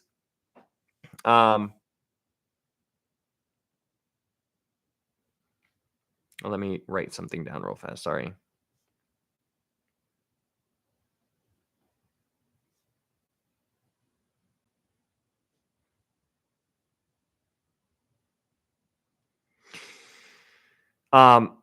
This right here, where it says in verse 24, Isaiah 66, verse 24, it says, "And they shall go forth and look upon the corpses of the men who have transgressed against me, for their worm does not die and their fire is not quenched." The corpses, I think I misspoke last time, but the corpses here that seem to be alluding to what took place at the second coming. Because when Jesus comes back, when he returns, he is going to just wreck everybody. Remember, he's going to get everybody in the wine press and he's going to stomp, stomp, stomp, stomp, stomp, stomp, stomp. That's what's going to happen during the second coming. He's going to just obliterate all these things, all these people, right? And so what's interesting is that that's going to take place in Basra, which is over in Jordan. And then as he's treading the winepress, he's going to make his way all the way back to Jerusalem. And he's going to stop right outside the walls of Jerusalem. And you can read about that in Joel chapter 3. And so he's going to stop right out in the valley of Jehoshaphat, where he is treading the winepress right out there. But there's going to be corpses. There's going to be corpses. There's going to be corpses. People during the millennial kingdom are going to see these corpses, because it says in verse 24, it says, "And they shall go forth and look upon the corpses of men who have transgressed against me." So those people who have transgressed against him are those who have died in those who have died as a result of the second coming. He just destroys them all. And so that's really fascinating to see. But basically, the idea of the reason why we are in Isaiah 66 is to show you the Gentiles in their the Gentiles in the millennial kingdom. Now let's go to Zechariah 14, verse 16. Zechariah chapter 14, verse 16. In Zechariah chapter 14, verse 16, we read more about these Gentiles in the millennial kingdom. In Zechariah chapter 14, verse 16, it says, "And it shall come to pass that everyone who is left of all the nations which came against Jerusalem shall go up from year to year to worship the King, the Lord of hosts, and to keep the feast of tabernacles." Now, what's interesting about Zechariah 14, verse 16, is that, what's up, Eddie? Good to see you. Thank you, Bridget and Amber and Mark, for posting the references, by the way. I know that's got to be super helpful. But in Zechariah chapter 14, verse 16, you see that these nations are going to go and they are going to show up and they are going to worship the King, the Lord of hosts, and to keep the Feast of Tabernacles. Now, what's interesting about the Feast of Tabernacles is that the Feast of Tabernacles is directly associated with the millennial kingdom. And this is why it's good to remember Matthew 17. Do you remember in Matthew 17 or 8? No, it's 17 or 18. It's got to be 17, right? Where in Matthew 17, where Jesus goes up on the Mount of Transfiguration with Peter, James, and John. And after they go up on the mountain, Jesus is transfigured before their face. And what Peter does is he says, Lord, it is good for us to be here. Let us build for you tabernacles, one for you, one for Moses, and one for Elijah. That was the Feast of Tabernacles. Peter thought that Jesus was about to usher in the kingdom. And Peter recognized that the Feast of Tabernacles was associated with the kingdom. And the Jewish people were always aware of the kingdom. They want the kingdom, right? They want it so bad. They thought it was physically just going to arrive. They were physically expecting it just to pop up, just like that. And so when you recognize that the Feast of Tabernacles is directly associated with the millennial kingdom, this makes a whole lot more sense. And that makes a whole lot more sense when you think about the Mount of Transfiguration, when Peter just had to open up his big mouth and be like, let's make some booths. He's like, no, Peter, you're mistaken. I'm not ushering in the kingdom. That has already passed. I have already been rejected. That's not going to take place. That has been taken off the table. And so here, though, in Zechariah chapter 14, you see the Feast of Tabernacles being mentioned three times in verse 16 through the end of the book here. The Feast of Tabernacles. It is speaking of the millennial kingdom, but these Gentiles are going to show up. So in Zechariah 14, verse 16, it says, and it shall come to pass that everyone who is left of all the nations which came against Jerusalem shall go up from year to year to worship the King, the Lord of hosts, and to keep the Feast of Tabernacles. So you're seeing the nations, again, is speaking of Gentiles. Whenever you read the nations, it's in contrast to the Jewish people. It's always Israel and the nations. Israel and the nations. So in Zechariah chapter 14, verse 17, you read a little bit more and you get some information. It says in verse 17, it says, it shall be that whichever of the families of the earth do not come up to Jerusalem to worship the King, the Lord of hosts, on them there will be no rain. So during this millennial kingdom, you see that there are people who are born right when the clock starts for the millennial kingdom to begin.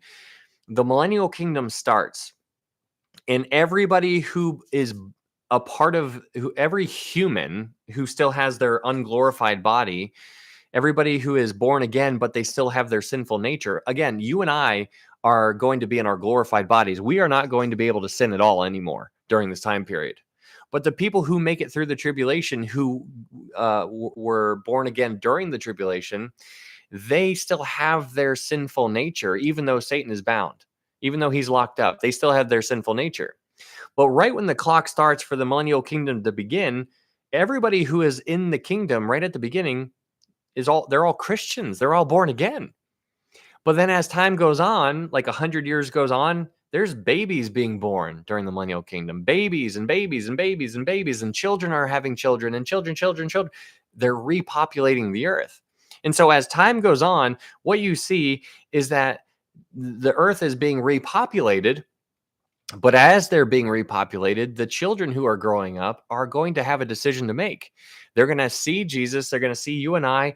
It's just not going to be anything in a big deal to them because they were born into that kind of environment.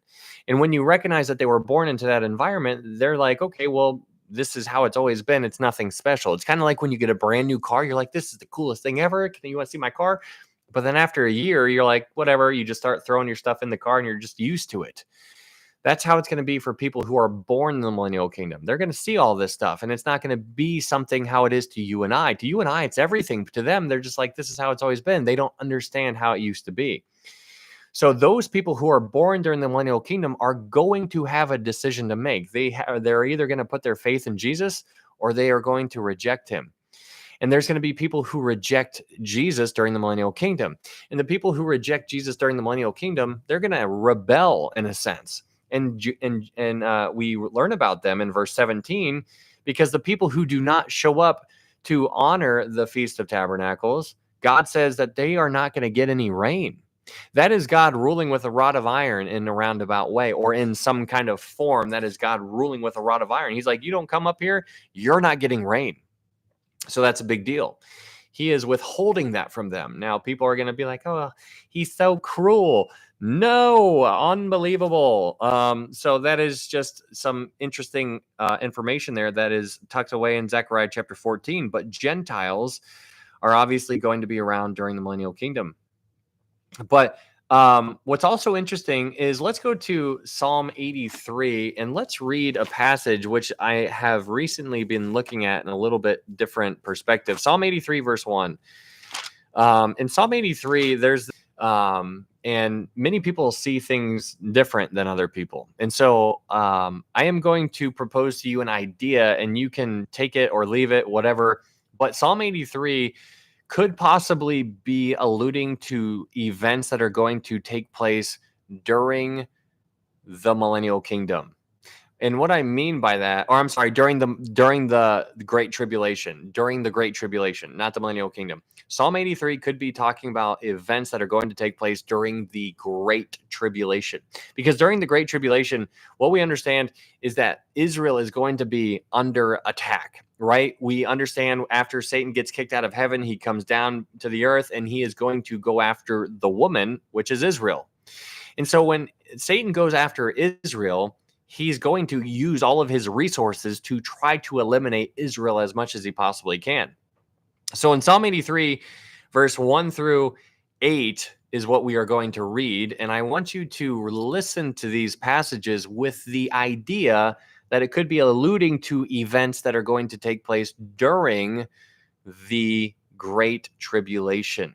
So just think about what you know about the tribulation time and listen to these words. In Psalm 83, verse 1, it says, "Do not keep silent, O God. Do not hold your peace, and do not be still, O God. For behold, your enemies make a tumult, and those who hate you have lifted up their head.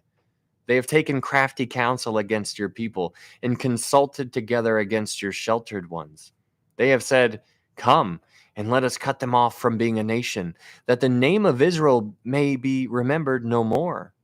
For they have consulted together with one consent. They form a confederacy against you. The tents of Edom and the Ishmaelites, Moab and the Hagarites, Gebal, Ammon, and Amalek, Philistia with the inhabitants of Tyre. Assyria also has joined with them. They have helped the children of Lot. Selah." So it's really interesting to think about this here because you're getting a lot of information. For example, in Psalm 83, verse 2, it says, "For behold, your enemies make a tumult, and those who hate you have lifted up their head." But then in verse 4, or in verse 3, Psalm 83, verse 3, it says, "They have taken crafty counsel against your people and consulted together against your sheltered ones." Your sheltered ones could be alluding to the remnant, meaning they're after the remnant. In verse 4, it says, "They have said, 'Come and let us cut them off from being a nation, that the name of Israel may be remembered no more.'" This is a demonic plan. This is a plan of Satan. Satan wants to eliminate the Jewish people, and we already talked about why he wants to eliminate the Jewish people. Because in order for the Messiah to return the second time, the Jewish people need to do something. And so Satan knows that. And so that's why he wants to take them out of the game, because if they never acknowledge their offense, then Jesus is never going to return. And so that's why there is this huge spiritual warfare going on behind the scenes where Satan is attacking the Jewish people. He wants to eliminate them.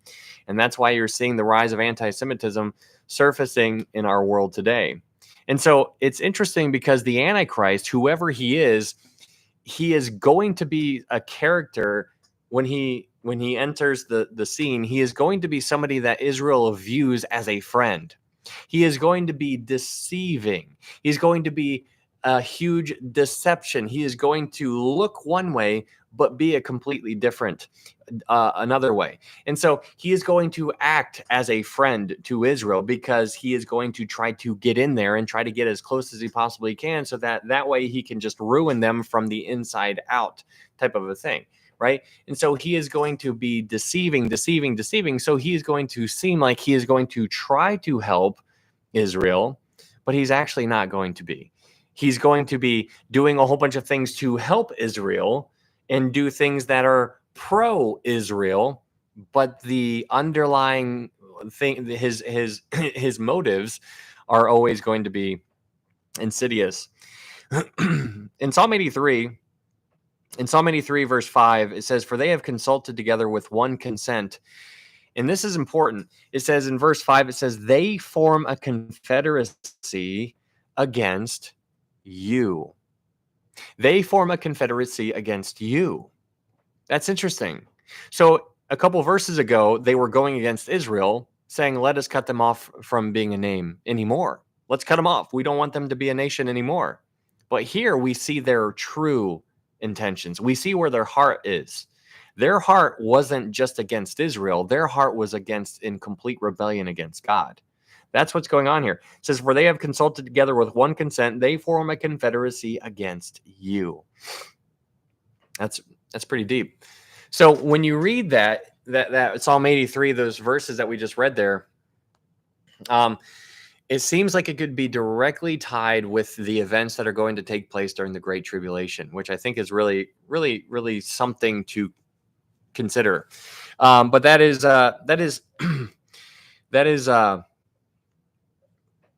Psalm 83. But what's interesting about the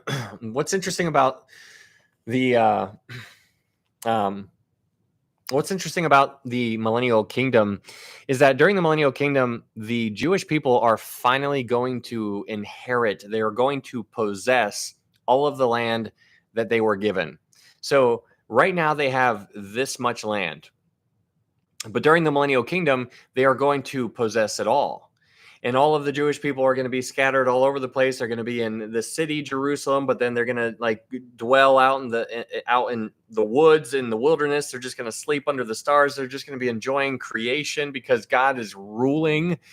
Messiah is here. They're going to be like, this is wonderful. But their land is going to expand.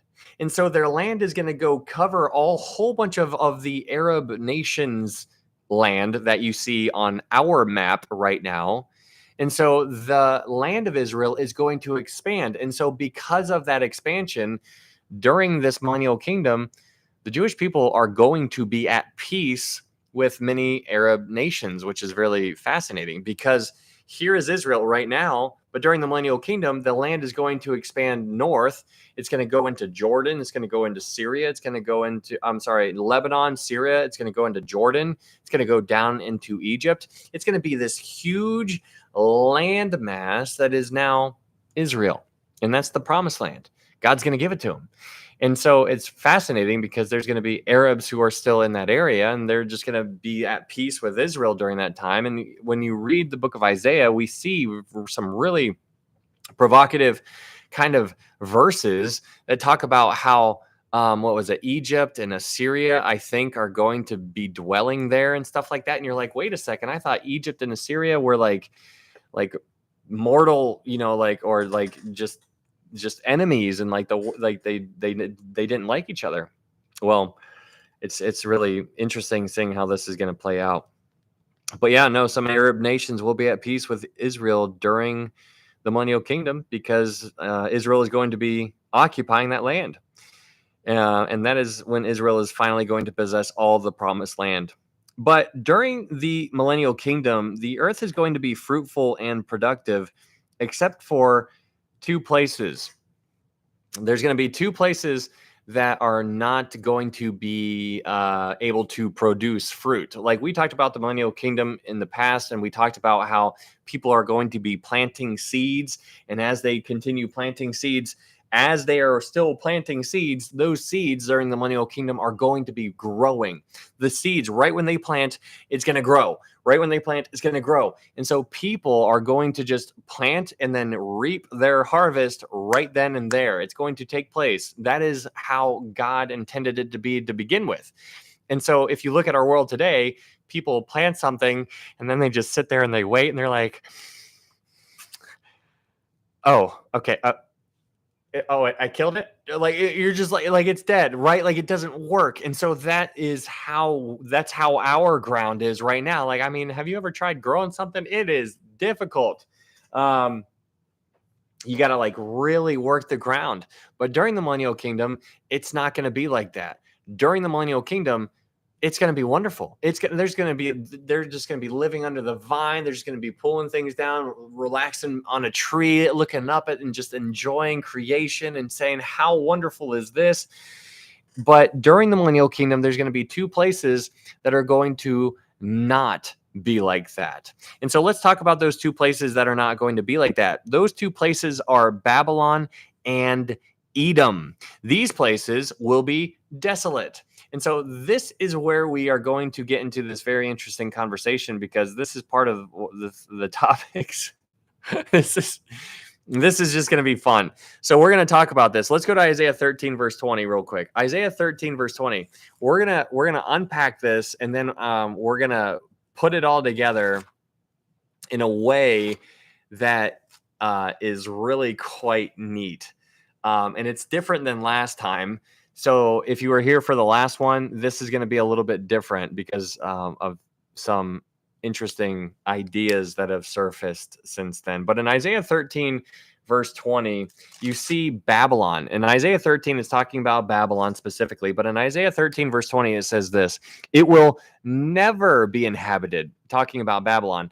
Babylon will never be inhabited, nor will it be settled from generation to generation, nor will the Arabian pitch tents there, nor will the shepherds make their sheepfolds there. But wild beasts of the desert will lie there, and their houses will be full of owls. Ostriches will dwell there, and wild goats will caper there. The hyenas will howl in their citadels, and jackals in their pleasant palaces. Her time is near to come, and her days will not be prolonged. Now, what you're reading about here in Isaiah 13 through 20, Isaiah 13 verse 20 through 22 is a picture of what Babylon is going to be like. Now, we talked about before in Revelation chapter 18, we talked about Babylon, right? Babylon has fallen. And so we talked about how Babylon, people are like, well, what is Babylon? What is it? Some people think it's America. Some people think it's New York City. I still think, and I say this all the time. I've changed it. I say some people think it's the whole world, because there are people who think that. But Babylon is a system. It is going to be all over the place. But here in Isaiah 13, you see that these beasts are going to be dwelling there. And so this is what I think is really fascinating.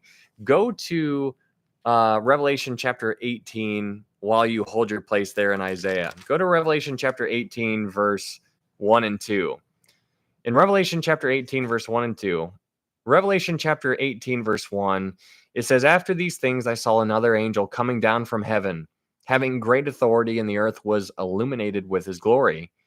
And he cried mightily with a loud voice, saying, Babylon the Great is fallen, and has become a dwelling place of demons, a prison for every foul spirit, and a cage for every unclean and hated bird.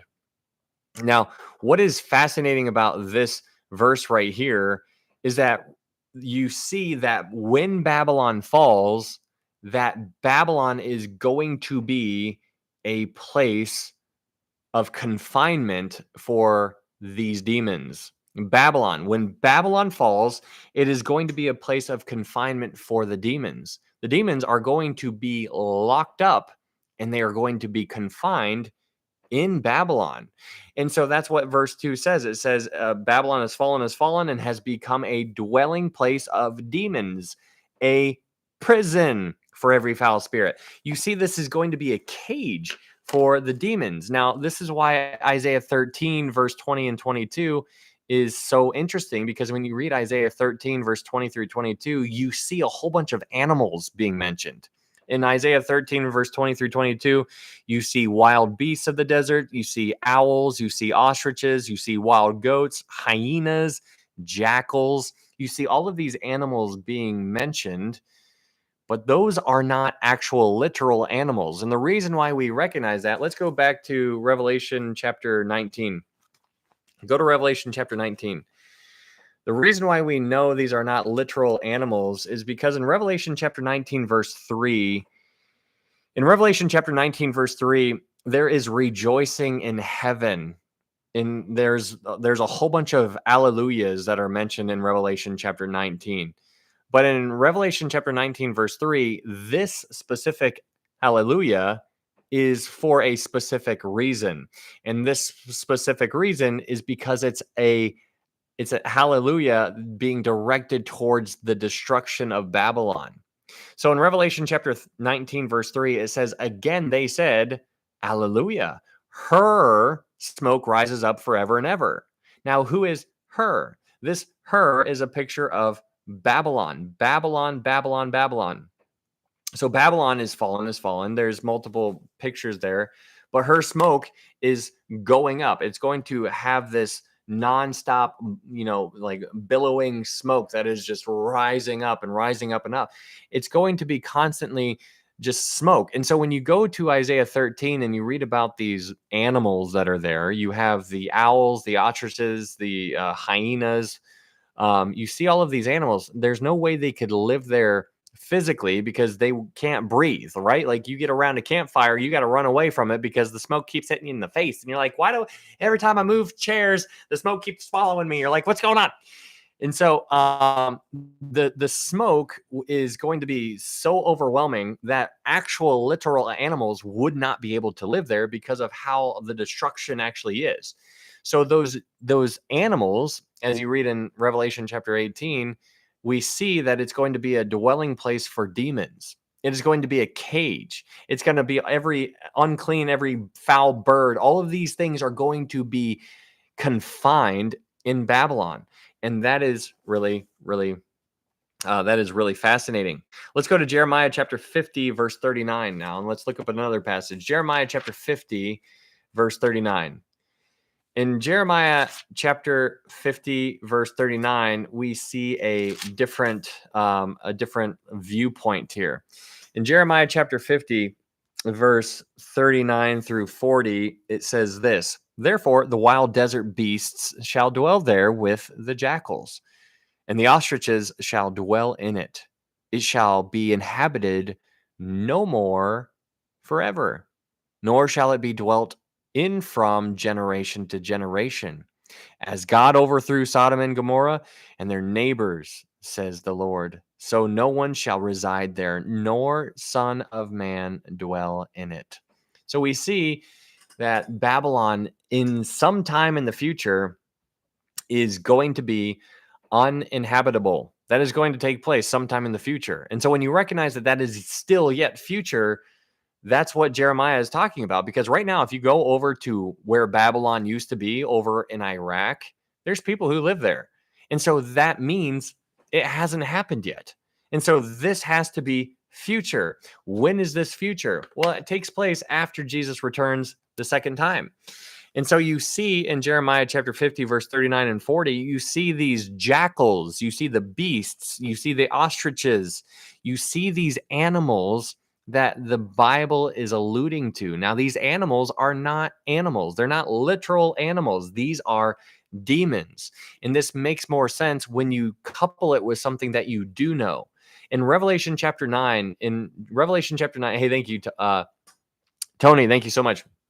In Revelation chapter 9, the angel falls and he opens up the key. He's given the key. He opens up the bottomless pit, and out of the bottomless pit comes all of these. It's like locusts that come out of the bottomless pit, but they weren't locusts. John describes them, but the way he describes them are in a way that are using animal characteristics, right? He says something that they have teeth like lion's teeth. He's like, when I heard the sound of them, it was like the sound of horses. They had tails like scorpions. He goes on, he's basically tying animals into these demons. And so when you think about what John was doing in Revelation chapter 9, and you look at what Isaiah was doing in Isaiah 13, and you couple that with Jeremiah chapter 50, you are seeing these animal characteristics being applied specifically to demons.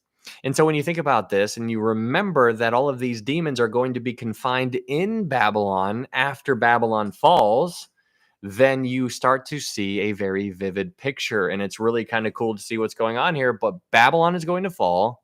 And then after it falls, the demons are going to be confined there, which is really provocative. But now let's go to that. So all of those were speaking of Babylon, but now let's talk about Edom. Edom is also going to be desolate during this time period. Let's go to Isaiah 34, verse 5. Isaiah chapter 34, verse 5. In Isaiah chapter 34, verse 5, in Isaiah chapter 34, verse 5, it says, Isaiah 34, 5, verse 15. In Isaiah 34, verse 5 through 15, it says this: For my sword shall be bathed in heaven. Indeed, it shall come down on Edom and on the people of my curse for judgment. The sword of the Lord is filled with blood. It is made overflowing with fatness, with the blood of lambs and goats, with the fat of kidneys of rams. For the Lord has a sacrifice in Basra, and a great slaughter in the land of Edom. The wild oxen shall come down with them, and the young bulls with the mighty bulls. Their land shall be soaked with blood, and their dust saturated with fatness.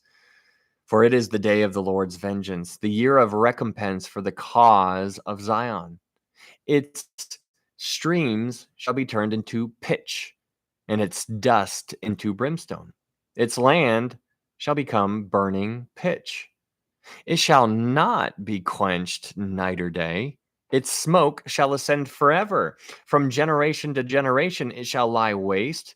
No one shall ever pass through it forever and ever. But the pelican and the porcupine shall possess it. Also the owl and the raven shall dwell in it. And he shall stretch out over it the line of confusion and the stones of emptiness. They shall call its nobles to the kingdom, but none shall be there, and all its princes shall be nothing. And thorns shall come up in its palaces, nettles and brambles in its fortresses. It shall be a habitation of jackals, a courtyard for ostriches. The wild beasts of the desert shall also meet with the jackals, and the wild goat shall bleat to its companion. Also, the night creature shall rest there and find for herself a place of rest. Now, if you want an interesting kind of, hey, thank you for that. Be a blessed. Thank you for those roses there. Thank you. So it's very kind. I'm surprised you guys still have gifts. I don't think people were able to buy. You guys aren't able to buy them anymore. I don't think, right? But what's fascinating about that is what's going on in Isaiah chapter. If you want an interesting word to look up, nope, yeah, okay, I didn't think so. In Isaiah chapter 34, if you want an interesting word to look up in your Blue Letter Bible, look up Isaiah 34 verse 14. In Isaiah 34 verse 14, look up the word night creature. The King James there is, I think it's like night monster. But the idea there it brings up Lilith. And so it's really fascinating seeing the words that are being described here. And you can like really get into there, but it's basically a female demon goddess that is going to haunt Edom, which is provocative. But my point here in reading Isaiah 34 is not that. The point here about Isaiah 34 is to get you to see Edom. Edom is basically, we're told Edom is going to be desolate. It's going to be uninhabitable, and it's going to be just completely destroyed. And the only things that can survive there are these animals. But as we have already established, the animals are not animals. The animals are demons. And we can understand that from Revelation chapter 18, verse 2, where we see that when Babylon falls, it's going to be a dwelling place for demons, for unclean things, and for the birds and all of those terrible things that are going to be around. So this is how it describes it, but this is what it's going to be like. That is all speaking of Edom. Now let's go to Jeremiah chapter 49, verse 17. Jeremiah chapter 49, verse 17. And here is another interesting Jeremiah chapter 49, verse 17. In Jeremiah chapter 49, verse 17, it says, Edom also shall be an astonishment. Everyone who goes by it will be astonished and will hiss at all its plagues, as in the overthrow of Sodom and Gomorrah and their neighbors, says the Lord. No one shall remain there, nor shall a son of man dwell in it. So we're told that Babylon and Edom are going to be desolate and never going to be inhabited again. Okay, so those are the two places. But now here, this is where we're going to put a little spin on it. Let's go back to Revelation. And this is really interesting to me because of the visual that it paints. I think it's in Revelation 16. So,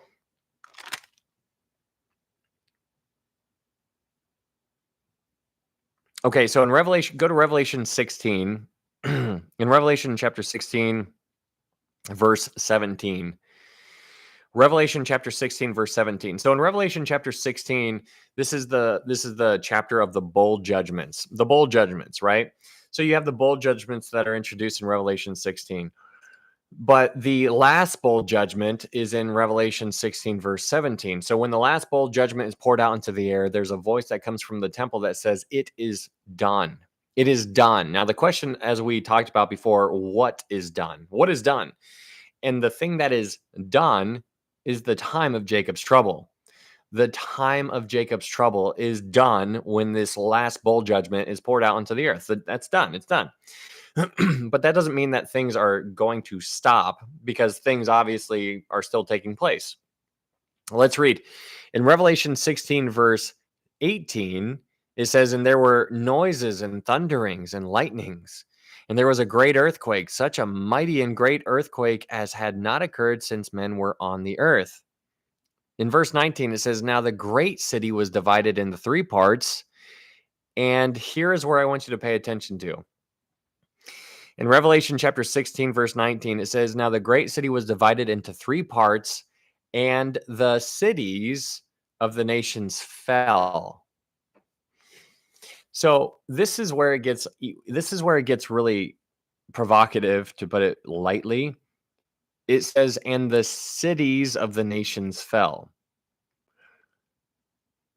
That is really interesting to me, because the cities of the nations. So obviously these are Gentiles, nations, right? But it says the cities of the nations, meaning all of the cities of all of the nations, all of the Gentile cities fall. And here is where we go back to the question of, what is Babylon? What is Babylon? And here is where it gets interesting, because you and I, like, if you imagine America, like, here's America, right? Just because is there anybody in here that's not from America? Raise your hand. But if you're imagining America, then if you zoom up, you're looking at the top of a map, you're looking down on it. What you see are little, dots that represent the cities. But I want you to focus on not the cities. I want you to focus on the other places that are uninhabited. Hey, thank you, Tina. Thank you for being here. Where are you from? Oh, nice. Keith, very cool. I want you to focus not on the cities where there's a whole bunch of buildings that are put together. I want you to focus on the land that you drive down. Like, let's say you're going like 5 hours away and you're driving, and there's just a whole bunch of open fields and trees and forests and water and all kinds of stuff. Hey, thank you, Amy. Thank you so much. I want you to focus on that, because when you think about the cities of the nations falling, I want you to imagine every city in the world that is outside of Israel falling. Because that seems to be what it's talking about here in Revelation 16, verse 19. It says, "Now the great city was divided into three parts." That's talking about Jerusalem. Jerusalem is going to be divided into three parts. But then it says, "And the cities of the nations fell." I want you, when this happens, this great earthquake, it is just doing a hard reset of the world. Like, the nations are falling, they're all crumbling, which gets you to chapter 18, which is when everybody's looking around and everybody's just like, Babylon has fallen, has fallen. So you get into this whole picture of, like, what is Babylon? What is it? Is it America? The answer, in my opinion, is yes. Is it New York? The answer is yes.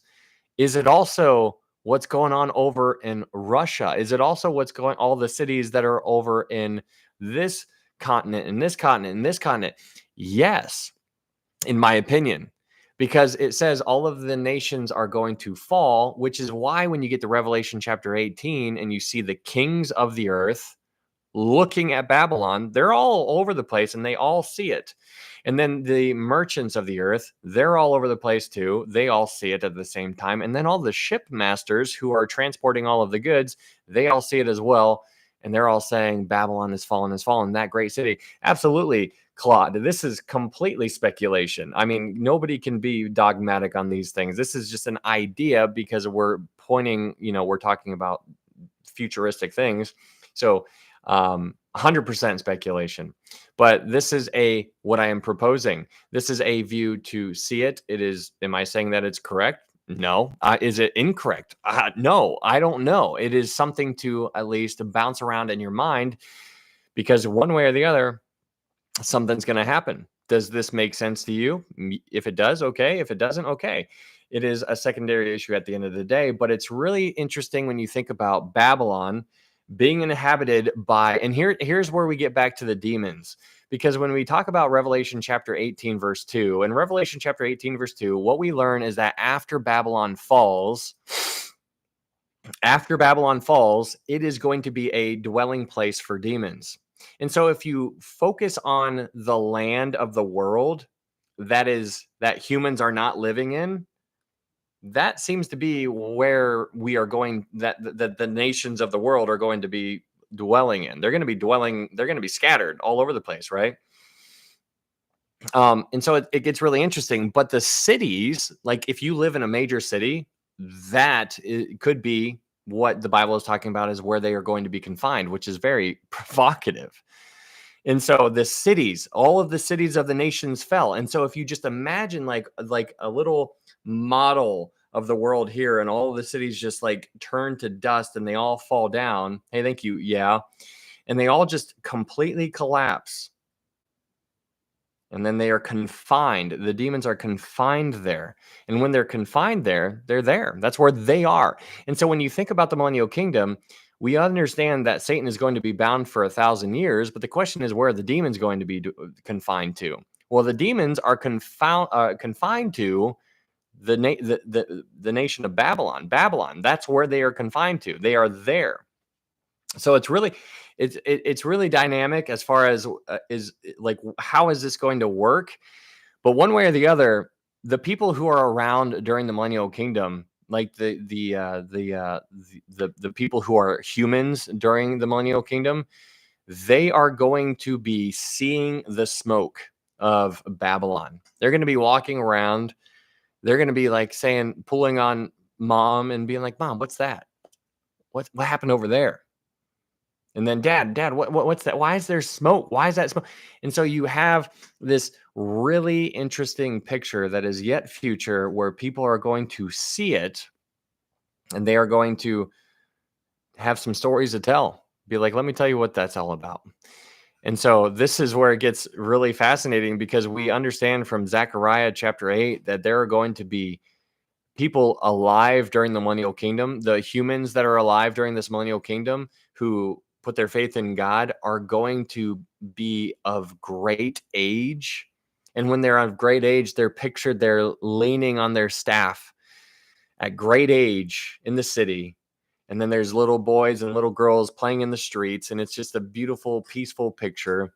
But those people who are of great age, those are the ones who are going to remember what took place before the millennial kingdom began, because they were a part of the tribulation. They got born again during the tribulation. They survived the tribulation. They went to the sheep and goat judgment. God was like, welcome into the kingdom. They go into the kingdom, and then they live for those 1,000 years. And that is very fascinating. So those people who are of great age in the millennial kingdom, leaning on their staff, they're like, well, let me tell you about what it was. And so very, very Very fascinating. What does great age mean? Yeah, there's just going to be people who are hundreds and hundreds of years, kind of like what it was like before the flood took place. Methuselah, I think, was like 970 years old or something, which is wild. But that is what's going on. That is Babylon, and that is Edom. But the reason for this destruction that is going to take place is given to us in Ezekiel 35. Let's go to Ezekiel chapter 35, verse 10.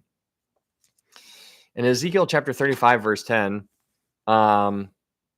in Ezekiel chapter 35, verse 10, the reason for this destruction on Edom is given to us in Ezekiel 35, verse 10 through 15. In Ezekiel 35, verse 10 through 15, it says, because you have said, these two nations. Now, we talked about this before, just in case you don't understand. The two nations that is being addressed here are the northern kingdom and the southern kingdom. The northern kingdom is, you can refer to it as a couple different ways. The northern kingdom, Ephraim or Israel. That is basically how people referred to it as. The southern kingdom can be referred to as Judah. So there's two kingdoms. There was a division of Israel. Israel was composed of 10 nations. Judah was composed of 2. Hey, thank you, Grace, for that heart. Thank you so much.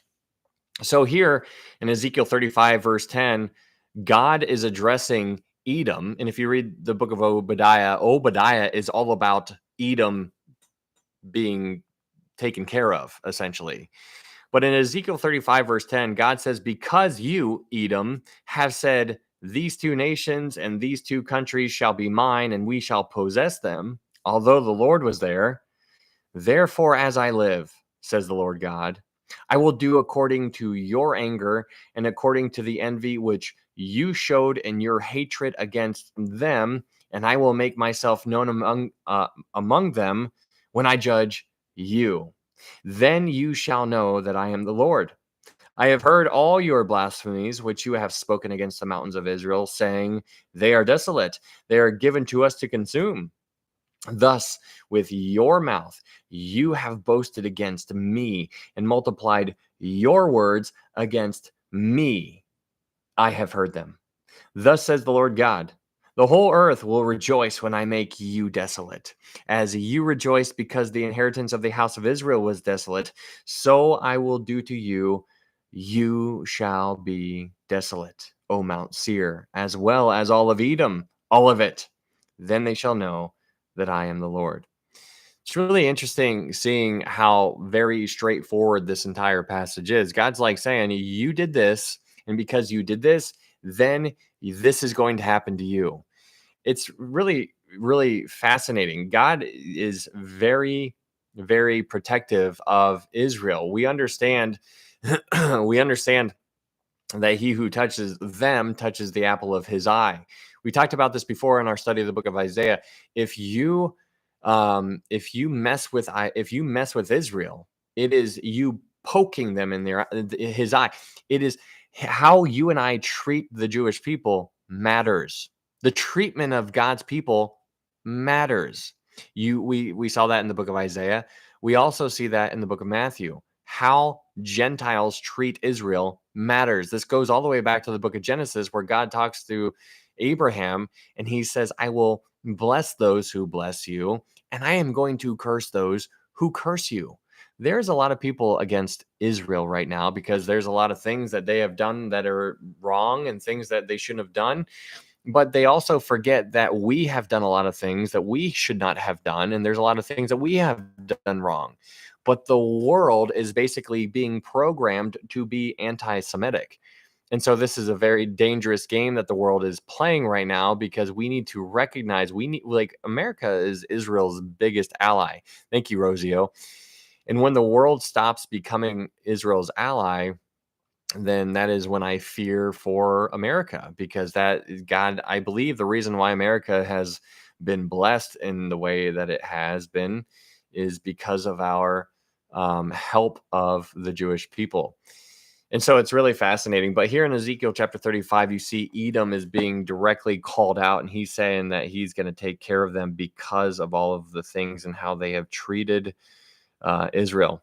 Hey, thank you. Yeah, thank you so much for that gift. That is very kind. Thank you guys for the roses and that gift. Thank you. So as we already discussed, so while Satan is bound for 1,000 years, it seems that the demons are are being confined in Babylon. So when Babylon falls, whatever Babylon is, whatever you want to conclude, whatever Babylon is, if you think it's just America, if you think it's just New York, one way or the other, it seems that all the cities of the earth, all of the Gentile cities are going to fall. So if the earth is Babylon, then there can if the cities, rather, if the cities, there's a whole lot, there's a big world out there, and it's the majority of it doesn't have a city in it. So if you focus on the earth that does not have a city on it, there's a whole lot more of that earth than the cities that are actually inhabited. So if you kind of like use your imagination and you flip it upside down in a roundabout way and imagine all of the millennial people living in the earth that is not populated right now, and all of the cities that we created being the confinement, the prisons for the demons that are around during that time, and you kind of split the two, maybe that can help kind of your visual for what it's actually going to be like. But that's interesting. So while Satan is bound in the bottomless pit, the demons are bound in Babylon. Fascinating. Fascinating. Just very, very interesting unpacking these things or trying to. But the millennial kingdom is going to end with a one last test for mankind, and this test is going to basically begin when Satan gets released from the bottomless pit. So let's go to Revelation chapter 20, verse 7. And here is where we pick up back into Revelation chapter 20. We've already read Revelation chapter 20, verse 1 through 6. We spent about 13 hours on that, which is fun just to say. But in Revelation chapter 20, verse 7, Revelation chapter 20, verse 7, in Revelation chapter 20, verse 7, it says, "Now when the 1,000 years have expired, Satan will be released from his prison and will go out to deceive the nations which are in the four corners of the earth, Gog and Magog, to gather them together to battle, whose number is as the sand of the sea. They went up on the breadth of the earth and surrounded the camp of the saints and the beloved city. And fire came down from God out of heaven and devoured them." Okay, so when you start diving into in Revelation chapter 20, verse 7, it says, "Now when the 1,000 years have expired, Satan will be released from his prison." Now we understand this prison is the bottomless pit that we read about in Revelation chapter 20, verse 1 through 3 or so. You get that picture there. But right at the end of the 1,000 years, right, the clock starts and it starts the 1,000 years, and then the clock ends. Right when the clock ends at the 1,000 years, that's when Satan gets released. And right when he gets released, he gets to doing what he does naturally. He is a deceiver. He is constantly accusing the brethren. That is what he is always doing. He's deceiving and accusing, deceiving and accusing. So right when he gets released from the bottomless pit, he goes and he does what he always has done. And in verse 8, Revelation chapter 20, verse 8, it says, "And will go out to deceive the nations." Now, whenever you see the nations, these are Gentile nations. Now, the reason why this is important is because you need to understand that there is a difference between the Gentiles and the Jewish people. The nations are always going to be alluding to the Gentiles, the nations. Here in Revelation chapter 20, verse 8, it says specifically that Satan goes out to deceive the nations or the Gentiles. The reason why this does not encapsulate the Jewish people is because in Jeremiah chapter 31, we understand that there are all of the Jewish people alive during the millennial kingdom are all born again. They are not going to be able to be deceived because they have already chosen, they have already put their faith in Jesus. So they are not going to be deceived. But here in Revelation chapter 20, verse 8, it says Satan is going to go out and deceive the Gentiles. Now that's important. It's a smaller detail, but it's a good detail to understand. And so when you recognize that Satan is going to go out and deceive the nations, well, now all of a sudden, now it's kind of narrowed down a little bit. Like, well, okay, well, it's no longer the Jewish people that he's going after. He's going after the Gentiles to deceive them. But the reason why he's going to deceive the Gentiles is so that they go against the Jewish people. He is constantly trying to go against the Jewish people, and he's never going to stop. And this is just how it's going to be. And in Revelation chapter 20, verse 8, it says, and will go out to deceive the nations which are in the four corners of the earth, Gog and Magog, to gather them together to battle, whose number is as the sand of the sea. Now, this is very specific. The reason why this is so fascinating is because this is not a small amount of people that are able to be deceived. This is a huge amount of people who are able to be deceived. I need you to think about that for a second. Get the picture. This is at the end of a 1,000-year reign. A 1,000-year reign is going to be taking place. During this 1,000 years, God, Jesus is going to be ruling as king. You know how in Matthew chapter 5 or Matthew chapter 6, he's like, when you pray, pray like this, our Father who art in heaven, hallowed be your name, thy kingdom come. You know the kingdom that he's like, that king, you know that kingdom is going to be here. That's the kingdom. Jesus is reigning here in this passage as king, and under him is his government.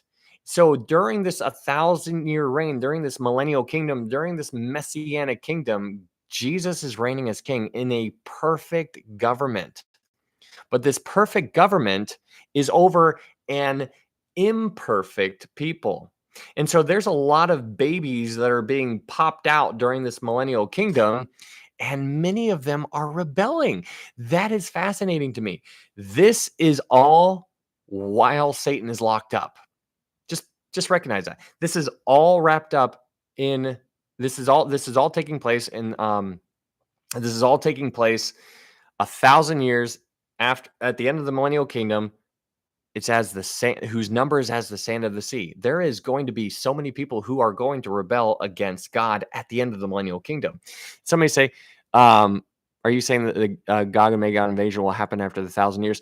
Well, there's actually two invasions, but there's one that takes place at the, in my opinion. Now, again, this is something that people disagree on.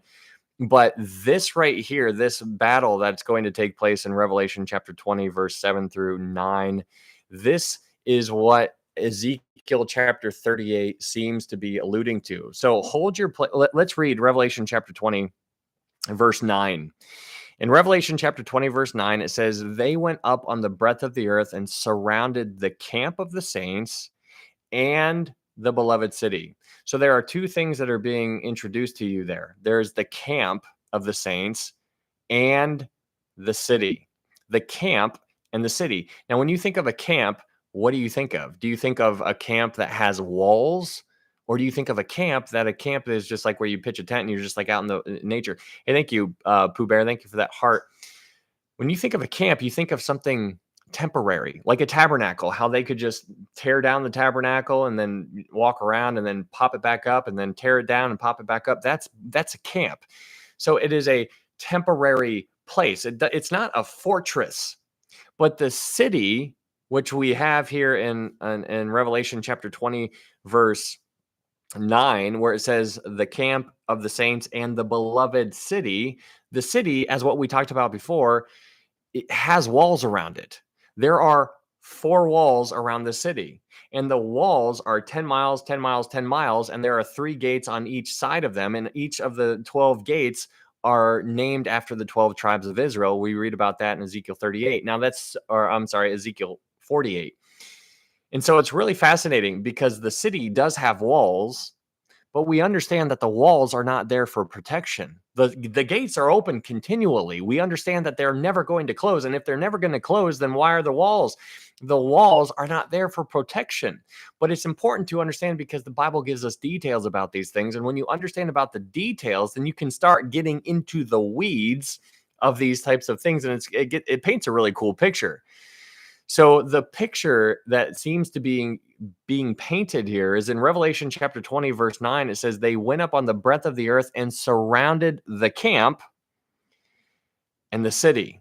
So two things are being surrounded. The camp, which has walls, and the city, I'm sorry, the camp, which does not have walls, and the city, which does have walls. Now, this is why it's interesting. Let's go to Ezekiel chapter 38, and let's look at these passages. So just so you guys know, Ezekiel 38, I believe, happens after Ezekiel chapter 39. I believe, just so you understand, I believe Ezekiel chapter 38 is speaking of what we're reading about in Revelation chapter 20.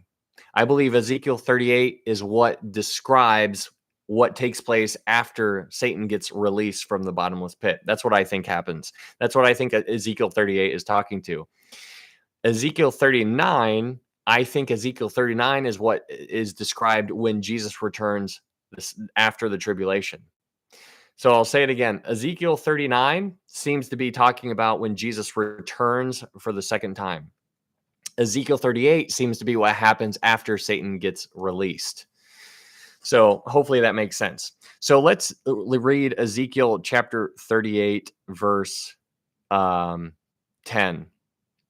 And you can pull from a lot of places here, but we'll just focus here on Ezekiel 38, verse 10. In Ezekiel chapter 38, verse 10, it says this, thus says the Lord God, on that day it shall come to pass that thoughts will arise in your mind, and you will make an evil plan. Now, the reason why this is fascinating is because this tells us a lot. Like, so right when Satan gets released, it says that there are going to be thoughts that are going to arise in your mind, and you are going to make an evil plan. Now, this is alluding to Gog. So Gog is the ruler of the people, and Magog is the people. So Gog is the king or prince, and the Magog is the people. So Gog is going to have a thought or have thoughts that are going to arise in his mind, and then Gog is going to make an evil plan. Now, that is fascinating because there's all kinds of things that you're just like, well, hold on. What is this actually talking about? Can Satan put thoughts inside my mind? Because right when Satan gets released from the bottomless pit, he goes to the four corners and he goes to Gog, because somehow Gog has a whole bunch of sway on the earth during this time, so that Gog can rally the troops to go against Israel. So Satan, while he's bound, can you just imagine, like, what's he doing in there for 1,000 years? He's not chilling. It's not a comfortable place where he's at. He's not happy being bound. This is not something that is ideal for Satan during that time. But in Ezekiel chapter 38, verse 10, we see that Gog is going to have thoughts arise in his mind. And I'm just like, that is really fascinating to me, because the reason why these thoughts are going to arise is because Lucifer just got released and he went to Gog. And then all of a sudden, thoughts are going to arise in his mind. And then Gog is going to make an evil plan. And that evil plan is told to us in verse 11. Ezekiel chapter 38, verse 11 says this, you will say, I will go up against the land of unwalled villages. I will go to a peaceful people who dwell safely, all of them dwelling without walls and having neither bars nor gates. So it's really fascinating seeing this, because these people who are out, we read about in Ezekiel chapter, go to Ezekiel chapter 45. In Ezekiel chapter 45, or wait, no, 35. Wait, hold on.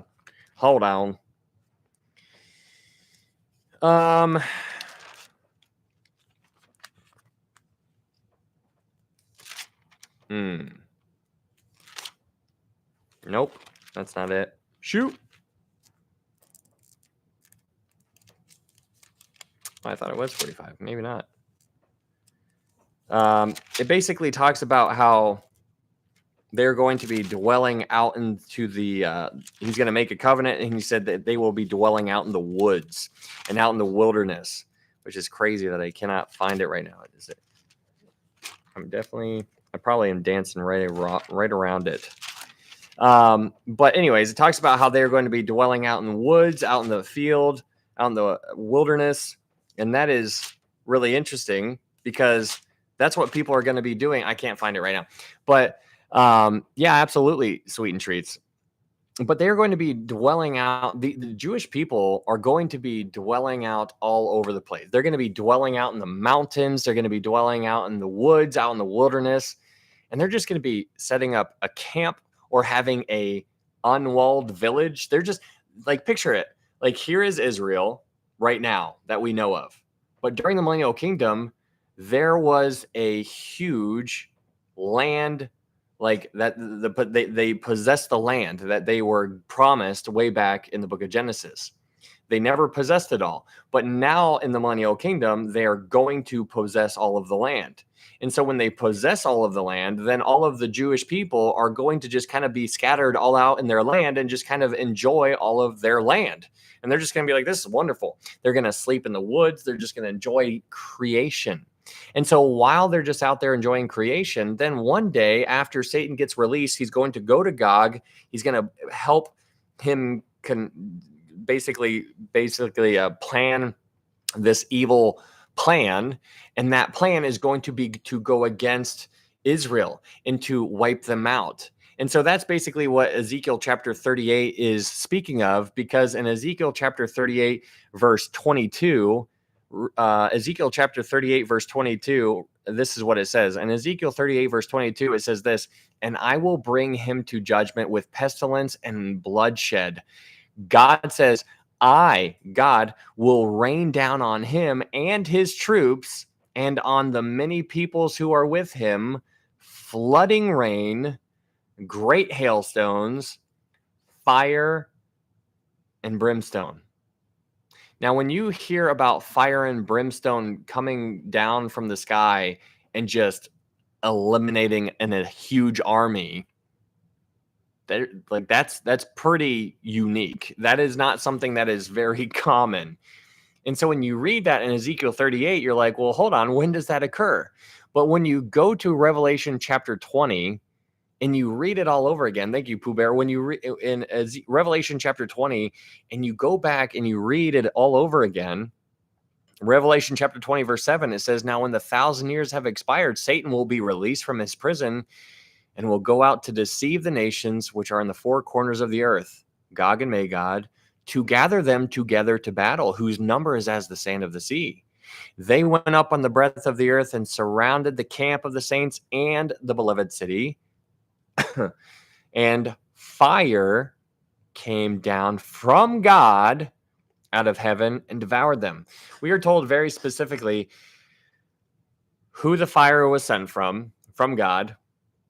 And that seems to be paralleling what is described back in Ezekiel 38. Ezekiel 38 seems to be describing what happens after Satan gets released. After Satan gets released, he goes and he goes against the Jewish people.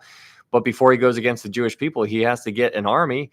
And that army is an army of the humans who have already been in a rebellion state during the millennial kingdom. They have already rejected Jesus. They think he's a cruel master. They think he's the worst. And so they are living out in the world wherever they are.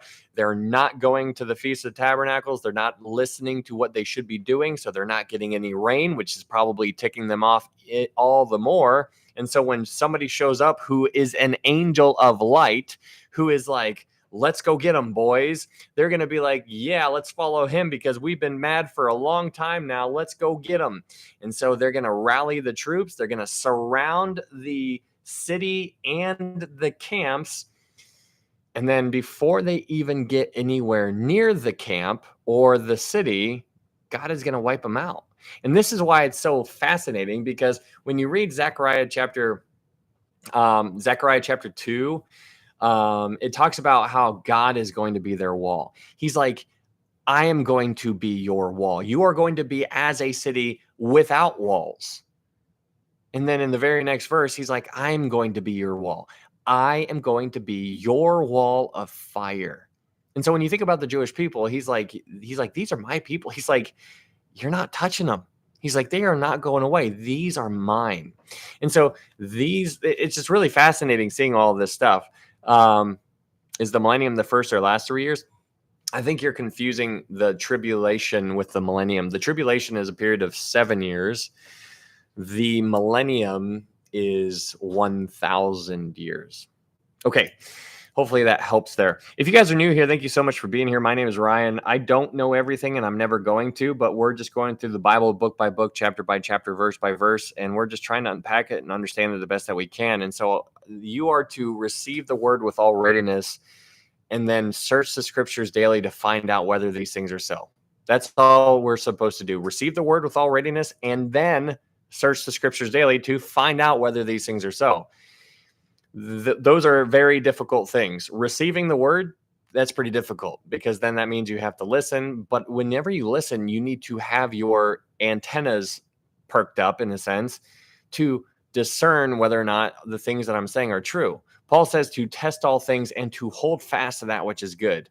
And so I need you to test me on all of the things that I say because I'm not right all the time. I can't wait to get to heaven to find out how wrong I've been because that is just how it is. I don't know everything and I'm just doing the best that I can, but we need to just study and do the best that we can. The main thing is always going to be the main thing, and that is to how to know for sure you can get to heaven. That's the most important thing ever. How do you get to heaven? First off, you need to understand the bad news. The bad news is for all have sinned and fall short of the glory of God. The bad news is that you are a sinner and that you have fallen short of the glory of God. That's bad news because we want to be with God, but we have fallen short because of our sin. The more bad news is for the wages of sin is death. That is terrible. For the wages of sin is death. So now you're under the death penalty too. Terrible. But it doesn't end up there. But the gift of God is eternal life through Jesus Christ our Lord. That's amazing. It is through Jesus Christ our Lord, period. And then Paul continues in Ephesians 2:8-9. He says, for by grace you have been saved through faith, and that not of yourselves. It is the gift of God, not of works, lest any man should boast. Unbelievable. John 3:16. Jesus says, for God so loved the world that he gave his only begotten son. He was talking about himself. For God so loved the world that he gave his only begotten son, that whosoever believes in him shall not perish, but have everlasting life. It's unbelievable, guys. It is a free gift. It is your belief in who he is and in what he did on the cross. The gospel can be found in 1 Corinthians 15, verse 3 and 4. It says that Jesus died according to the scriptures, that he was buried, and that he rose again on the third day according to the scriptures. That's why Paul's like, guys, I'm going to lay down everything that I have so that you can see Christ and him crucified. He's like, I determined to know nothing among you except Christ and him crucified. That's what it's about, guys. That is what it's about. That's the primary issue. If you don't know that, then this stuff is all secondary. It does nothing for you. Without Christ, this is nothing. These are words. So you need to make sure you know how to know for sure you can get to heaven. If I say, hey, do you know for sure you're going to heaven tonight? I hope you wouldn't say, I hope I am, because you know you can. There is a way to know. If you guys are new here, thank you so much for being here. I would be encouraged if you guys would follow me on YouTube. Just because TikTok could be going away, I'm streaming live on YouTube and TikTok at the same time. But if you want to follow me on YouTube, I upload all of these studies to YouTube, so you can go back and rewatch them if you would like to. Or we could stay in touch. If TikTok goes away, we can keep on going there. Yeah, thanks for pitting that, Amber. We're about to dive into some also more interesting topics here, which is going to be fun. We're going to be talking about the lake of fire. We're going to be talking about the second resurrection, and we are also going to be talking about the books that are going to be opened, it's really, really interesting trying to figure that one out. But if you guys would want to support this ministry, there's a website here. It's called threadsthatpreach.com. And if it's where you can buy some clothes like this, like a hoodie like this, where it says it was for you. And there's a bigger picture, like a bigger cross on the back right there, stuff like that. If you if you wanted to buy something, or if you already have, thank you so much. All of that goes to support this, to keep this running. And so if you have, or if you would like to, thank you so much. And if not, if you don't have the ability to, don't worry about it. I would just appreciate your prayers, because I need those. I need those a lot. So if you do that, thank you so much. And if you don't, no worries. It is not an issue, but it is there as an option. So let's go ahead and get back into it. In Revelation chapter 20, Revelation chapter 20 is it's a short chapter. It is 15 verses, but it is just jammed packed with all kinds of avenues of approach. So let's get back into it. In Revelation chapter 20, verse 10, Revelation chapter 20, verse 10. In Revelation chapter 20, verse 10, it says, the devil who deceived them was cast into the lake of fire and brimstone, where the beast and the false prophet are, and they will be tormented day and night forever and ever. Now, this is remarkable because here, this is when Satan himself is cast into the lake of fire. So the beast and the false prophet are already there. Now, this is really, it's really strange, because there is a model that is painted all throughout scripture. Like, you can just find types or a model or shadows. You can find these things all over, and it's really kind of cool. But when you look at God, you understand God he is life. He is light, right? Satan is death, and he is darkness, right? That's just two easy comparisons right there. Thank you, Anita. Those are two easy comparisons right there. God is loving. Satan is kill, steal, and destroy, right? It's all bad. So they're the opposite of one another. God the Father, God the Son, God the Holy Spirit, the Holy Trinity. The dragon, the beast, and the false prophet, the unholy Trinity. So you have all of these parallels, like he's doing everything. So the reason why we're doing that, or we're talking about that, is Claude reminds me of a volcano at nighttime. In the reason why we're talking about this is because in 1 Corinthians chapter 15, we are told that Jesus, here, let's go to 1 Corinthians chapter 15. In 1 Corinthians chapter 15, verse 20, I think, in 1 Corinthians chapter 15, verse 20, it says this. 1 Corinthians 15, verse 20, it says, but now Christ is risen from the dead and has become the first fruits of those who have fallen asleep. The first fruits. So we are told that Christ, that Jesus was the first fruits. He was the fruits of the first resurrection. The first resurrection.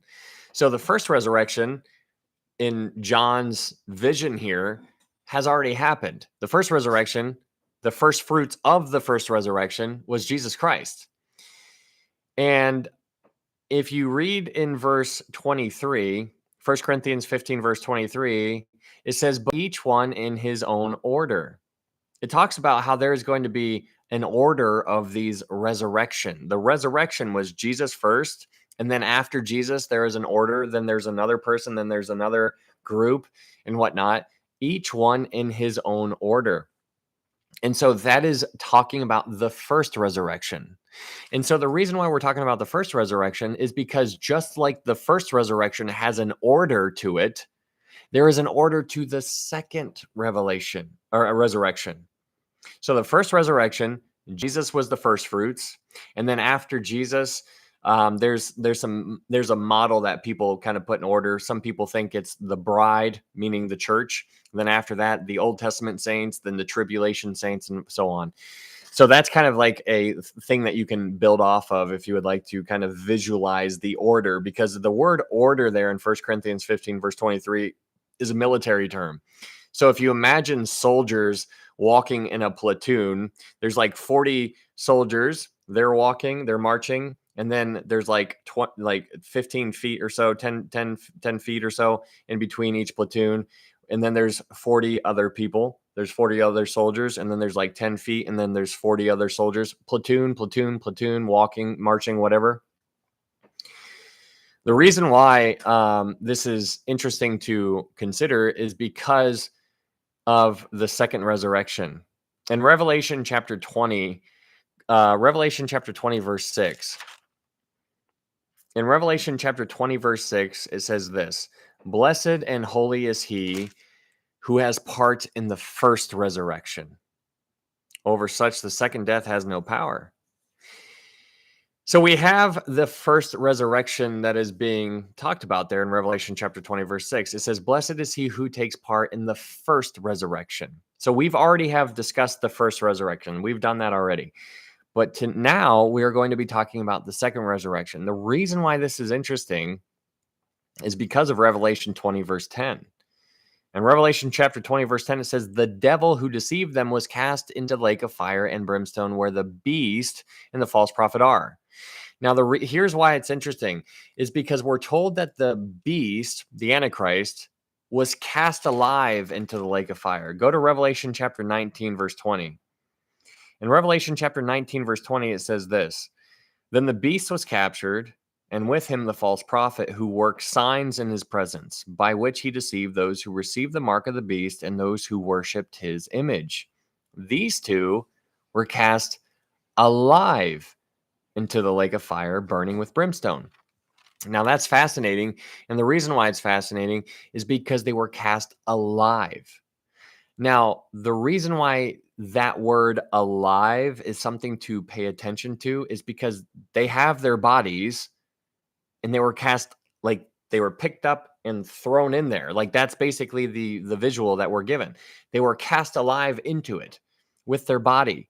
Now, the reason why the word alive is so unique or interesting is, let's go to Isaiah 14. Go to Isaiah 14. In Isaiah 14, this whole passage is basically about Satan. This is about Satan, the Antichrist. This is about the Antichrist, if you want to read it. In Isaiah 14, it's clearly speaking to Lucifer, because Isaiah 14, verse 12, it says, "How you are fallen from heaven, O Lucifer, son of the morning. How you are cut down to the ground, you who weaken the nations. For you have said in your heart, I will ascend into heaven. I will exalt my throne above the stars of God. I will also sit on the mount of congregation on the farthest sides of the north. I will ascend above the heights of the clouds. I will be like the Most High. Yet you shall be brought down to Sheol, to the lowest depths of the pit. Those who see you will gaze at you and consider you, saying, Is this the man who made the earth tremble, who shook kingdoms, who made the world as a wilderness and destroyed its cities, who did not open the house of his prisoners? All the kings of the nations, all of them sleep in glory, everyone in his own house.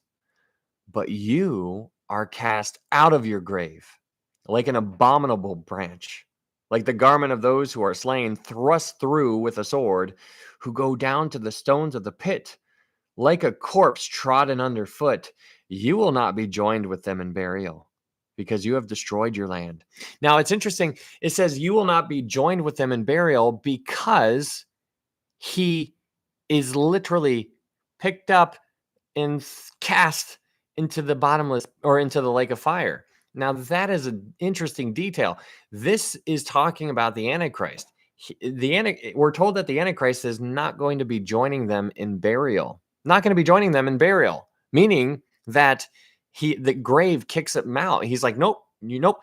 And so the idea that some believe is that when Jesus returns, he is going to it seems like the Antichrist dies, because it talks about how he's going to be trodden underfoot. Like his own soldiers are going to be running over him, trying to get away from Jesus. That's a picture that people paint. And it seems like it could be a reality. But if it is a reality, it seems to make sense. And the reason why it makes sense is because we understand that Jesus was the first fruits of the first resurrection. So Jesus died and he rose again. The Antichrist also seems like to mirror Jesus to keep the model, Jesus is light, he is darkness, God the Father, God the Son, God the Holy Trinity, how he's a counterfeit. He's literally mirroring everything that God is doing.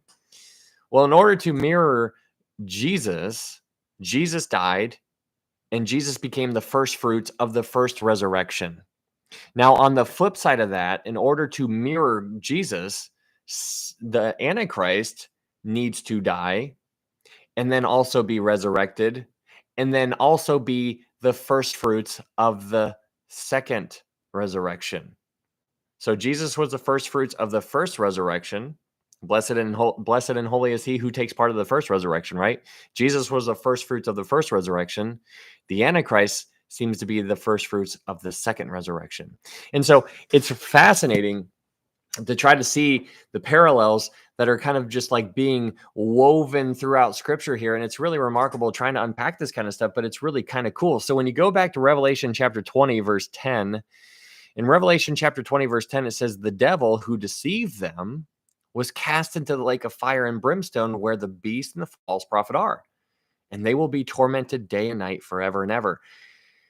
It's so interesting how they just get thrown in there before the great white throne judgment.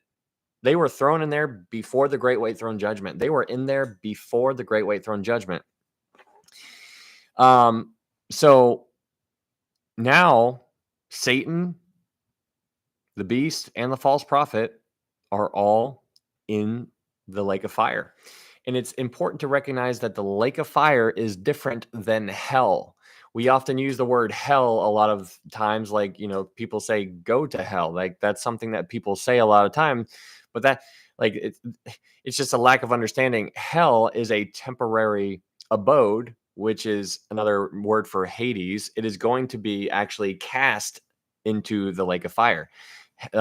Hades is going to be cast into the lake of fire. Lake of fire is the final place. Like, that is where you do not pass go. You do not collect $200. You're never leaving once you're in that place. Hades is something completely different. We'll talk about that here in a little bit. But let's go to Revelation chapter 20, verse 11. In Revelation chapter 20, verse 11, in Revelation 20, verse 11, it says, then I saw a great white throne, and him who sat on it, from whose face the earth and heaven fled away, and there was found no place for them. And I saw the dead, small and great, standing before God, and books were opened. And another book was opened, which is the book of life. And the dead were judged according to their works by the things which were written in the books. Okay, so here in Revelation chapter 20, you see the great white throne. Now, this great white throne, you need to recognize that the great white throne is not something you want to be a part of, even though it sounds cool because it's got the word great in it and, great white. And we often associate, like the white knight and whatnot, as being good. This is not a good thing. This is not something you want to be a part of. The great white throne is something you do not want to go to. The people who stand before the great white throne are all unbelievers. They were all lost. The people who stand at the great white throne are all unsaved. All the people who stand before the great white throne are going to be cast into the lake of fire. That's what's going to happen. So in verse 11, it says, then I saw a great white throne and him who sat on it. So John is seeing the great white throne and he's seeing somebody sit on it. Now let's go to John chapter 5, verse 22. John chapter 5, verse 22. In John chapter 5, verse 22, it talks about who is going to be probably sitting on that throne, and it's going to be Jesus, most likely. In John chapter 5, verse 22, it says, for the Father judges no one, but has committed all judgment to the Son. And then he loses the powers of heaven he had, and now uses the powers of the flesh. I don't know what that is in connection to Claude. What was that? What I think YouTube is probably like 6 seconds delay. So I don't know what that is in reference to. Sorry. Thank you, Anita. So we understand that it's most likely going to be Jesus sitting on this throne. Like, it's just almost a no-brainer in my opinion. So in Revelation chapter 20, verse 11, going back to Revelation chapter 20, verse 11, thank you for those gifts there, Anita. In Revelation chapter 20, verse 11, it says, "Then I saw a great white throne, and him, Jesus, who sat on it, from whose face the earth and the heaven fled away, and there was found no place for them." Now, this earth and heaven fleeing, or earth and the heaven, how it fled away, is, let's go to 2 Peter chapter 2, is what Peter talked about when we went through when we covered 2 Peter not too long ago. 2 Peter chapter 3, in 2 Peter chapter 3, verse 7. In 2 Peter chapter 3, verse 7, it says, "But the heavens and the earth, which are now preserved by the same word, are reserved for fire until the day of judgment and perdition of ungodly men. But, beloved, do not forget this one thing, that with the Lord 1 day is as 1,000 years, and 1,000 years is 1 day. The Lord is not slack concerning his promise, as some count slackness, but is long-suffering toward us, not willing that any should perish, but that all should come to repentance." That is unbelievable. I don't see how you can do this for so long. Yeah. Thanks, Debbie. But here in 2 Peter chapter 3, verse 10, let's keep reading. In 2 Peter chapter 3, verse 10, it says, "But the day of the Lord will come as a thief in the night, in which the heavens will pass away with a great noise, and the elements will melt with fervent heat. Both the earth and the works that are in it will be burned up." It's really interesting thinking about this, because we understand that this earth that we are living in, it's going away. We know that. Thank you, Ponderosa. This earth, it's going away. It is going away. This subject is so complex that a question taken minutes later is probably out of context. I'll just be quiet. Okay. Sorry. But the earth is going away, right? We understand it's going to dissolve. The earth, the heavens and the earth, this is all going to dissolve, and all of the works that are in it as well, they're also going away, which really should make you think about what you're doing and what you're prioritizing in your life right now, because many people prioritize their career. Like, my career is everything, and I need to make as much money as I possibly can. But that's not what it's about. It's not, your life is not meant to do that. That is not your purpose. If you're a born again believer, that is not what you are here for. You are here for, if you're a born again believer, you are here specifically to glorify God. That's what you're here for. And so whatever you say or do, whatever you eat or drink, whatever it is that you are doing, you should be doing to glorify the Lord. Now, it's not wrong to have money or to have a nice house. That's not wrong at all. But people start putting things before God. And then when you start putting things before God, well, then all of a sudden, is God even a part of your life? Like, where is he? Is he in the back seat? Is he in the trunk? Where is he at? And so, hello, Karen. Good to see you. But in 2 Peter chapter 3, verse 10, we understand that this earth and the heavens are going to melt. Just think about that. Like, God is holding it all together. In Hebrews chapter 1, verse 3, this is all being held together. Thank you, Tina. This is all being held together by his word. His word. That's it. It's me saying something. Can you imagine me saying something and then something appears and then a creation appears? That's what God did with us. That's what God did with the world. He said something, no effort at all, and it happened. And so just like that, when he allows it to be undone, it's going to be undone. It's being held together by his word. That hurts my mind to think. It does not comprehend in my tiny 3-pound puny human brain of mine. But it says in verse 10, it says, "But the day of the Lord will come as a thief in the night, in which the heavens will pass away with a great noise, and the elements will melt with fervent heat. Both the earth and the works that are in it will be burned up. Therefore, since all these things will be dissolved, what manner of persons ought you to be in holy conduct and godliness, looking for and hastening the coming of the day of God, because of which the heavens will be dissolved, being on fire, and the elements will melt with fervent heat?"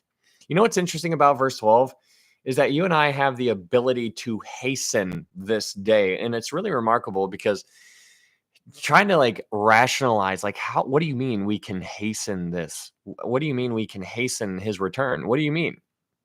Well, it's an interesting concept, really, because in Romans 11:25 it says that they are blind in part. The Jewish people are blind in part until the times of the Gentiles is complete, meaning that there is if you want to visualize, every time somebody puts their faith in Jesus Christ, there is a counter up in heaven. Let's say that there's 10 more people that need to be putting their faith in Jesus, and then one of them does it. Now we're down to 9. And then another one does. Now we're down to 8.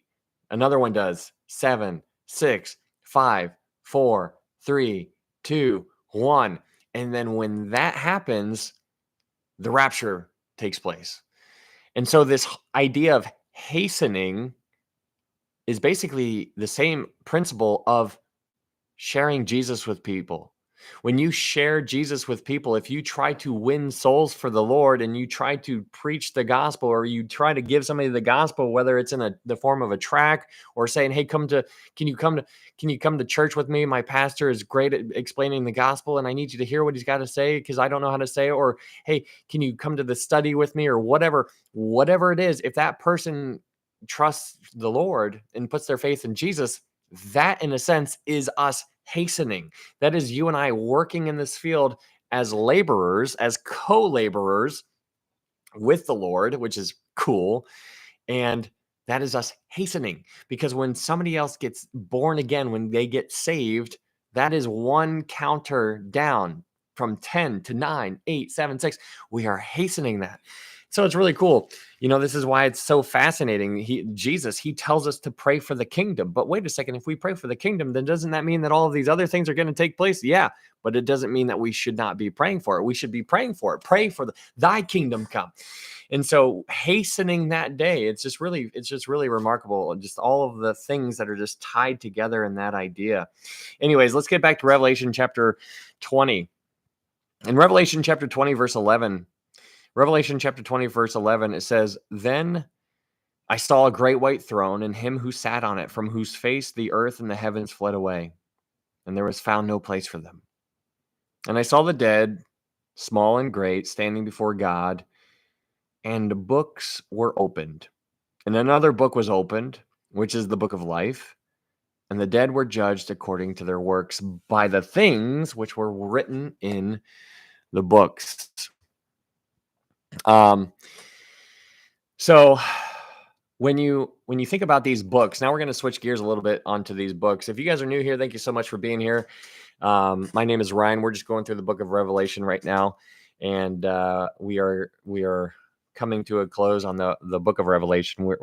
We still got a lot to talk about here, actually, even though there's only like 3 verses left. But if you haven't followed me on YouTube or on TikTok, I would consider doing that. We're live on YouTube right now, and all of these studies are uploaded to YouTube in case you're looking for a verse-by-verse Bible study. Maybe consider this one, because we try to do the best that we can, and we always keep the main thing, and the main thing is always going to be how to know for sure you can get to heaven, and that is grace through faith in Christ alone. Christ alone.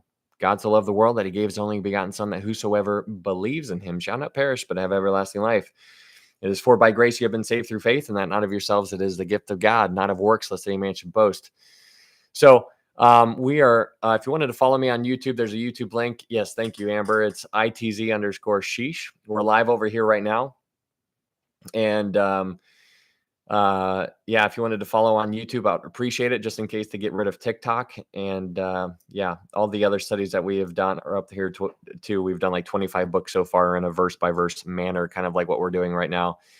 And yeah, the Threads That Preach, if you wanted to go check that out, if you were looking for a way to support this ministry, you can go check that out. That's the website that I just created like a couple weeks ago. So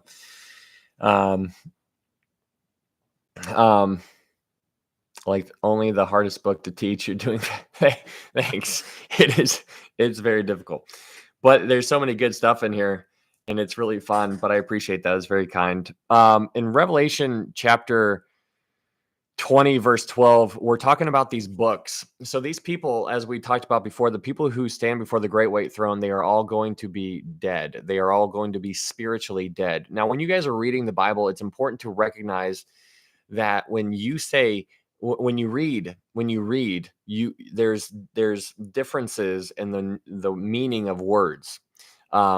Judgment, for example, can be a physical judgment or it can be a spiritual judgment. It could also be a physical and spiritual judgment. And so the context is really important to understand the broader picture. And so here we have these books that are being opened, and the dead are going to be here. Now, when you say dead, what does that mean? When you read the Bible, for the most part, almost always refers to born again believers as sleeping. They are not dead. She's not dead. She is asleep. And so when you think about sleeping, then that is a picture of what is that's speaking more of born again believers. That's Christians. Christians do not die. We do not die. Why? Because the Bible says that we have eternal life. And so John 3:16, for God so loved the world that he gave his only begotten son, that whosoever believes in him shall not perish, but has everlasting life. And so that word has means that you have it now. It is something that you have at this moment. And so if you are born again, whenever that took place, whether it was yesterday, today, 5 years ago, 20 years ago, that means you're never dying. But that speaking in a spiritual sense. Thank you, Bridget, for the gifted subs. Thank you. That is so super kind. Thank you so much. And so when you understand that the Christian is never going to die spiritually, that's why it's important to understand the difference. Because of course, there's like my body, this body is going to die unless the Lord returns. But many Christians have died before, but they haven't died spiritually. And so here, this is the people who are dead. And it says in verse 12, it says, and I saw the dead. Now, the dead here are spiritually dead, but it's talking about the books. But the purpose of this throne is to determine the degree of punishment that each dead, lost person is going to receive their punishment. Because at this point, everything is done. The great white throne, when this takes place, this is at the very end. It's when everything is done. It's when there is no more possibility of anybody sinning anymore. And so now everybody's sins has finally come to a stop. And so now all the sins are done. Now the judgment can actually occur. Because the judgment could not occur before, because there were still sins that were still taking place. And because the sins were still taking place, that means the judgment couldn't be done. Can you imagine trying to be a judge and like there's somebody who's like stealing something and you're like trying to judge him right when he's doing it, but then he just goes over there and he pushes down an old lady and you're like, oh, I got to judge you for that too. But then he goes over there and he like breaks a window and then he's just keep on doing stuff. You can't judge them until they're finally done. And so that's why the great white throne judgment can't be done until the very end. And so this is why all of the people are in Hades, because they're in Hades because that's their temporary waiting place. Hades is not the lake of fire. They're going to be taken out of lake of fire. They're going to be taken out of Hades. They're going to stand before the great white throne. They're going to receive their judgment, and then they will be cast into the lake of fire. So the great white throne is where these lost people, the unsaved, are going to stand in order to receive their sentencing. And there is going to be a degree for sentencing because of everybody's going to live a certain kind of lifestyle. Everybody's going to live different lifestyles. Let's go to Matthew chapter 11, verse 20. Go to Matthew chapter 11, verse 20. Matthew chapter 11, verse 20. In Matthew chapter 11, verse 20, it says this. This is Jesus talking in regards to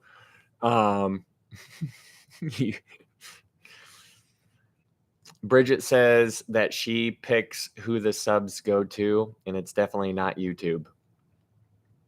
But in Matthew chapter 11, verse 20, it says, then he began to rebuke the cities in which most of his mighty works had been done. because they did not repent. Woe to you, Chorazin! Woe to you, Bethsaida! For if the mighty works which were done in you had been done in Tyre and Sidon, they would have repented long ago in sackcloth and ashes. But I say to you, it will be more tolerable for Tyre and Sidon in the day of judgment than for you.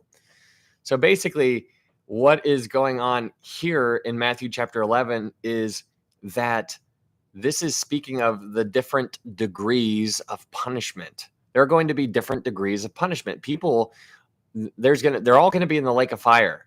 They're all going to be in the lake of fire. But there's going to be different degrees of punishment. There's going to be some really bad people out there who are just really doing some terrible things to the people of the world right now in a big way. And their degree of punishment is going to be much worse than somebody who is just living just like a life where they're just kind of hanging out inside all day and they just completely reject Jesus in a quietly kind of way.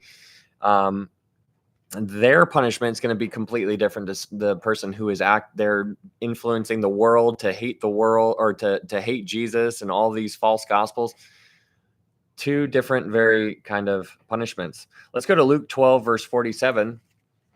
Luke chapter 12, verse 47. In Luke chapter 12, verse 47 and 48, it says this: And that servant who knew his master's will and did not prepare himself or do according to his will shall be beaten with many stripes. But he who did not know, yet committed things deserving of stripes, shall be beaten with few. For everyone to whom much is given, from him much will be required. And to whom much has been committed, of him they will ask the more. So here in Luke chapter 12, verse 47 and in 48, you have two different kinds of people. You have the first person in verse 47 who knew. This person knew. This person understood. This person knew. And so that's why he was beaten with many stripes. His punishment was much higher. Thank you, Jared. So he knew. So you have two servants, one who knew. And then in verse 48, you have ones who did not know. So there's the servants who knew, and there's the servants who did not know. The servants who knew still lived in rebellion and did it anyways, which is going to result in a greater punishment. And then you have the servants who did not know as much, and they are going to receive stripes, punishment, just not to the extent that the other one did. And so it's really fascinating. Romans chapter 1 tells us that we are all without excuse. The entire the reality that we are living in right now just screams of a creator. There's a creator. There is no chance anybody right now would walk down the road and see a can of Coca-Cola and say, that just magically appeared. No, they'd be like, no, somebody made that. Somebody created that. And so by people living in active rebellion right now, there's this huge movement where people are just becoming, they're deconstructing in the faith. And not only are they deconstructing, but they are trying to take down as many people as they possibly can. And it's happening all over TikTok. People are scrolling. You scroll and you'll run across one of them. I'm sure you probably have already seen a couple of them, and they're on YouTube, and they're just all over the place. But they're going down, and they want to take everybody else down with them, which is they're influencing so many people, and it's heartbreaking. But they are rejecting the Creator, and they're going against all common sense, but they know. The thing is that they know. The Bible says that they know, and so I'm saying that they know. They know. They know. Even though they say, I don't believe in God, even though they say there is no God, in here, they know. And that is tragic. And not only is it tragic, but it's terrifying because they are just willfully ignorant. But there's different degrees of punishment that is going to take place during this Revelation chapter 20, where we're reading about the great white throne. Okay, so in Revelation chapter 20, verse 12, we see the books that are going to be opened. and we need to understand that there's a difference between the books. You have at least two books here, at least two books, at least two. The first book, book of life, and the next book is the book of works. So there's at least two, but there is a second idea out there. So just so you know, I personally believe that there are two books. I believe that there is the book of works and the other book is the book of life. I believe there are two. However, there are other people out there who say that there are three. There are people who think that the first book is the book of works. There's no argument there. The second book is the book of life, but then they say that the third book is the Lamb's book of life. That's what other people believe. So they make a distinction between the book of life and the Lamb's book of life. Now, I mean, this is splitting hairs. It's a secondary issue. It doesn't really matter. But there are people who believe that there is a Lamb's book of life, and it's because of some of the verses that we're gonna unpack here. But let's go ahead and go to let's go to Psalm 139 verse 16, and let's talk about the book of life, because this is an interesting passage to dive into. Psalm 139. Go to Psalm 139 verse 16. Psalm 139 verse 16. In Psalm 139 verse 16, it says, "Your eyes saw my substance, being yet unformed. And in your book, they all were written. The days fashioned for me when as yet there were none of them." So here in verse 16, where it says, "And in your book, they were all written." So the book of life is the idea that I'm proposing to you, and as per usual, test all things. But the idea that I'm proposing to you is that the book of life is a book that contains the names of every single individual who has ever had a heartbeat. Anybody who has ever had a heartbeat has been written down in the book of life. Everybody, every single person has been written down in the book of life. So when you think of the book of life, something that might help it make a little bit more sense to you is, instead of referring to it as the book of life, which I'm not renaming it, but you could say that it's the book of everybody who has ever lived physically, who has ever physically lived. That is the book of life, in my opinion.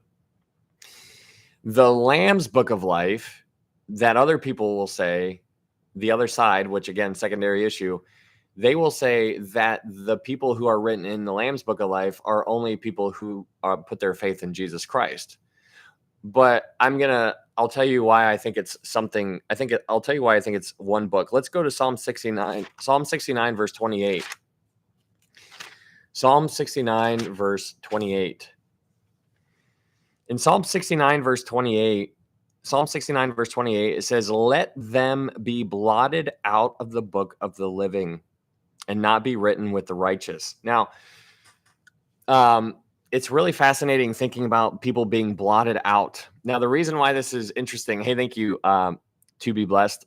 Thank you so much for that heart. Very kind. In Psalm 69, verse 28, says, "Let them be blotted out of the book of the living." Now, the reason why this gets so dynamic is because many people associate a name being blotted out as somebody losing their salvation. Here is where I think it might help to shine some light, or at least a possibility for you to kind of work with. But here's what I believe. I believe that the book of life is possible for names to be blotted out of, but it's not a term of salvation. It's not a matter of salvation. This has zero to do with salvation, as far as if you are losing your salvation in that terms. The people who have their names blotted out of the book of life are the ones who never put their faith in Jesus Christ. And so if you imagine a book, and every single individual that has ever been born ever has their name written in the book of life. But let's say this person never puts their faith in Jesus. Well, their name would be blotted out of the book of life. And let's say this person did trust Jesus. Well, their name stays in the book of life. But what about this person does not put their faith in Jesus? Well, their name is blotted out. And so right when a name gets blotted out of the book of life, which only would occur after they pass away because they never physically accepted Jesus or put their faith in Jesus, if they die and they never put their faith in Christ, their name would be blotted out of the book of life and then in the book of works. So there are two books, and their names are going to be in one or the other. Everybody's name starts out in the book of life, which is just screaming of unbelievable just mercy and grace. Like he's like, this is what I wanted. You remember in Matthew 23 when he was talking to Jerusalem, he's like, oh, Jerusalem, Jerusalem. And he goes on and he's like, I wanted to just gather you together as a mother hen gathers her chicks. And then he says, but you were not willing. So you see the heart of Jesus. He's like, this is who I am. This is what I wanted, but you were not willing. And so when you recognize that he's like, he tells them very clearly, he's like, this is me. This is what I wanted. Here is you. Here is what you wanted. You got what you wanted. He didn't force it. He didn't force it. And so you see, he's like, I'm going to put you guys all in my book of life. He's like, this is where I want you to stay. But if you are not willing, he's going to blot you out.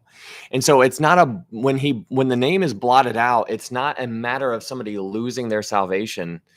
It's a matter of them never being born again to begin with. And so hopefully that kind of helps visualize something, perhaps, maybe. But blotting out is like a scary thing because people often associate it with people losing their salvation. I want to make it abundantly clear. I believe if you are born again, you are born again. You can't lose your salvation. That is what I believe. If you are born again, you are born again. Never going to lose it. You can't go born again back to whatever you were before, to born again, to back to whatever. You can't go old creation, new creation, old creation, new creation. You can't do that. Thank you, Jared. It doesn't really make any sense. And so hopefully that helps.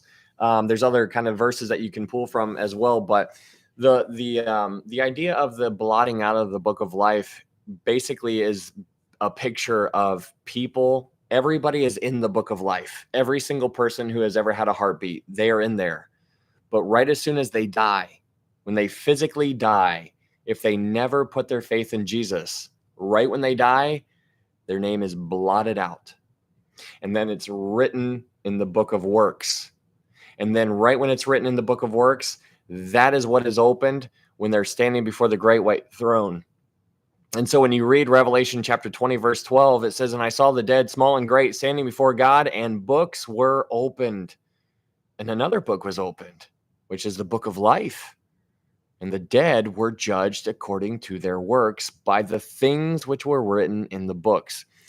So these people were judged. These people are going to be judged. This hasn't happened yet. This doesn't happen until after the millennial kingdom, when everything is done.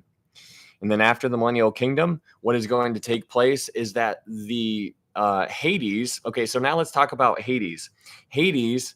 When you talk about Hades, I want you to picture a ball, right? So this ball is called Hades. But when you split the ball in half, now the bottom part of the ball is Hades, which is the torment, which is where people are tormented in. It's a temporary waiting place. The top part of the ball is called paradise. So there are two, but the ball is called Hades. But when people died back in the Old Testament, they had the option of going to the torment side or the paradise side. And so that's why when Abraham and Isaac and Jacob, when all of those guys died back in the Old Testament, they went to paradise. Paradise is not heaven. Paradise is a different place. It was a waiting place. The reason why they couldn't go to heaven was because what they were covered by was the blood of bulls and goats.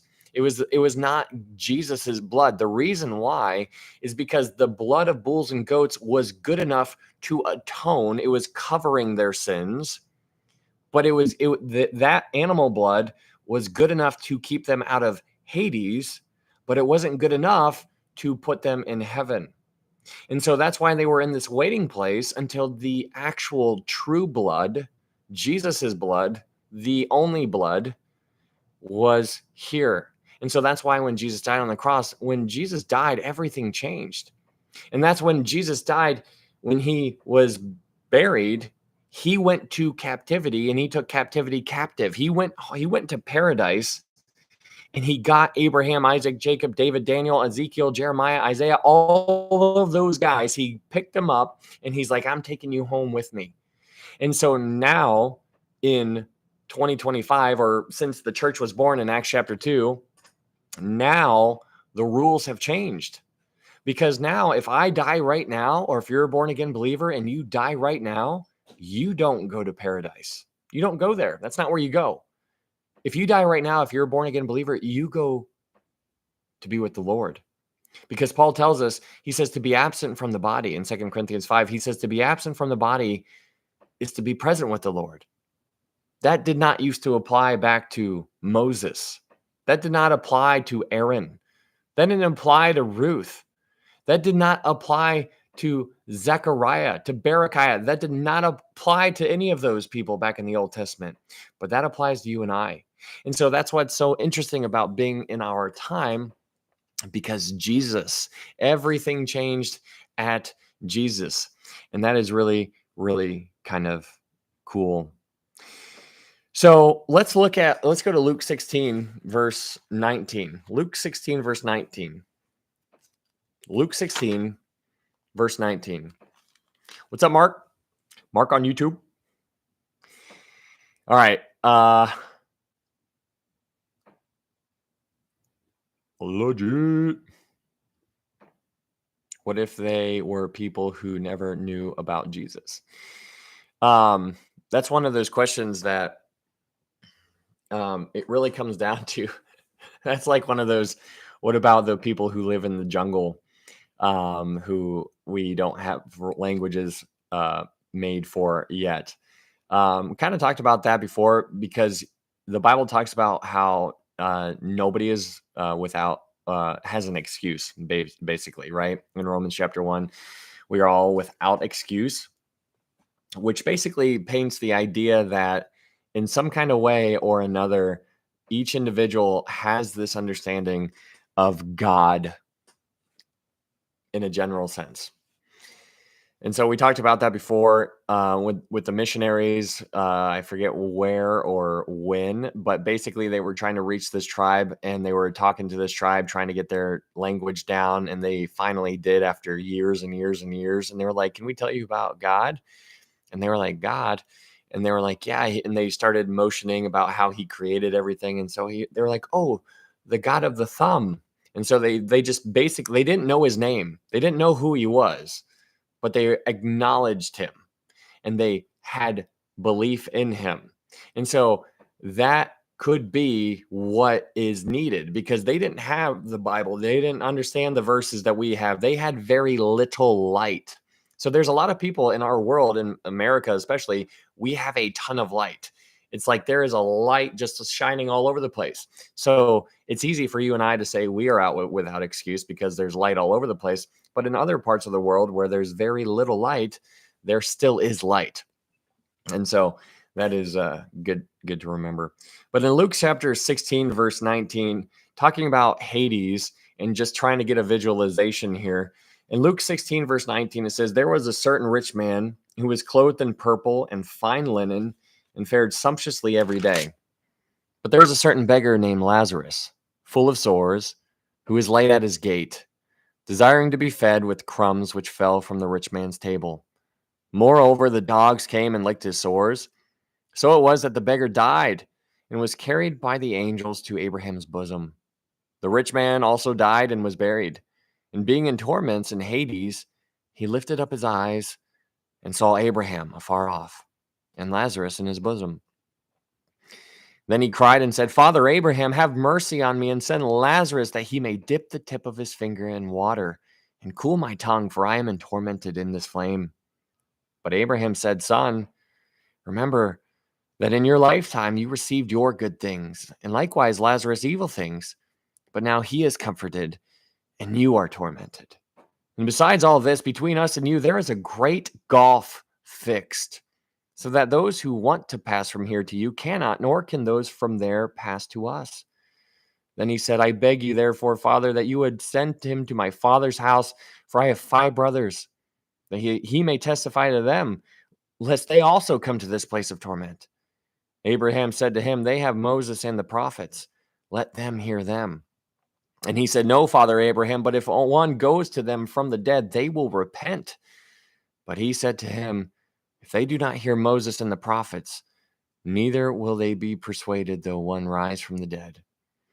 So you have a lot of stuff going on in here in Luke chapter 16, but what I want you to get is the idea, the picture.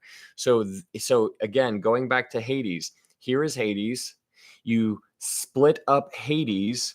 The bottom part of the ball is Hades, the tormenting side. The top part is paradise, the comforting place. And so here you have the rich man, and here you have Lazarus, and they can see one another and they can talk to one another. They have their senses. They understand who one another are. Also, the rich man acknowledged that he was talking to Abraham. He never met Abraham, but he knew that that was Abraham. There is a realization that occurs after people die, and that is remarkable. Abraham didn't have a name tag on him saying, Call me Abe. Yes, my name is Father Abraham. No, there was none of that going on. He knew who he was talking to, and he shout out. I mean, it would make more sense for him to talk to Lazarus because he knew Lazarus, but no, he called out Abraham. He's like, Father Abraham. So you have a picture here where they're talking to one another, and then Abraham's like, even if I wanted to get to you, I can't, because there is a huge gulf between me and you. So they could see one another. Abraham was looking at the rich man. The rich man was looking at Abraham. We don't know the rich man's name. That's important to pay attention to. His name is blotted out. What name? He's like, didn't we do all of these things in your name? And Jesus said, I never knew you. That's scary. He has no name. Oof. And so there's this big gulf that is in between the two, separating them, and that's the picture that you have there, and it is really quite vivid to see this. It's also interesting to consider what took place when Jesus went down. I want you to imagine that rich man. That rich man is there. So are all of the other people who never put their faith in Jesus. They're all still there. But when Jesus died, he came down and he went to paradise and he took captivity captive. So in the sight of all of the people in Hades, in the sight of all of them, when Jesus died and came down to paradise, he took all of his people home while all of the other people were watching. He took them home and he grabbed them and he brought them home while everybody was watching. Everybody saw it. Everybody saw it. And that is remarkable to just try to visualize. The people who died in their sins 1,000 years ago, 2,000 years ago, they're still there. They're with the rich man. They're still there. The person who just died today and never put their faith in Jesus Christ, they're with the rich man. And the people who are going to die tomorrow, who never put their faith in Jesus Christ, they're also going to be with the rich man. But then one day in the future, let's go back to Revelation chapter 20. In Revelation chapter 20, verse 12, it says, And I saw the dead, small and great, standing before God, and books were opened.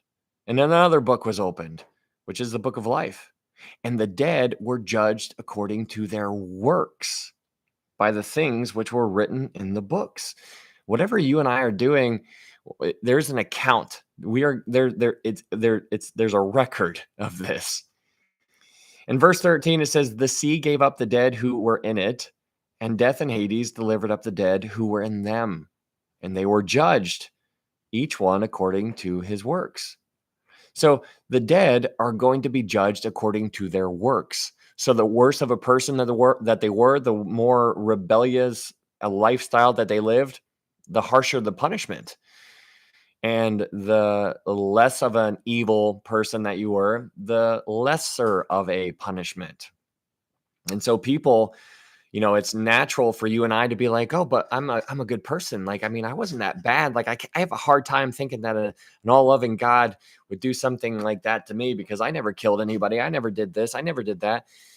We see very simply in Matthew 5 when Jesus is talking on the Sermon on the Mount, he's like, I say that if you even thought that, if you even did that in your mind or in your heart, you are guilty of all of these things. You think it was just a physical act that I was worried about.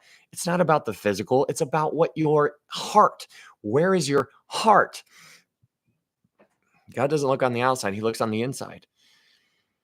And so there's a lot of good people who have never really done anything bad to people physically. But from God's opinion, from his perspective, those good people are like filthy rags. They're absolutely disgusting. Get away from me. That is gross. And so it's a matter of perspective, because your perspective and my perspective, we can't comprehend it. We can't understand it because I have a standard and I'm like, I gauge people just like you do. And you look at me like you probably think I'm super cool because I get it everywhere I go. Can you sign my baby? No, I'm totally kidding. But my point is we size one another up, right? Like I look at you and I'm like, oh, you're awesome. Like I want to be more like you. You look at me like you're like, oh, I don't want to be like that guy, or vice versa, or whatever it is. And that is how we gauge goodness.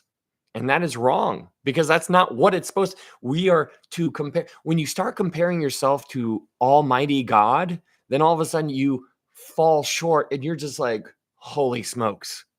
But what we do is we compare ourselves to each other and then we're like, I'm not that bad. Like, I'm really not that bad. We're only not that bad when we compare ourselves to each other. When you compare a sinner to a sinner, then all of a sudden you're just not that bad. But when you compare a sinner to one who has never sinned, one who is perfect, one who is just, one who is awesome, all powerful, the creator, then all of a sudden, now all of a sudden you are looking real bad. And so it's good to remember what the measuring rod is, because our measuring rod, our perspective is incorrect a lot of the time, which is why it's good to dive into the word and gain perspective about how off the mark we actually were, how fallen short we actually were. Revelation chapter 20, verse 13, it says, the sea gave up the dead who were in it, and death and Hades delivered up the dead who were in them. And they were judged, each one according to his works. So here you have Hades giving up all of the people in it, because that's where all the people were. Hades gives up the dead. Hades, this is the second resurrection. All of the people are being resurrected. They stand before the great white throne. They are judged according to their works. And then after they are judged, there is a sentencing. And then after the sentencing, then there's the execution of the sentence.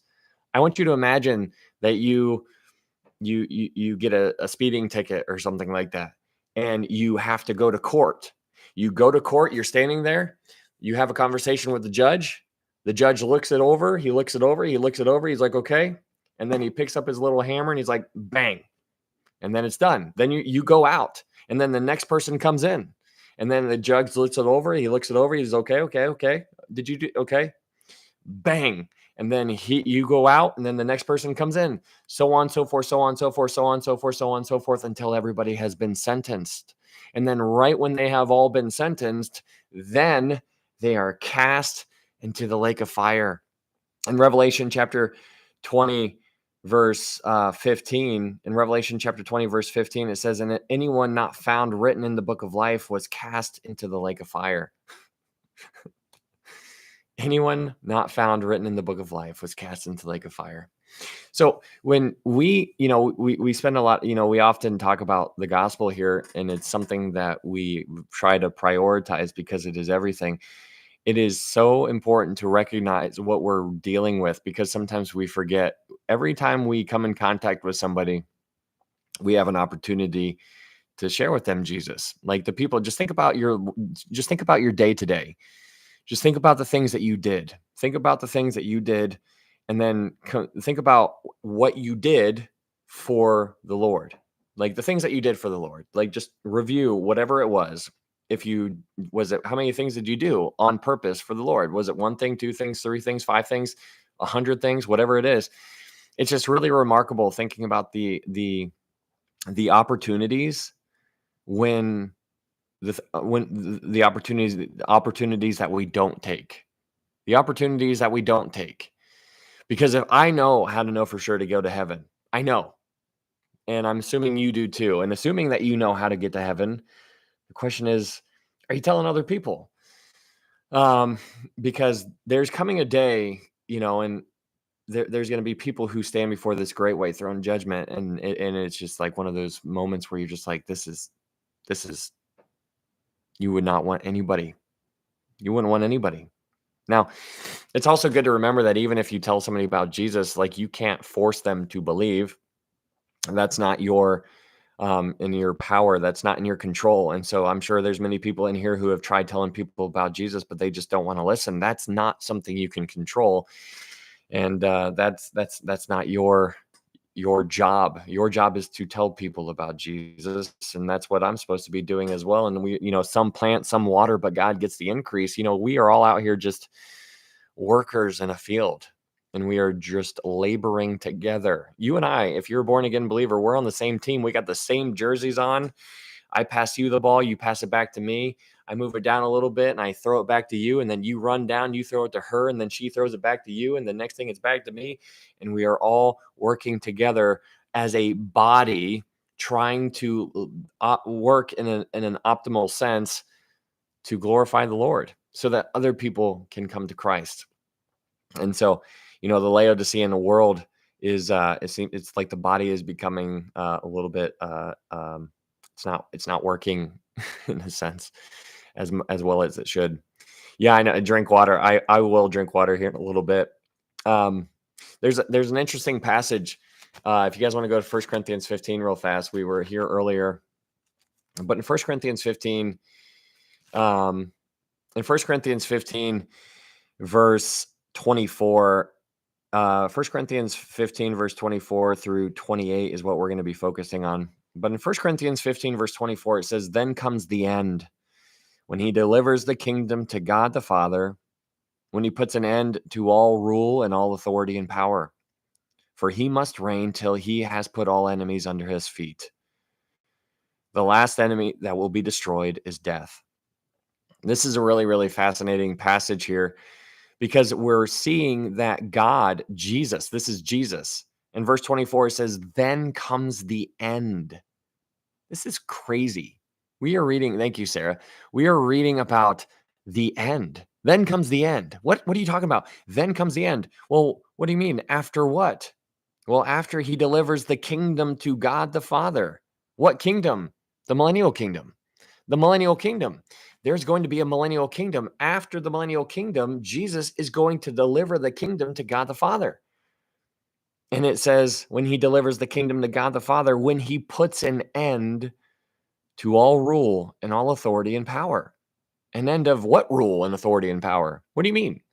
Well, the principalities and powers, Satan is going to be taken care with.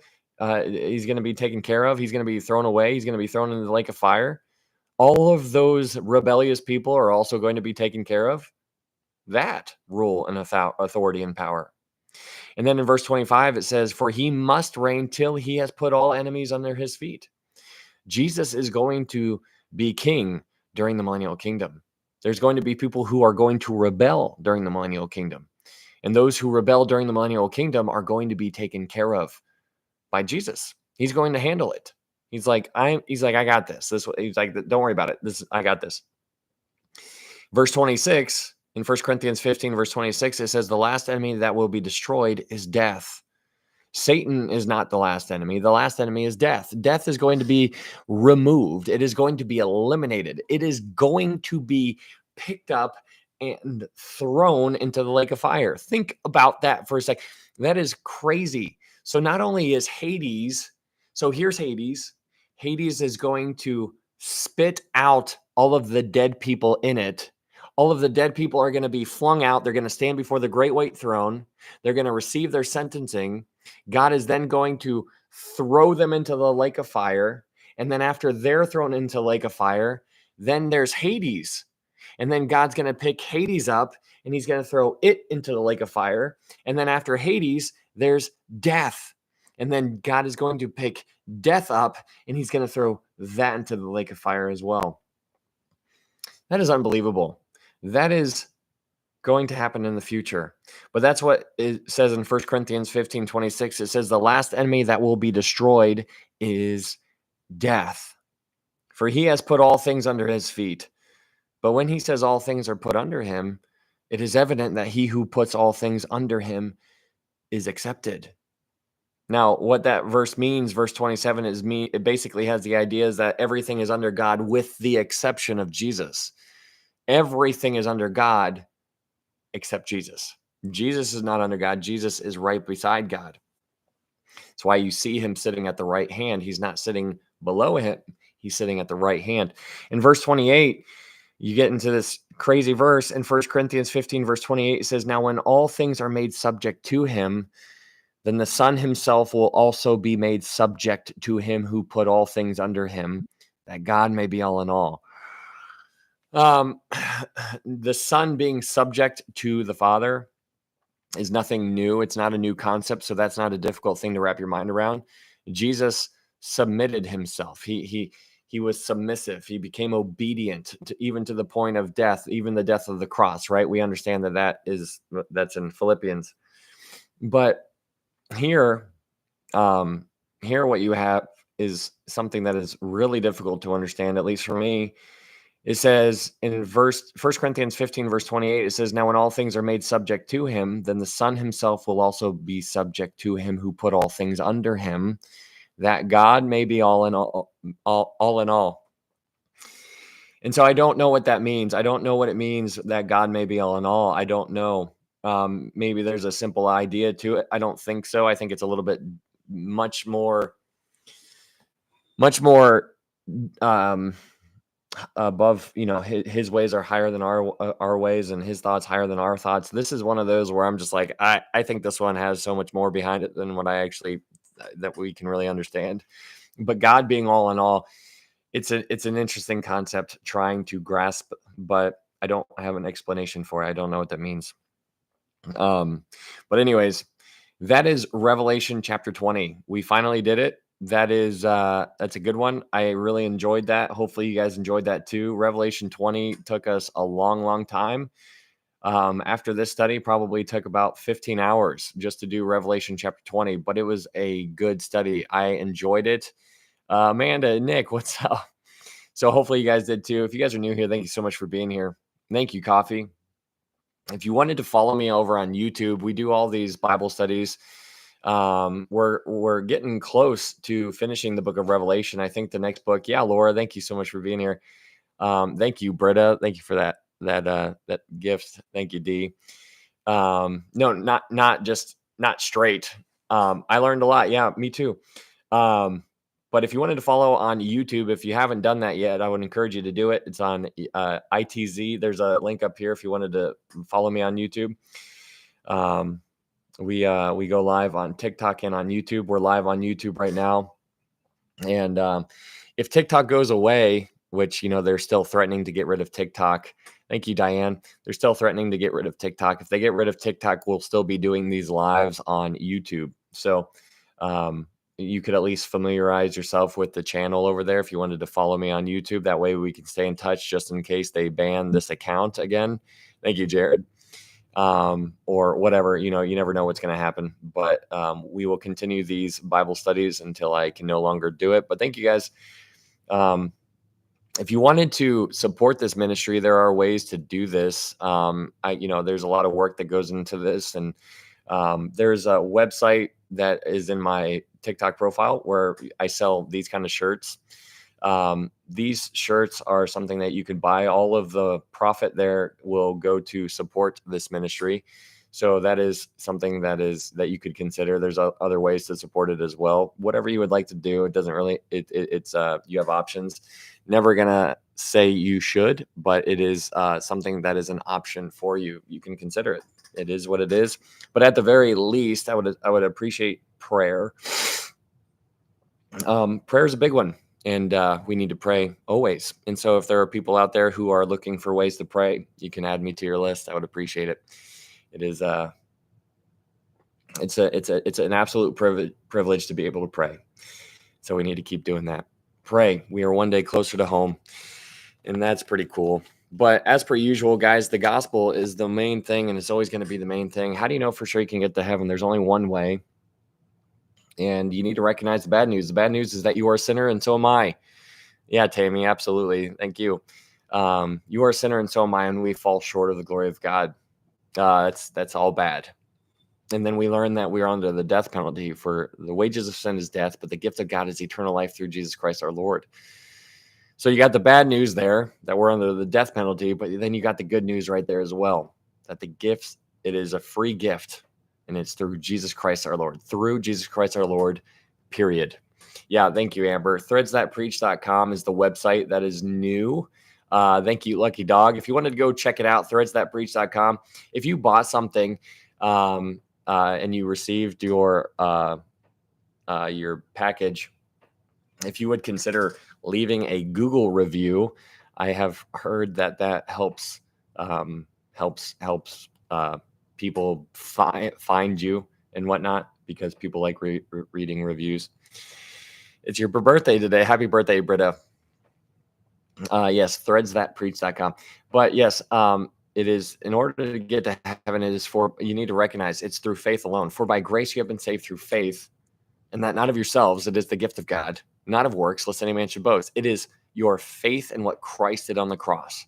It is your faith in who he is and his redemptive work on the cross, that he took your place. It was a sacrificial, what he did, it was a substitutionary sacrifice. It's unbelievable. It should have been me.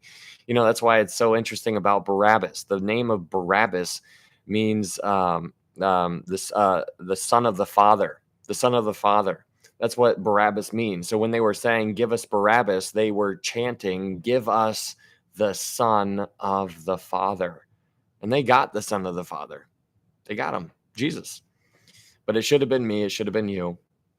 And so he took our place, and praise God for that. What an unbelievable gift. So it's a good study right there. I enjoyed that. Hopefully you guys did too. Please don't delete the website anytime soon. I'm gonna buy soon. I'm gonna get ready to move, and I'm gonna buy after. Where are you moving? Legit? Yeah, absolutely. I'm not deleting it again. The first time I had to delete it was because it was just all bad. Happy birthday, Britta. How old are you? Okay, everybody, let's sing. Happy birthday. Dude, my voice is going.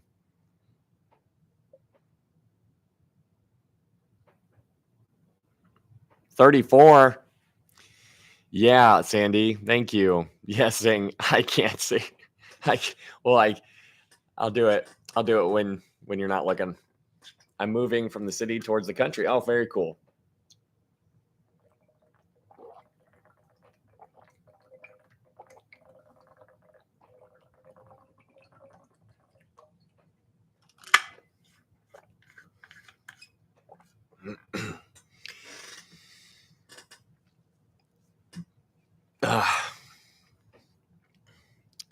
Tamara, hello. Nobody's even screen recording. I mean, look.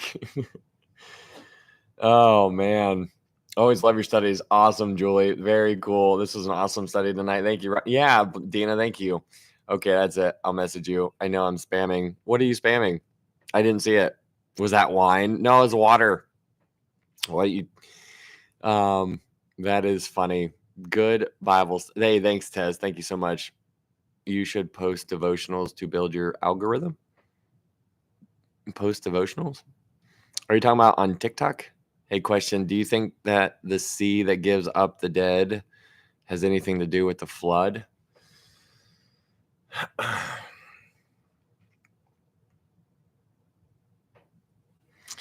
Do you think that the sea gives up the dead has anything to do with the flood? Are you talking about in Revelation 20? The sea that gave up the dead who were in it. Oh, no, I don't think so. So in Revelation 13, you have a sea in Revelation 13, verse 1. And that sea seems to be more of like an idiom for like a sea of people. You know, like just like people, like if you're like a singer of a concert, like let's say you're Taylor Swift and you're performing a concert. From Taylor Swift's point of view, she is looking out into a sea of people. And so that's kind of what I think it's alluding to. The sea of people gave up the dead who were in it. So could be something connected to that. But the the flood.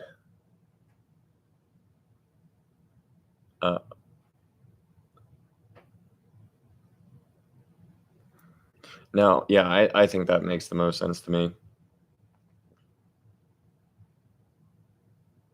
Sea gave up the dead.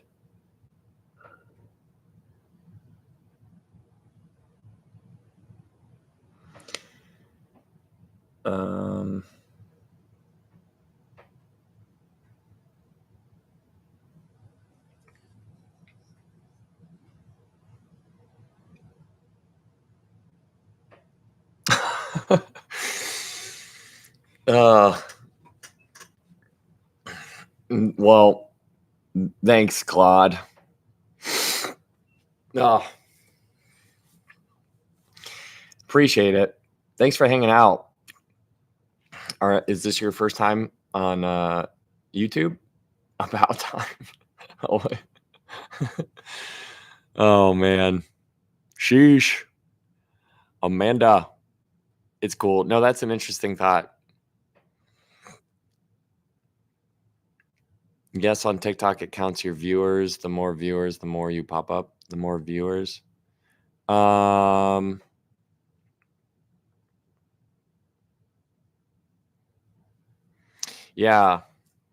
Yeah, my videos don't I don't know. I don't do very well on videos. On like the TikTok videos. It's funny because I see these one videos going like 50,000 or 50,000 likes on one video and I'm like, why? I'm so confused. I can't figure it out. I'm not very good at figuring it out. We love your videos. Okay. That's good. Oh man. Yeah, the last video that I put out, or the second to last video, was about the comparison between Genesis and Revelation with Babylon, with Nimrod and Semiramis, and then Tammuz, and like it's really fascinating just seeing the parallels there. And I don't even think we talked about that, but did we talk about that? No, we didn't talk about that. But if you watch the video, then you can go watch it instead of me explaining it. But yeah, no, I think it's really kind of cool to see like how it started and how it's going to end. Do you have a headache? Nope, no headache, thankfully. Thanks. So that's how there's spirits chained in the ocean become the floods of the ocean release. Huh. But it was a good video. It's so cool. Yeah, I thought it was pretty cool too. Yeah, no, my eyes get I'm not actually really sleepy. It's more of like my eyes are. Hey, thank you, Karen. Thank you for that rose. How often are you live? What's up, Max? I try to go, or wait, is your name Brandy? Are you Brandy or are you Max? I'm confused. Do you have the next book planned? Yeah, I was thinking Genesis. Um, is what I was thinking. Hey, thank you, Bridget. Yeah, I was thinking Genesis. Oh shoot. When will you go live next? I don't know. I try to go live twice a week, one in the daytime, one in the nighttime, so I can reach the daytime people, and one in the nighttime for the nighttime people. But I do think the next book will be Genesis. I think that'll be good. Oh, thank you, Bridget. Thank you for that heart. Thank you so much. Nice. That'll be interesting. Yeah, I actually think Genesis can be more difficult than Revelation because I've already started, dabbling in it, and I'm just like, oh gosh, this could get like, I mean,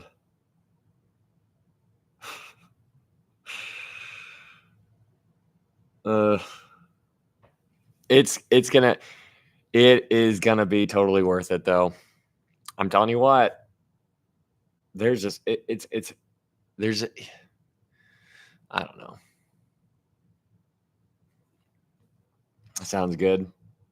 I see the dumbest videos get thousands of even 10-second videos. Yeah. Oh man, several hours on the first verse. I'm telling you, that's how it's gonna be. It's gonna be. You just already know. We're gonna have to talk about. We're gonna get back into the gap theory. We're gonna just go all over the place. We're gonna be in Isaiah. We're gonna be in Jeremiah, and then we'll go back to Genesis. I already know. I'm mid Revelation now. Oh, very cool. Very cool. I've been studying Genesis all month of January. I'm on chapter 44. All right, Tess is doing it. She's going to be the one. Genesis is your favorite book, is it really? Why is that, Charlemagne? That is it's a very deep book. I feel like we could we are going to spend probably so much time on Genesis 6. It's going to be ridiculous. And on Genesis 1. Yeah. Yes, Dina.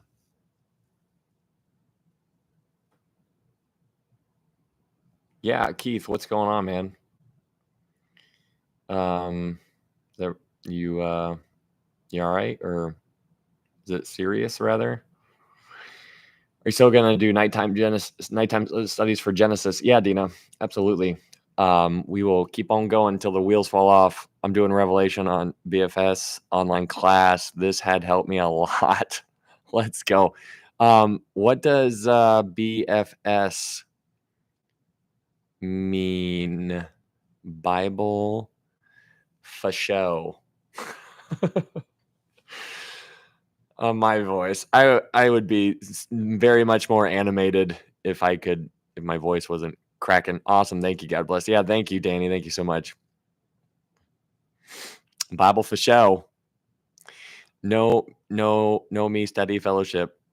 Bible study fellowship. Okay. That makes a lot more sense. Getting the Bible for show. Holy smokes. I didn't realize it was 2:30. How long? Oh, 5 hours. Guys, come on. What are you guys doing up this late? It's crazy. That's cool. Bible daily. That's very neat. Yeah. That's why it's fun, because there's like understanding and trying to dive deep.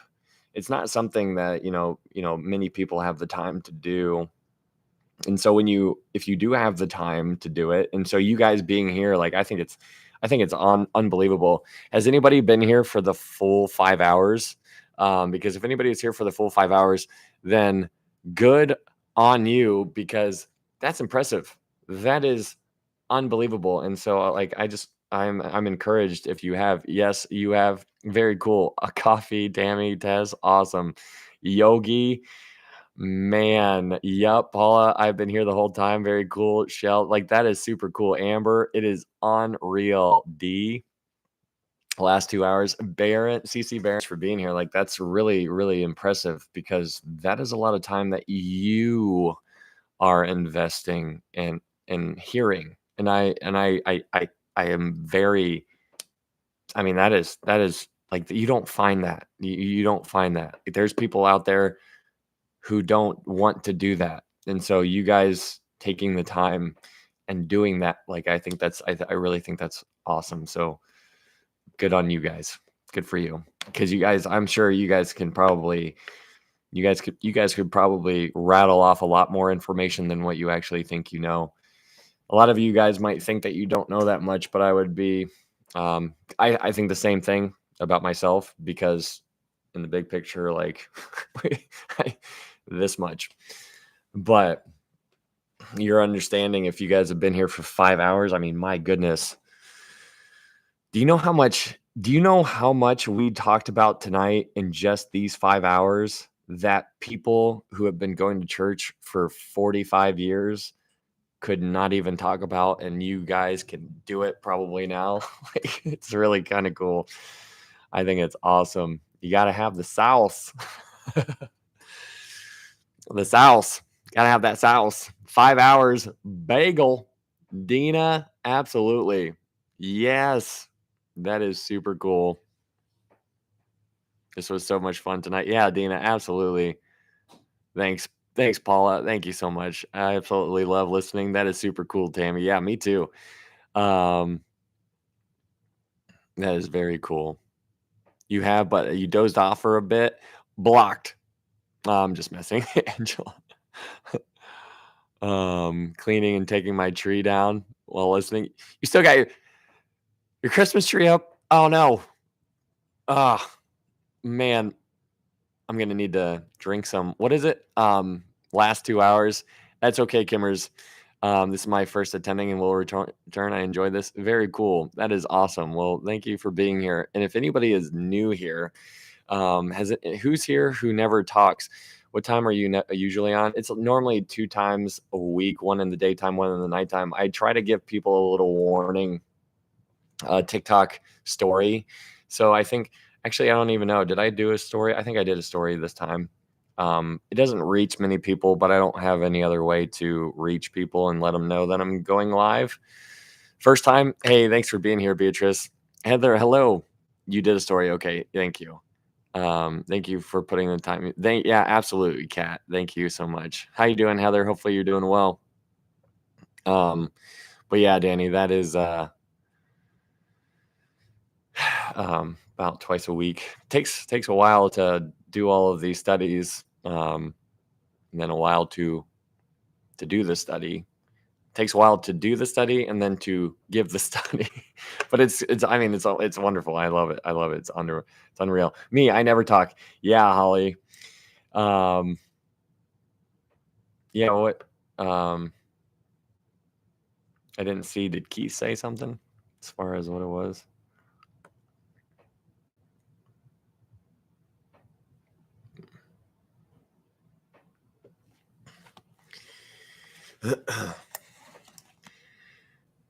Yeah.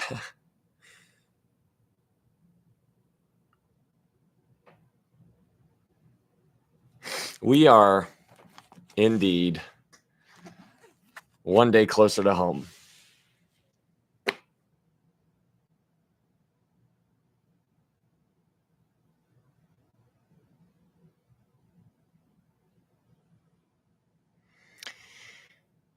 And that's pretty cool. Okay. All right. Yeah, Bridget.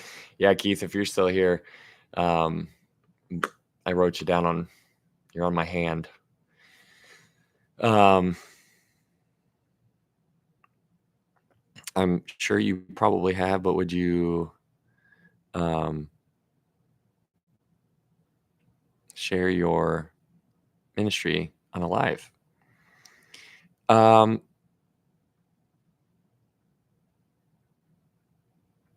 Yeah, I mean, my testimony is, for those of you guys who don't know, I'm a pastor's kid. My dad is a pastor. I am the youngest of 3. I have a older sister and an older brother. And I was born and raised in the church under my dad, who is still a pastor. He's been a pastor for like 40 years or something like that. His birthday is tomorrow, actually.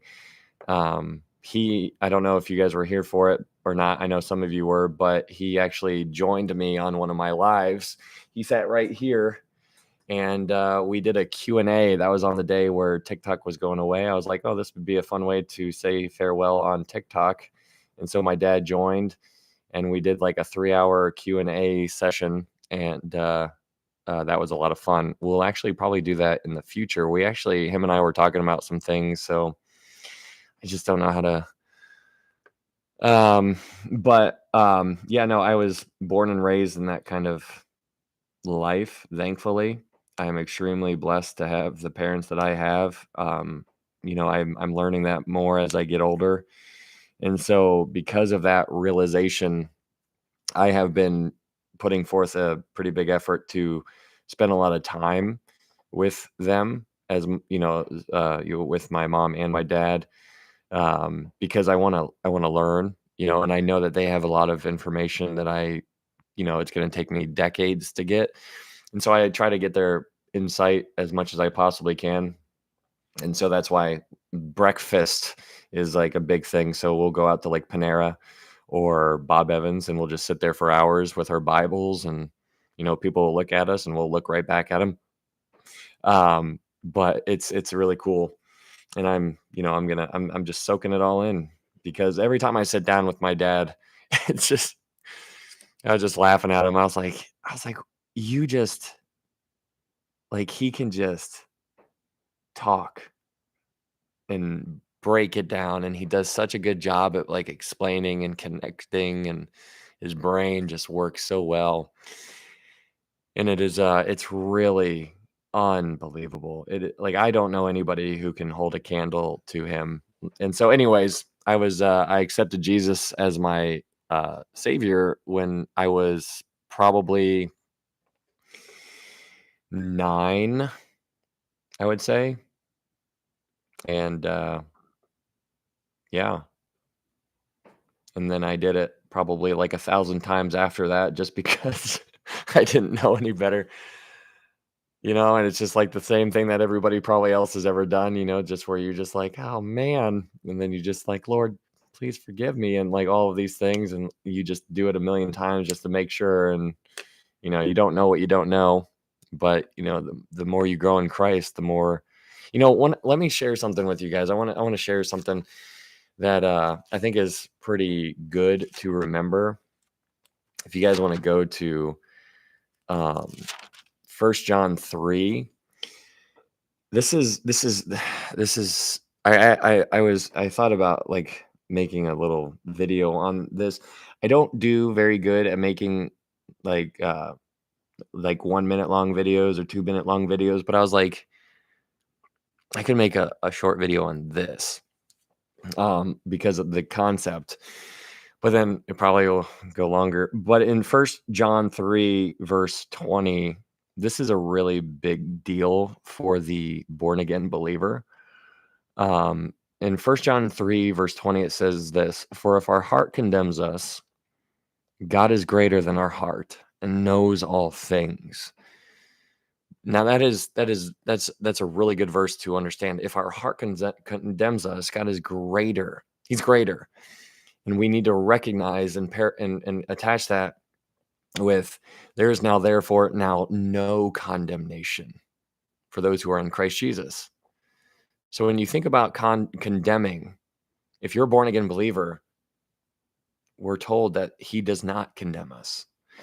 And when you beat yourself up when you sin, that's a good thing, because he's convicting you and he's like, hey, stop it.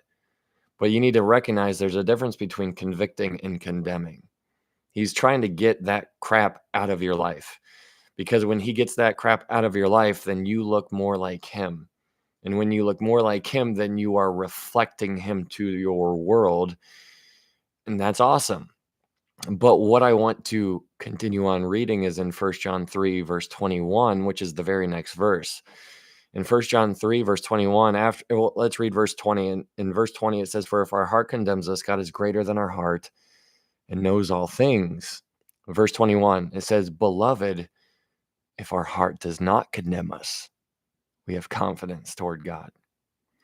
When you recognize If you are living a life when you mess up and you do not allow yourself to condemn yourself, that means that there is spiritual growth there.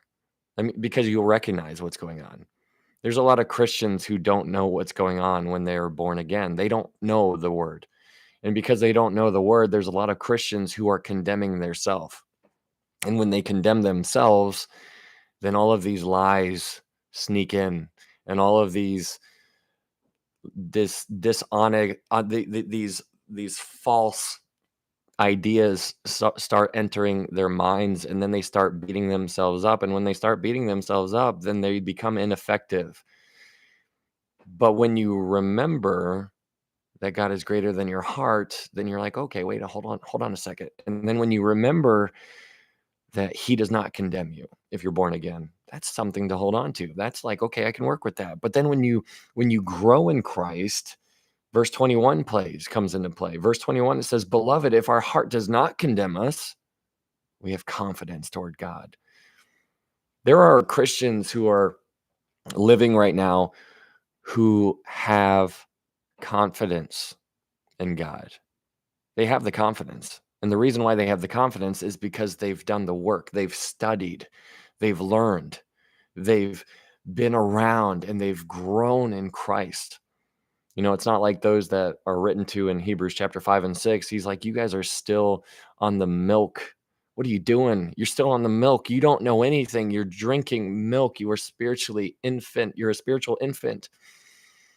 But those who are growing in Christ have confidence in Christ.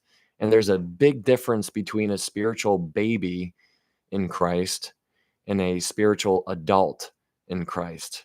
There's a big difference there.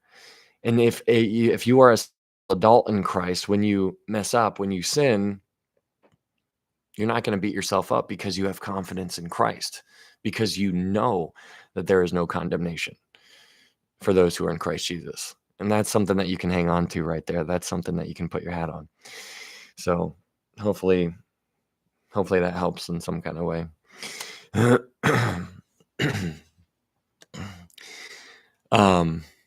Yeah, I love that. Well, good. I'm glad that is good. That's a good one. Yeah, you will finish that work. Absolutely. Absolutely. All right, guys. Well, I'm gonna get out of here. I'm gonna go to bed. I'm 5 months in Christ. Well, welcome to the family. Welcome to the family, Max. I actually, or is your name Brandy? Can't remember. I think I asked that last time. I don't know. Are you a dude? I see in your name is Brandy. Okay. Well, it is awesome that you're born again. I would just encourage you to get connected in some kind of Bible study and learn, but you need to be cautious on who you trust, who you follow. There's a lot of options out there, but there's also a lot of bad options. So keep that in mind. Monday or Tuesday daytime, next possible live. Yeah. Probably. Yeah. I don't know. I'll keep you guys posted. It'll probably be Monday or Tuesday, I would say. Love the hoodie. Yeah, I like this one a lot. I enjoy this one. I've been wearing this one. This one's mine. All right, guys. You guys have a good night. Stay safe. Try to tell somebody about Jesus. See you guys.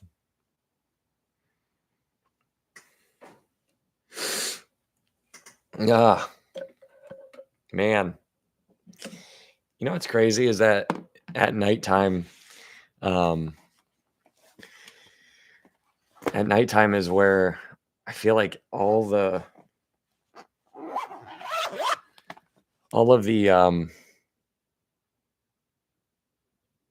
I don't know, like that's when, do you guys have like allergies or anything like that? At nighttime, that's like when all the things, like you just start getting all weird. I don't know why that is. It's so strange. Oh, Are your contacts dry? Mine feel like that. Nope, I don't have contacts. I have LASIK. For those of you who didn't see it, this was the thing that I am going to be adding into the if anybody buys a hoodie or a sweatshirt or a t-shirt or anything like that, these are going to be going in them, which I think is pretty cool. I actually really like how this turned out, just the look at it. I think this reminds me of Adidas a lot, but it's not, but I think it looks cool. And so the QR code is takes you to the YouTube. So that is, I think that's pretty fun. Yes, my allergies get bad at night. Yeah. I just applied my Vicks. Yeah, I did that a couple days ago when I couldn't breathe out of my nose. Super cool. Love that. Yeah, I like that too. I think it's pretty neat. I like it a lot. It's fun.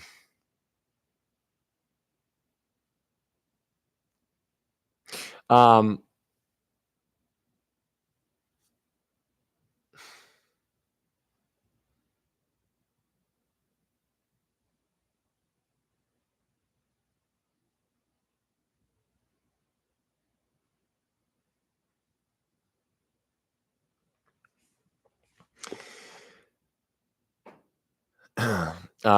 you have allergies too. Yeah, that's no fun. Claude, it's good to meet you. I couldn't read all of the things you were saying, but I saw your name pop up, and so sometimes I try to answer sometimes, and sometimes I'm reading comments while I'm also speaking, and then it's funny because then I'll read the word and then I'll say the word, which I didn't mean to say the word, but I read the word that I said and I was like, oops, that's not what I meant to do at all. Yeah, legit. Absolutely. Absolutely. I was thinking about that. I was like, I was thinking about Paul today, and I was like, he was a tent maker, and he was just I don't think the tent making was something that people did to make a lot of money. I'm not confident in that though, so but who knows? Um, but I just thought that was interesting, in comparison with this whole website thing that I'm trying and whatnot. And I was like, you know what? Paul was just doing what he was doing, he was just going. And I don't know. I got so many thoughts, which is unusual. They are creeping in. I love the color of your hoodie. I'm going to place an order. This color is not on there, but yeah, I love it. I love it too. This is just one of my hoodies. Um yeah, I'm this is a different hoodie.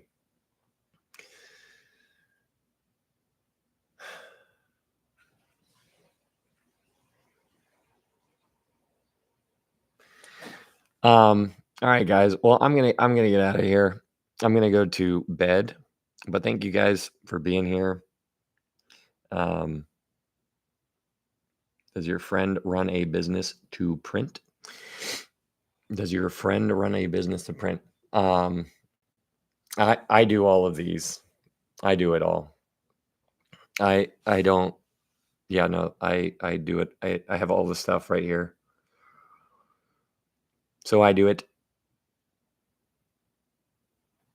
Yeah, Holly. Absolutely. Thank you guys for being here. I will see you on the next time, and hopefully that'll be on Monday or Tuesday. That's what we'll shoot for. We will see how that goes. But until next time, you guys be safe. And thank you guys for your support and your encouragement and your prayers. It means a lot. Seriously. See you guys.